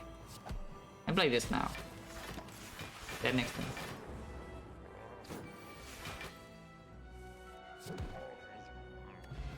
Reserve insect, that's actually not bad. Every gate would be nice the moment we see a hissing plus. Would not be very nice before. It's maybe potentially okay with the puzzle. We have a sick, which we will upgrade right now. It's fine, yeah. The draw, yeah, we have one time draw with Sentinel puzzle and the thing, then we have the sick. And of course, if you see hissing, you just pick it instantly, a hissing plus. Can recall first of all wedding sick, but I think that's nonsense. Because I'm with sick and then we don't have a rest later on, but eternal feather and cell repair. Yeah? So burning elite is not Retomancer. So that's a good start. I need to take a puzzle here, so let's be a bit careful. Chill must be played, and they have another orb, so we already have passive block with 12, which means defense is perfect. If we play the defense here, we block for 17 and we take 1. Which is perfect. Yeah, this is 8. But here is 12, and 12 here is 17, and 17 is perfect, and we just play ahead. And even if this double hits any one of these, they don't die, yeah?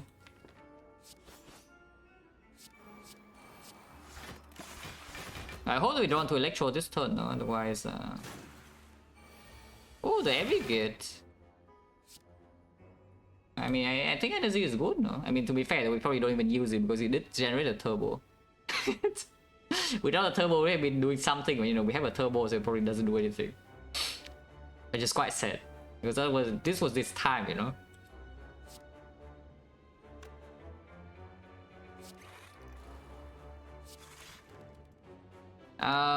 If we want to kill both daggers, we need to bullseye this, which I think I will. I mean, actually, if I bullseye hit this, and the electro will dark or will hit here, and then we have 2 lightning against these. I mean, it's the same thing. It doesn't really make a difference. She always attack this turn, so we can just go for here, and then 10 damage AoE is not lethal on both of these, but you know, it might as well be.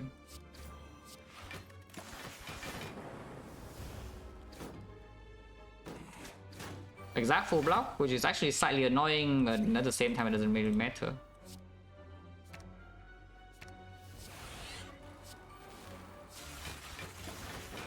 Yeah, and now any future dagger she summon would be dead instantly, and we full block her forever. So we, yeah. So this fight is done. We take no more damage. I would like another defect. Actually, 2 more would be nice. With the Runic Master and the Frozen Core, I don't even know how many defects I would stop, yeah? Because normally I don't pick more than 3. But in this case, I don't know how many I would pick. Yeah, I have no idea how many defects I would actually pick if it shows up.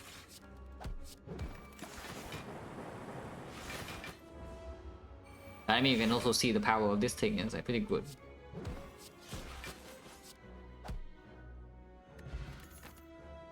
Compound driver, if anything, it's a bit of draw. Is that 2 draw usually? 1 is draw 2. We have Nunchaku and Navigate now.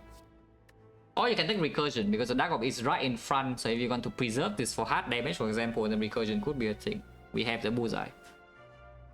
The recursion is not it's pretty hard to get the Dark Orb back around, though. It's like we have 9 off slots and our off generation is mostly Frozen Core. So you play the recursion, the Dark Orb goes to the back, and then how on earth do you put it to the front again? Yeah, how on earth do you put it to the front again? I guess you can slowly put it back to the front. It's like you deal the initial Dark Orb in the hard fight. You have Frozen, you have the emotion chip, yeah. So Dark Orb starts at 6, and then after emotion chip, you probably put it to like what 24 or something. And that's still not good enough. And if you draw loop early, I guess the scenario I'm thinking about, yeah, is that you loop a Dark Orb with emotion chip, and then you have like around 100 or so. And then you recursion into the back, and then you just need to evoke it 1 more time. So this one Dark Orb deals around 300 or 400 damage. and then you can cover the rest of the deck instead of just having to recursion it like multiple times. You recursion it one time and it's good enough. That said though, very early turn I don't even think is a good draw at all, yeah? Because our deck doesn't block that much until we draw into the first Defect anyway, and then it's really happening on the second Defect most of the time. Compound Rival I think is still okay. After the Aggregate is probably still good. But we probably don't need this. I hope that we don't need this for hard damage, by the way, yeah? Because maybe we still do. These potions are just consistency, they're not actual output.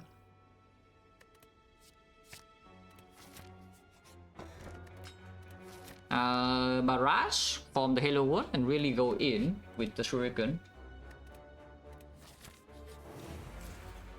Wait, this giant head has strength. Oh, strength giant head, yeah, it means that the maximum it deals is 72. And we only have 70 passive block maximum. Oh, that is like... that's just over. But we also probably lose one play to this turn with attacks. But yeah, it's fine. We just do exactly the same thing as the last giant head, yeah? Actually, it's 74. We're freaking 4 strength, what the hell? It's 74, not 70. But yeah, we probably do exactly the same thing as the last time. Yeah, every other turn because of emotion chip blocks, yes. The emotion chip will probably work this turn and puzzle if it attacks. It attacks right now at 17 and we can only block for 10. So we take 7 here. Do I want to play Zap or not? If I play Zap, then feeling all force is more difficult, but I can compound Rival. If I play Zap, I should probably Zap first. Because then we can get rid of both of these at the same time, yeah? I don't want to draw Cold Snap, right? So let's just do this instead. Okay, it doesn't even attack. And now I draw 6, so the chance of it dealing damage to me is just a bit lower now.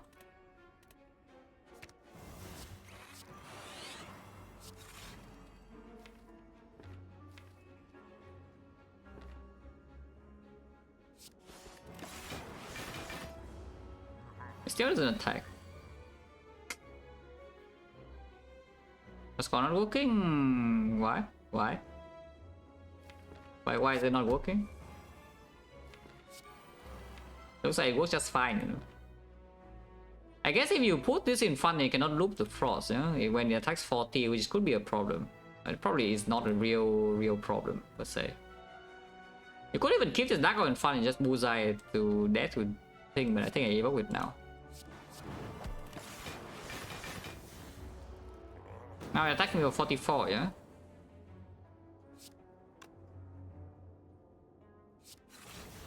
One, two, three, 4, 5, 6, 7, 8, 36. So we take 3 damage in here, and next turn, yeah, should be fine.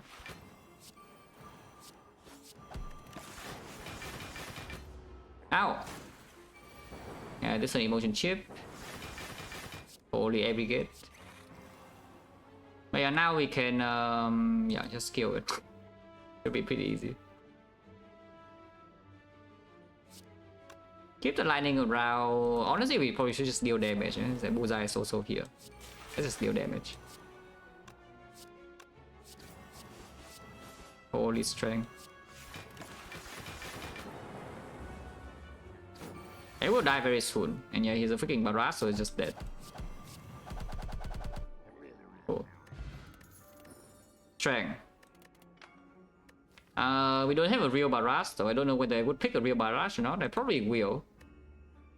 Yeah, I probably will pick a real barrage. But yeah, these are not it, so skip.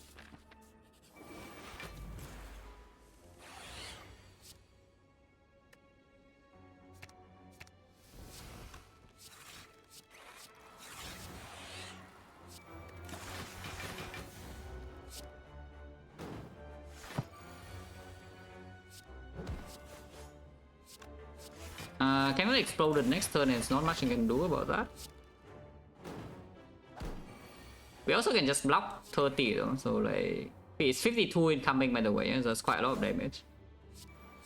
And we can just block that, so it's not a massive problem. Take 2, wow. Ow! I might as well be dead, right? Yeah, Set Repair is already down. Can just do a cast this, why not?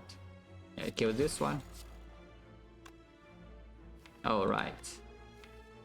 You just play Electro and then just go 9.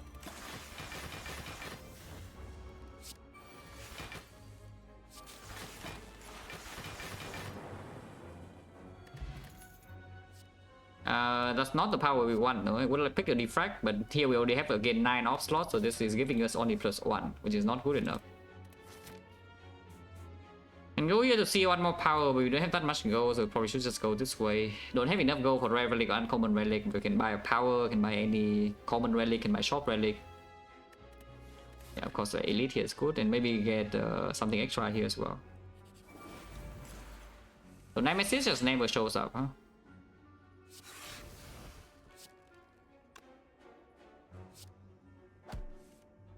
Probably Electro.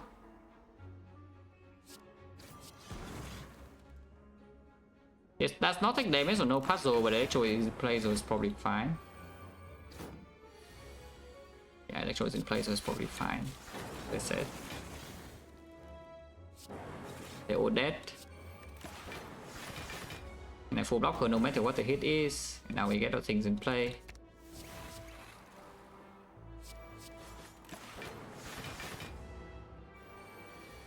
Zoom plus, yeah, sure.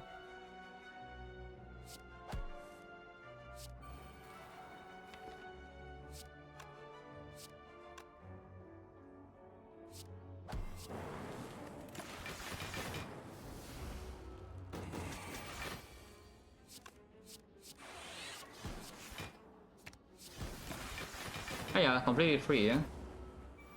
I mean, I expect this Act 3 to be free. Like, with the Frozen Core and all the powers we have, like, we do expect this Act 3 to be free.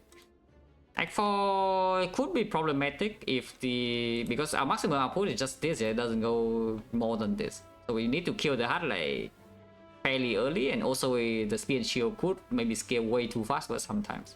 Especially if we get debuff focus down. But, you know. Well, we have the potions. More strength, yeah, strength.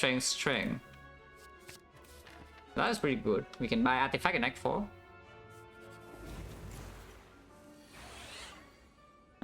Wait, this might be the only competent mod I've seen in a while. Huh? On this stream, I saw a mod doing 30 earlier today. But this might be the only time this has been competent so far, and this is an entire week or something, and then I cannot see it. Thank you, Abigail. So yeah, we head for the heat sinks out, but the heat sink is not actually here. Oh, it's attacking. Oh, thank you. They don't know that.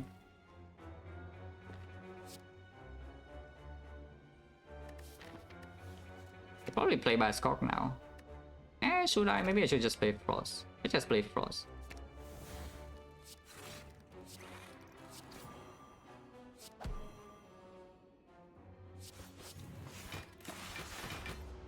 No. Well, even with the dome, the Maw cannot do it, yeah. Yeah, this is, I don't even know, like the past 5-7 days or something, it hasn't done the 30 on turn 2 ever. I mean, not complaining, but you know, the Maw needs to step up this game a little bit, yeah. It really has to step up this game a little bit. Otherwise, that's quite sad, you know, for everybody involved.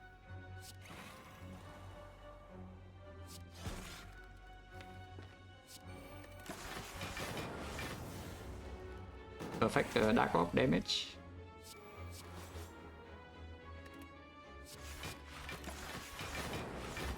Yeah, 2 more attacks and kill.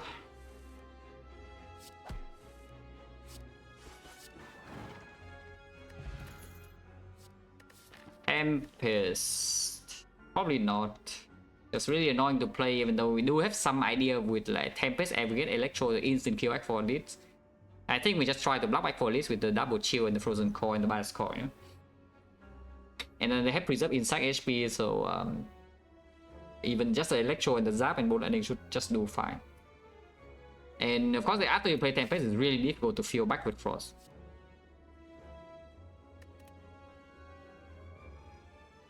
Baiting Barrage? No, it's not even better. If Barrage shows up here, just good. It hasn't shown up at all, but if it shows up, I would have picked it.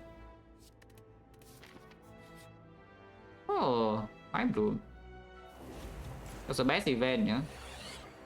I mean, technically, Overworker is a better event because you can see you have more gold. Yeah, that fight drops more gold than this fight. Yeah, the Overworkers drop you 50 gold, and this fight only drops you 25. Yeah, nice Ninjaku setup. Wait, are we fine against slime boss? Wait. I did not even think about that, but are we actually fine in this fight or not? Because it's hitting me for 38 next turn.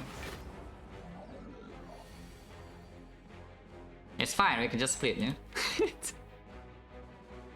Yeah, we can just split it, it's fine.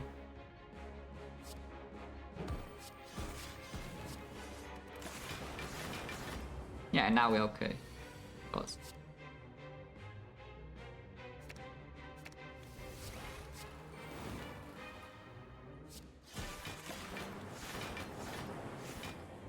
And now, of course, next turn they're all dead. And then Chapu once again is on 9, perfect. Turnip, yes, thank you. This, however, though, is very interesting. Because that is 5 permanent focus in the hard fight. Yeah, this is 5 permanent focus. Yeah? We have bias core with no artifact. Second cell repair, probably not. If anything, we can speed and shield, but we never hit sinks, no modified hand, no bird phase earn, the payoff is not good enough. Equi is probably still fine. Equi should be fine.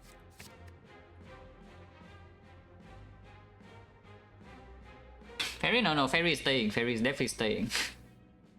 I'm just thinking about the Gambler's Blue versus Ancient Pot, but probably also nonsense. Because the output is enough to, in the hard fight, to keep up, yeah, for the first and the second cycle. Is the third cycle is we are falling short, but then we just pop the bias score in the third cycle and you use emotion chip for damage. So there's no need to even negate the downside, really. Of course, you can also just take this in here and block vulnerable, which is doing roughly the same thing as the fairy in the first cycle anyway. I could see that you just block the vulnerable, and if you draw the bias clock early on turn 1, you pop this instantly to get 5 focus. Because if you have 5 focus, form the bias clock and the frozen core and emotion chip, yeah, you don't die first cycle if you're fawn, you know. But actually, it's true is that you can just take this over the fairy, and if you draw your bias clock early, then you pop 5 permanent focus and you're chilling. And if you don't, then you just, you know, just block the vulnerable, and it blocks roughly the same thing as the fairy. Of course, the problem with that line of thought is that sometimes you get destroyed by speed and shield, and then you go to like 20 HP or something, and then you have ancient potion and die, or you have the fairy and then you live. Well, surely we don't get destroyed by speed and shield, right? But yeah, I'm convinced.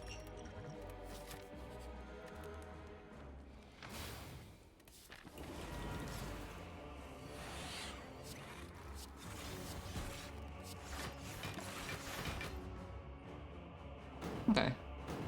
But one's not draw down on turn 1, yeah? It doesn't attack on this turn, no? So we're being vulnerable, we know for sure. That's fine. This turn we will take damage, but again, that's fine. Act 4 we have full heal with the Total Feather, yeah? So it's okay to just take some damage.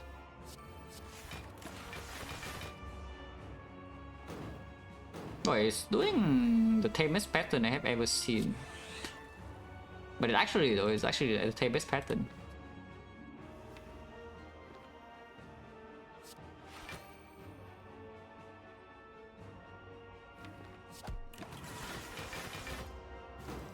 Okay, finally here's some drawdown, but you know, it's a bit late.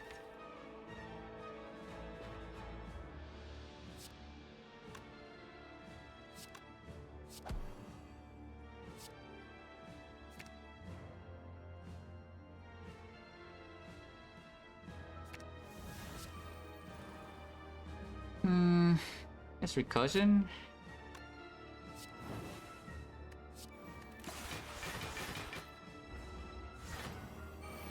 Yeah, now we are just like super chilling.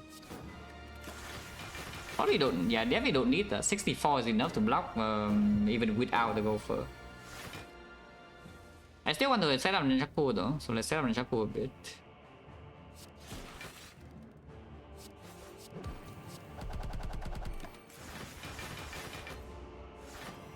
No problem, yeah, full block this easily.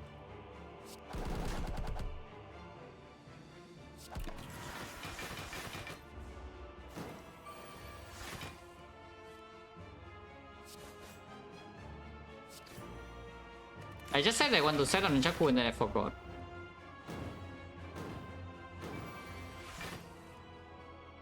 At least I just forgot.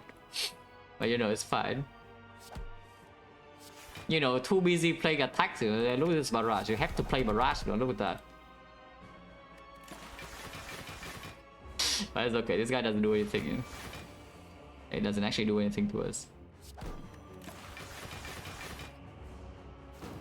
Attack no, you get by Scott debuff? Yes, you can. Like very powerful use case. Yeah, and then I want to act for I see a Defect relic, and suddenly now I don't have my fairy HP and shield draw. Those are the worst draw of all time, and then I die. Hopefully not.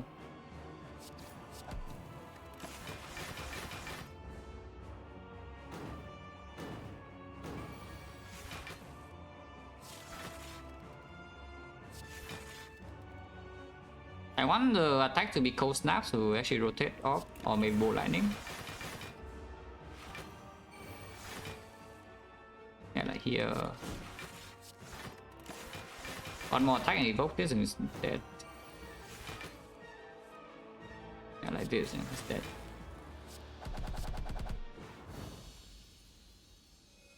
Second fight should also be like very easy, even if it's this one.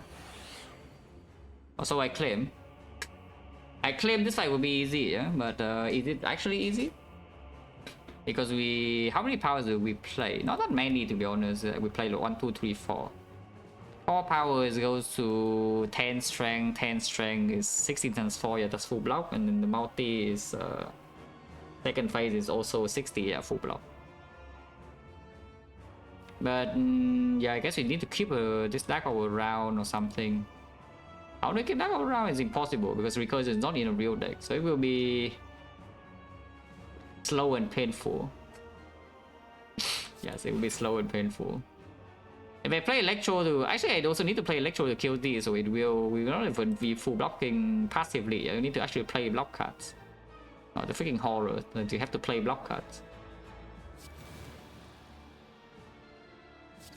But actually, though, we need to play some block cards. Probably.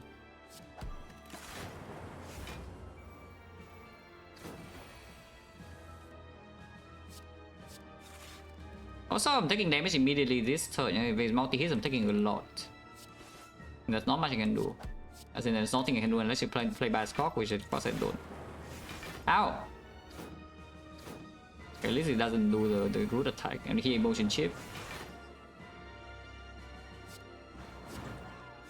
Why did I play that? Because if I play that now, I only have on 4 sword and it's attacking me for, at the moment, 40 damage. So I'm taking like another 19. Yeah, this fight we bottom deck both Defect and you can see that it's already bad, yeah? But only because this fight has too much HP, so I cannot play by Scock. But otherwise, if it works to spear and shield, this is a draw, though I just play by Scock and then we are probably fine. And of course, we have Gambler's Brew. But you know, here I'm taking damage again and it's annoying. Ow. Minus 18. Motion chip again, play the ammo is gone, this is still worth playing. Exact full block. And Defect is finally freaking here. How big is the multi right now? 56, right? Yeah, we don't die. Even if it throws the garbage attack.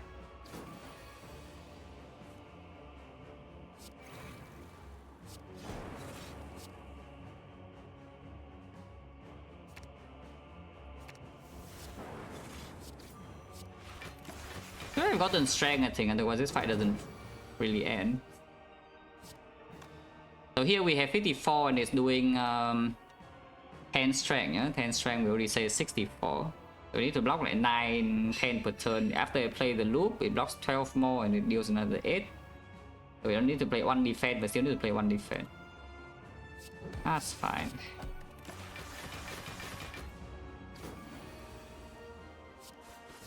Now this will be a very slow grind, and then after it dies the first time, you can play Halo Wood and it gets a lot faster. But for now it's slow. Wait, I thought it was doing the thing. I guess I can just play this, huh? If I play this now, 1, 2, 3, we still have 9 here, so it's like 55, 54, 72, 73, and 73 it goes to 72, right? So loop is safe to play. Yep, full block. And now every power that we want to play is play, and we just kill this very slowly. I should probably just play the Halo World because this fight takes forever. So it attacks me for what, 80 now? Yeah, it attacks me for 80 now, but you know. Yeah, if I don't play Halo World, we also don't really deal damage with physical ever, yeah. And then ops cannot be played.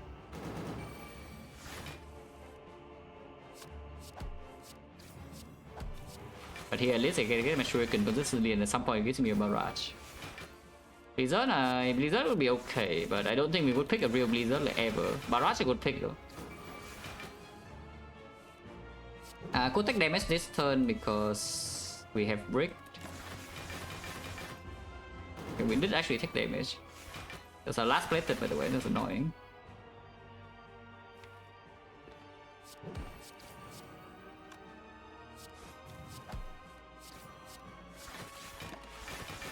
Yeah, attack is 80, weaken 60, so if it's weakened we take no damage, so if it's not weakened we can brick and then get on.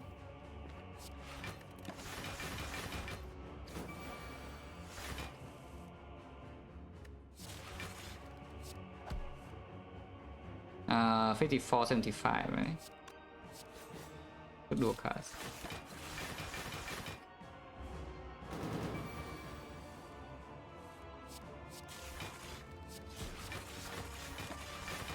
Only 6 HP, no fairy, so if I mess up like super big time, we can actually get kind of own. But probably not. And yeah, Shuriken is actually our damage in this fight. Still no barrage, by the way. That's fine. We have barrage at home, yeah, the Riven Tear. Yeah, barrage at home. Okay, now it's finally freaking dead. And we can exhaust cell repair and maybe play electro, but probably not even playing electro. It's only 54, so that's fine. The multi-hit is 72. 72 passive block. In here we have 66 only, so that's not enough to full block, yeah. But that's also fine, you know, just play attacks. Yeah, 72.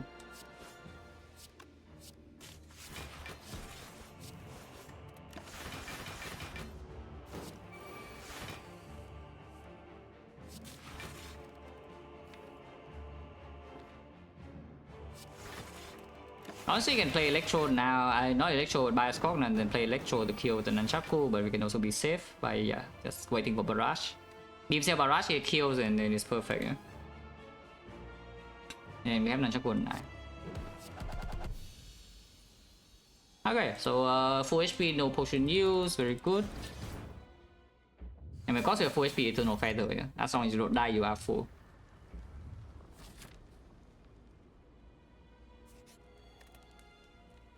Then this upgrade is what? Abrogate, could see, Electro, could see, go for the eyes, could see, Chill, could see. Chill is actually pretty good, yeah? Even now. Because it makes sure they have something to emotion chip in the hard fight, like 2 force off minimum, and 3 force off when speed and shield on turn 1.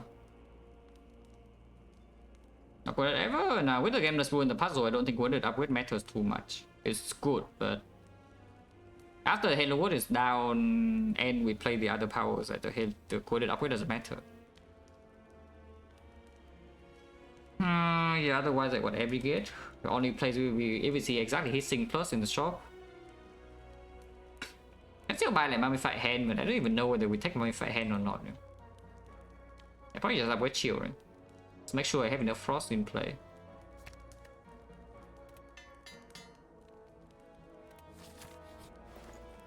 Rich. Okay, not actually. Here's a Barrage for real, so you can buy Loop.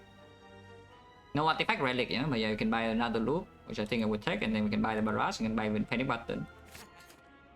This Barrage you would take. And then you can remove a Panic Button. Panic Button is pretty good, yes. Turnip as well.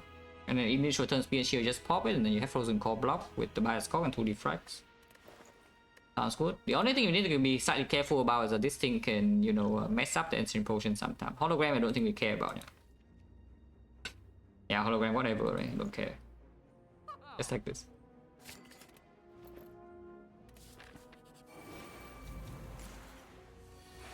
The top deck seems already good enough. Then this would be what? Nunchaku is set up as well, yeah? We definitely take Bioscock here, like that's 100%. But after Bioscock, I think if we take Bioscock, we should also take Electro. Yeah, we take Bioscock, we should also take Electro. So it's like Electro, Bioscock. Awesome shield, 50% chance drop focus. Yes, if you have off slot, it's 50% chance to drop focus. Otherwise, it drops strength. If you don't have off slot, it always drops strength. Which is why you can buy Prismatic Shard, give yourself an off slot, and then it can debuff your focus sometimes, even if you don't have ops.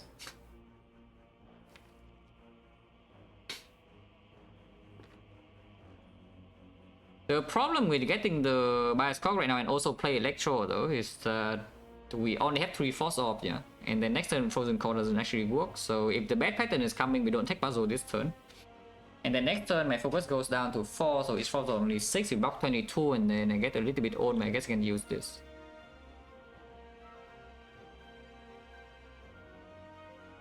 So 3 first, yeah, of course. It's like you stick with Electro Bioscock and you can just do Bioscock, chill. Unless you tell me to play Zap, I don't want to play Zap.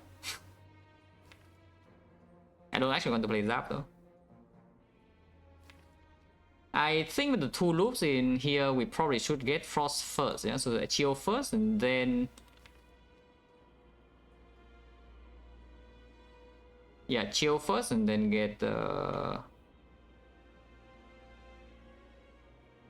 How dumb is it to kill with Dark Orb instead? Because there's another thought that kills with Dark Orb. Rapido, thank you for the sub at 36 months for 3 years. Thank you very much.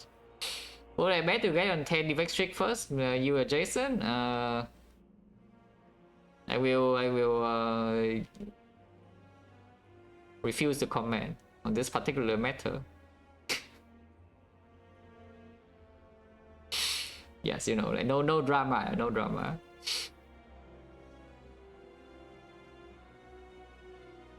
But okay, what do we do here?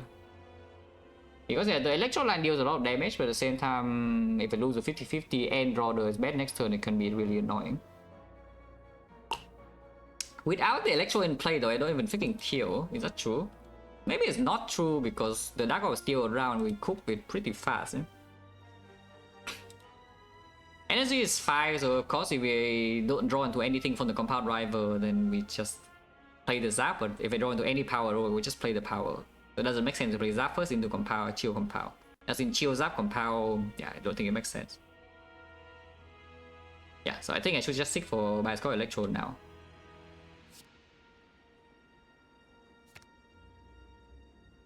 Yeah, Bioscock Electro. Play chill. Play Electro. Play compound. And Chaco Energy. And yeah, now we draw into the other power, so we can just play that. Instead of playing the Zap. And now I get another Frost. If we being attacked by this guy is perfect, because now we take puzzle and we are sure that this turn never take damage. So that's a good pattern, yeah? Which probably means this fight is over. Just other than with the 7 3 months special lot. But yeah, we win the 50-50, so the fight is over instantly. Because we never take damage this turn, we already full block, like they are freaking dead. And you know, fight's done.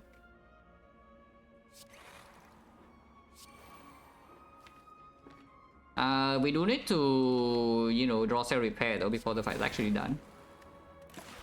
But we have 2 turns for that. And even if I don't draw cell repair, it's only like 2 HP, you know, it's not that bad. But yeah, next time if I don't draw into cell repair, it's dead, yeah, there's no saving it. If I play this right now, it's dead because loop is coming. But you know, minus 2 HP into speed and shield, I don't complain. One chance. Nope. Oh, it's dead. And Nunchaku 1. So we lost 2 HP. Ginger, yes, Ginger and Turnip, amazing. Another chill, but in the hard fight is not actually good. Ball landing I don't think is good enough. We have Halo Wood and also the Barrage, and Streamline of course not, so we skip. If I draw by score turn 1, I will negate. Or should I negate it anyway? I guess I can always start the turn with chill, yeah? So I start the turn with chill and see what I draw first. Huh.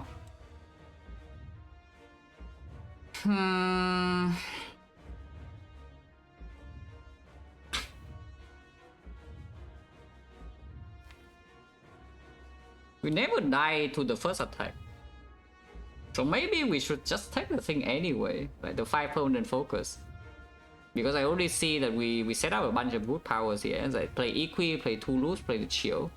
And next time I can gamble 8. We are vulnerable, but we never die to the first hit, and with the gamble 8 and Frozen Core, we have 3 powers to reach into an emotion chip props again for turn 3. And then we should be fine. And I have like 5 permanent focus, we go to low HP, but that's just... It's like a lot more convincing. That saving the bias cock around damage is way slower. And the Dark Orb's not cooking as much. No, I think we try to get 5 focus. This will kill me first cycle, but I don't think it will. I don't think it will. Like we just play Equi, 2 loops and the chill. And ignore this potion, you know, we just use this for the bias cock instead. Hopefully not stupid, because this like could be run losing, but I don't think it will lose me the run. Yeah, the Defect is already here. We can gamble for 1, 2, 3, 4, 5, 6, 7 still. Yeah, and now we win. Because we full block this easily. Yeah, I look at this, like, what can the heart do? Like, what can it do? This Dark Orb is like a billion damage and we full block this easily. Now we just deploy Electro, yeah, best damage card, and then I guess I can deploy Halo Wood first and Electro later could be nice too. Yeah, Recursion would be nicer.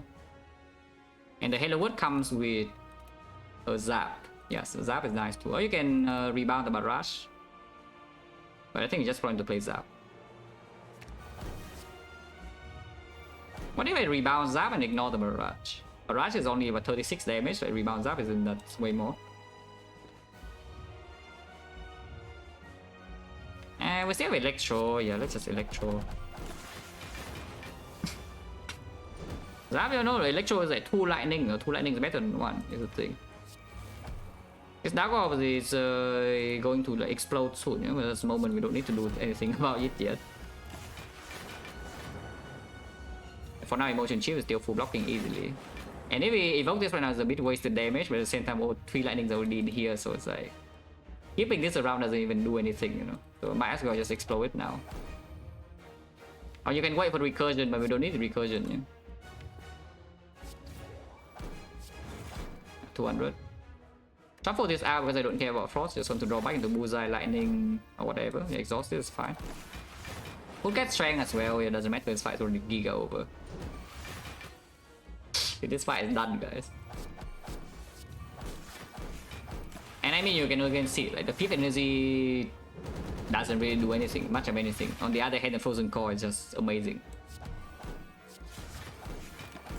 It's already dead. And we full block without doing anything by way next cycle. It's only 90 damage and we passive block 92. So even if I draw the burn and do nothing and I full block. But we also can weaken and also deal a lot of damage. It's weaken both turns.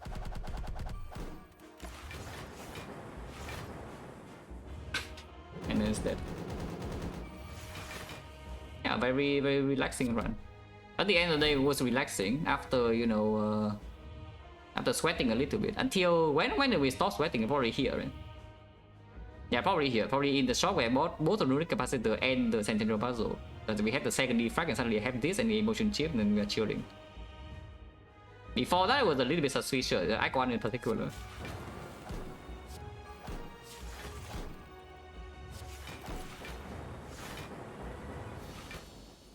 Yeah, sub 2 hours, that's quite good.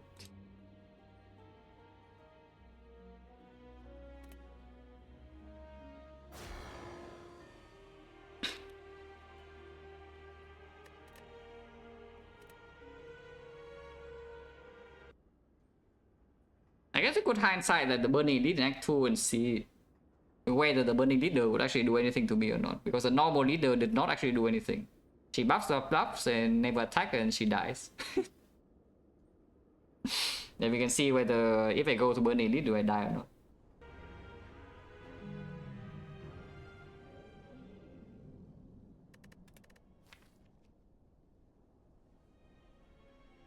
Where was it? Like here, right? Yeah, after this fight, we lost 22.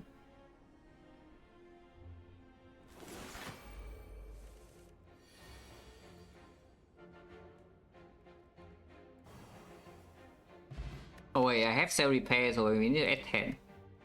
Right, I need to add 10, but we can add 10 when we want to the fight. Italicize leader, so turn 1 she doesn't actually do much, but yeah, HP add 10.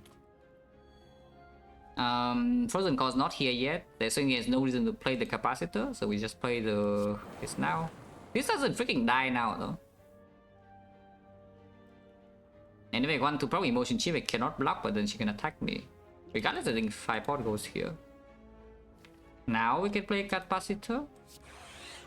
Without Sentinel Puzzle.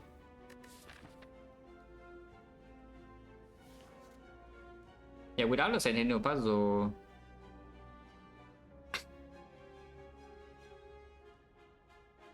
What should I actually do here? Because even emotion chip next turn is not so big. And it's on 9 HP, so like any lightning or any single attack could kill. Of course she can attack this turn. I think I would full block.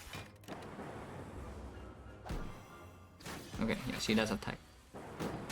Ah, so the pattern is different too with the Burning Elite, because I think for the first time around she did not even swing. The first time the leader actually just did not ever do anything. So but this time she attacks. So the pattern is different because it's burning. They don't know that. Oh, now I do.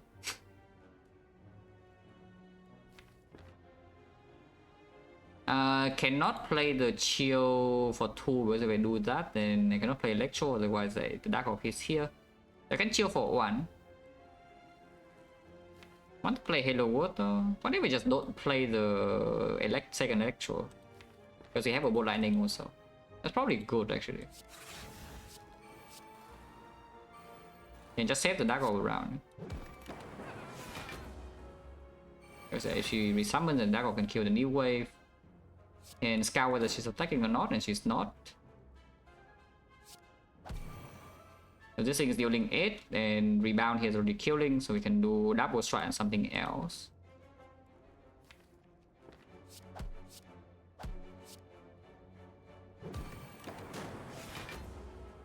She is buffing for sure. We have no idea what she's doing this turn. And my Defect bottom deck, so it's pretty spooky. But she has fairy, so we never die. Yeah?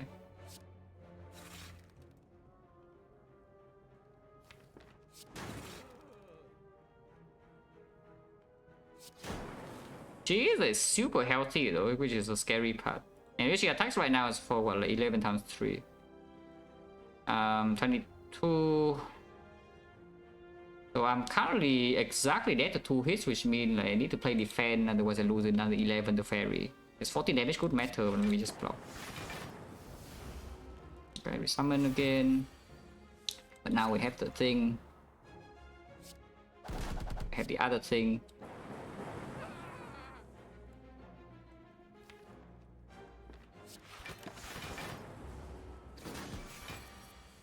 Yeah, and now suddenly I have 2 HP. We know that she does not attack this turn, so I have 2 turns to kill maybe. Not very easy to kill at all from this point, because I have no more lightnings left. And no shuriken, no barrage. Maybe it's possible.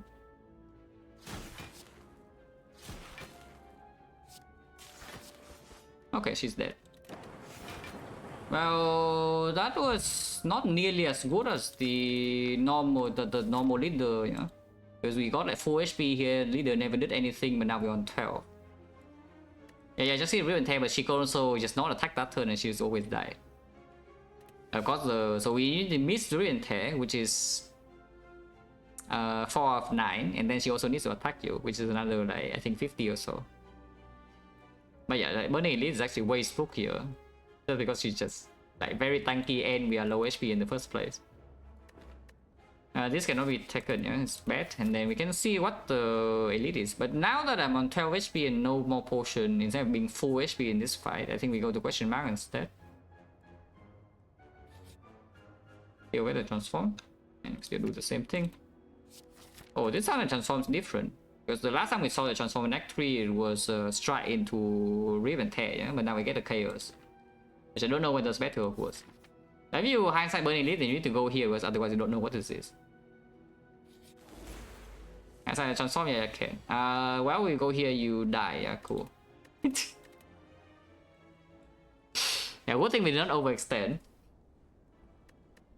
And yeah, like go to the fire, get full HP, and then you just do normal elite and take 0. And then stay at full HP. But this fight also took 61, yeah? So it's like you fight the slaver, you lose fairy, and you want to here, you just die.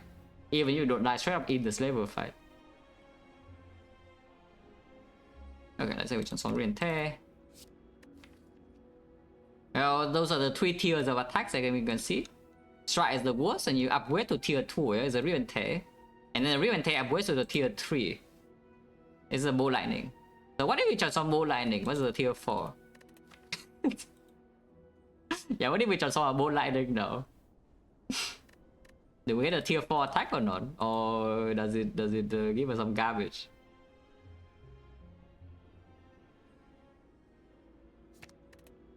Tier 4, yes.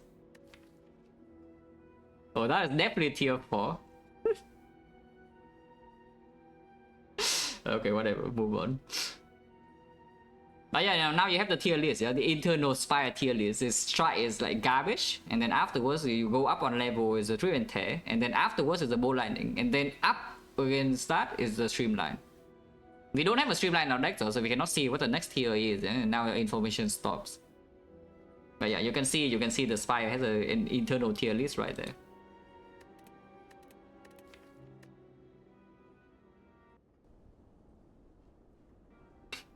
Okay, so what happened today? This one was like a bit spooky early game, and then we saw the Giga Frozen Core with upgraded powers, and we win. Yeah, cool. This run was very strong early game, and it was with Reaper versus Snecko. And we picked a Snecko, and with hindsight knowledge, we know Reaper is the freest thing ever, and Snecko just break boss relic because, you know, here you get owned. But it's still Snecko corruption with Dark Embrace, Feel No Pain, and no base cards basically, so like, it was not bad. It took no damage, except this one fight with Snecko screw us. Every other fight no damage, but Snecko screw us, and one fight we took 70. Well, cool. But yeah, not much happened. Let's get out of here.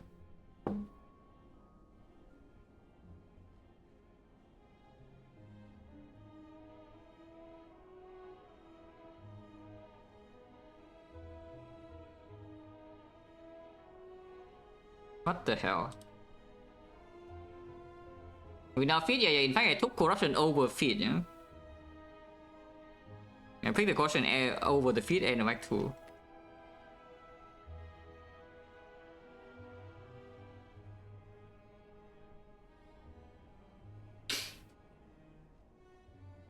Oh, this is the evil red, I guess.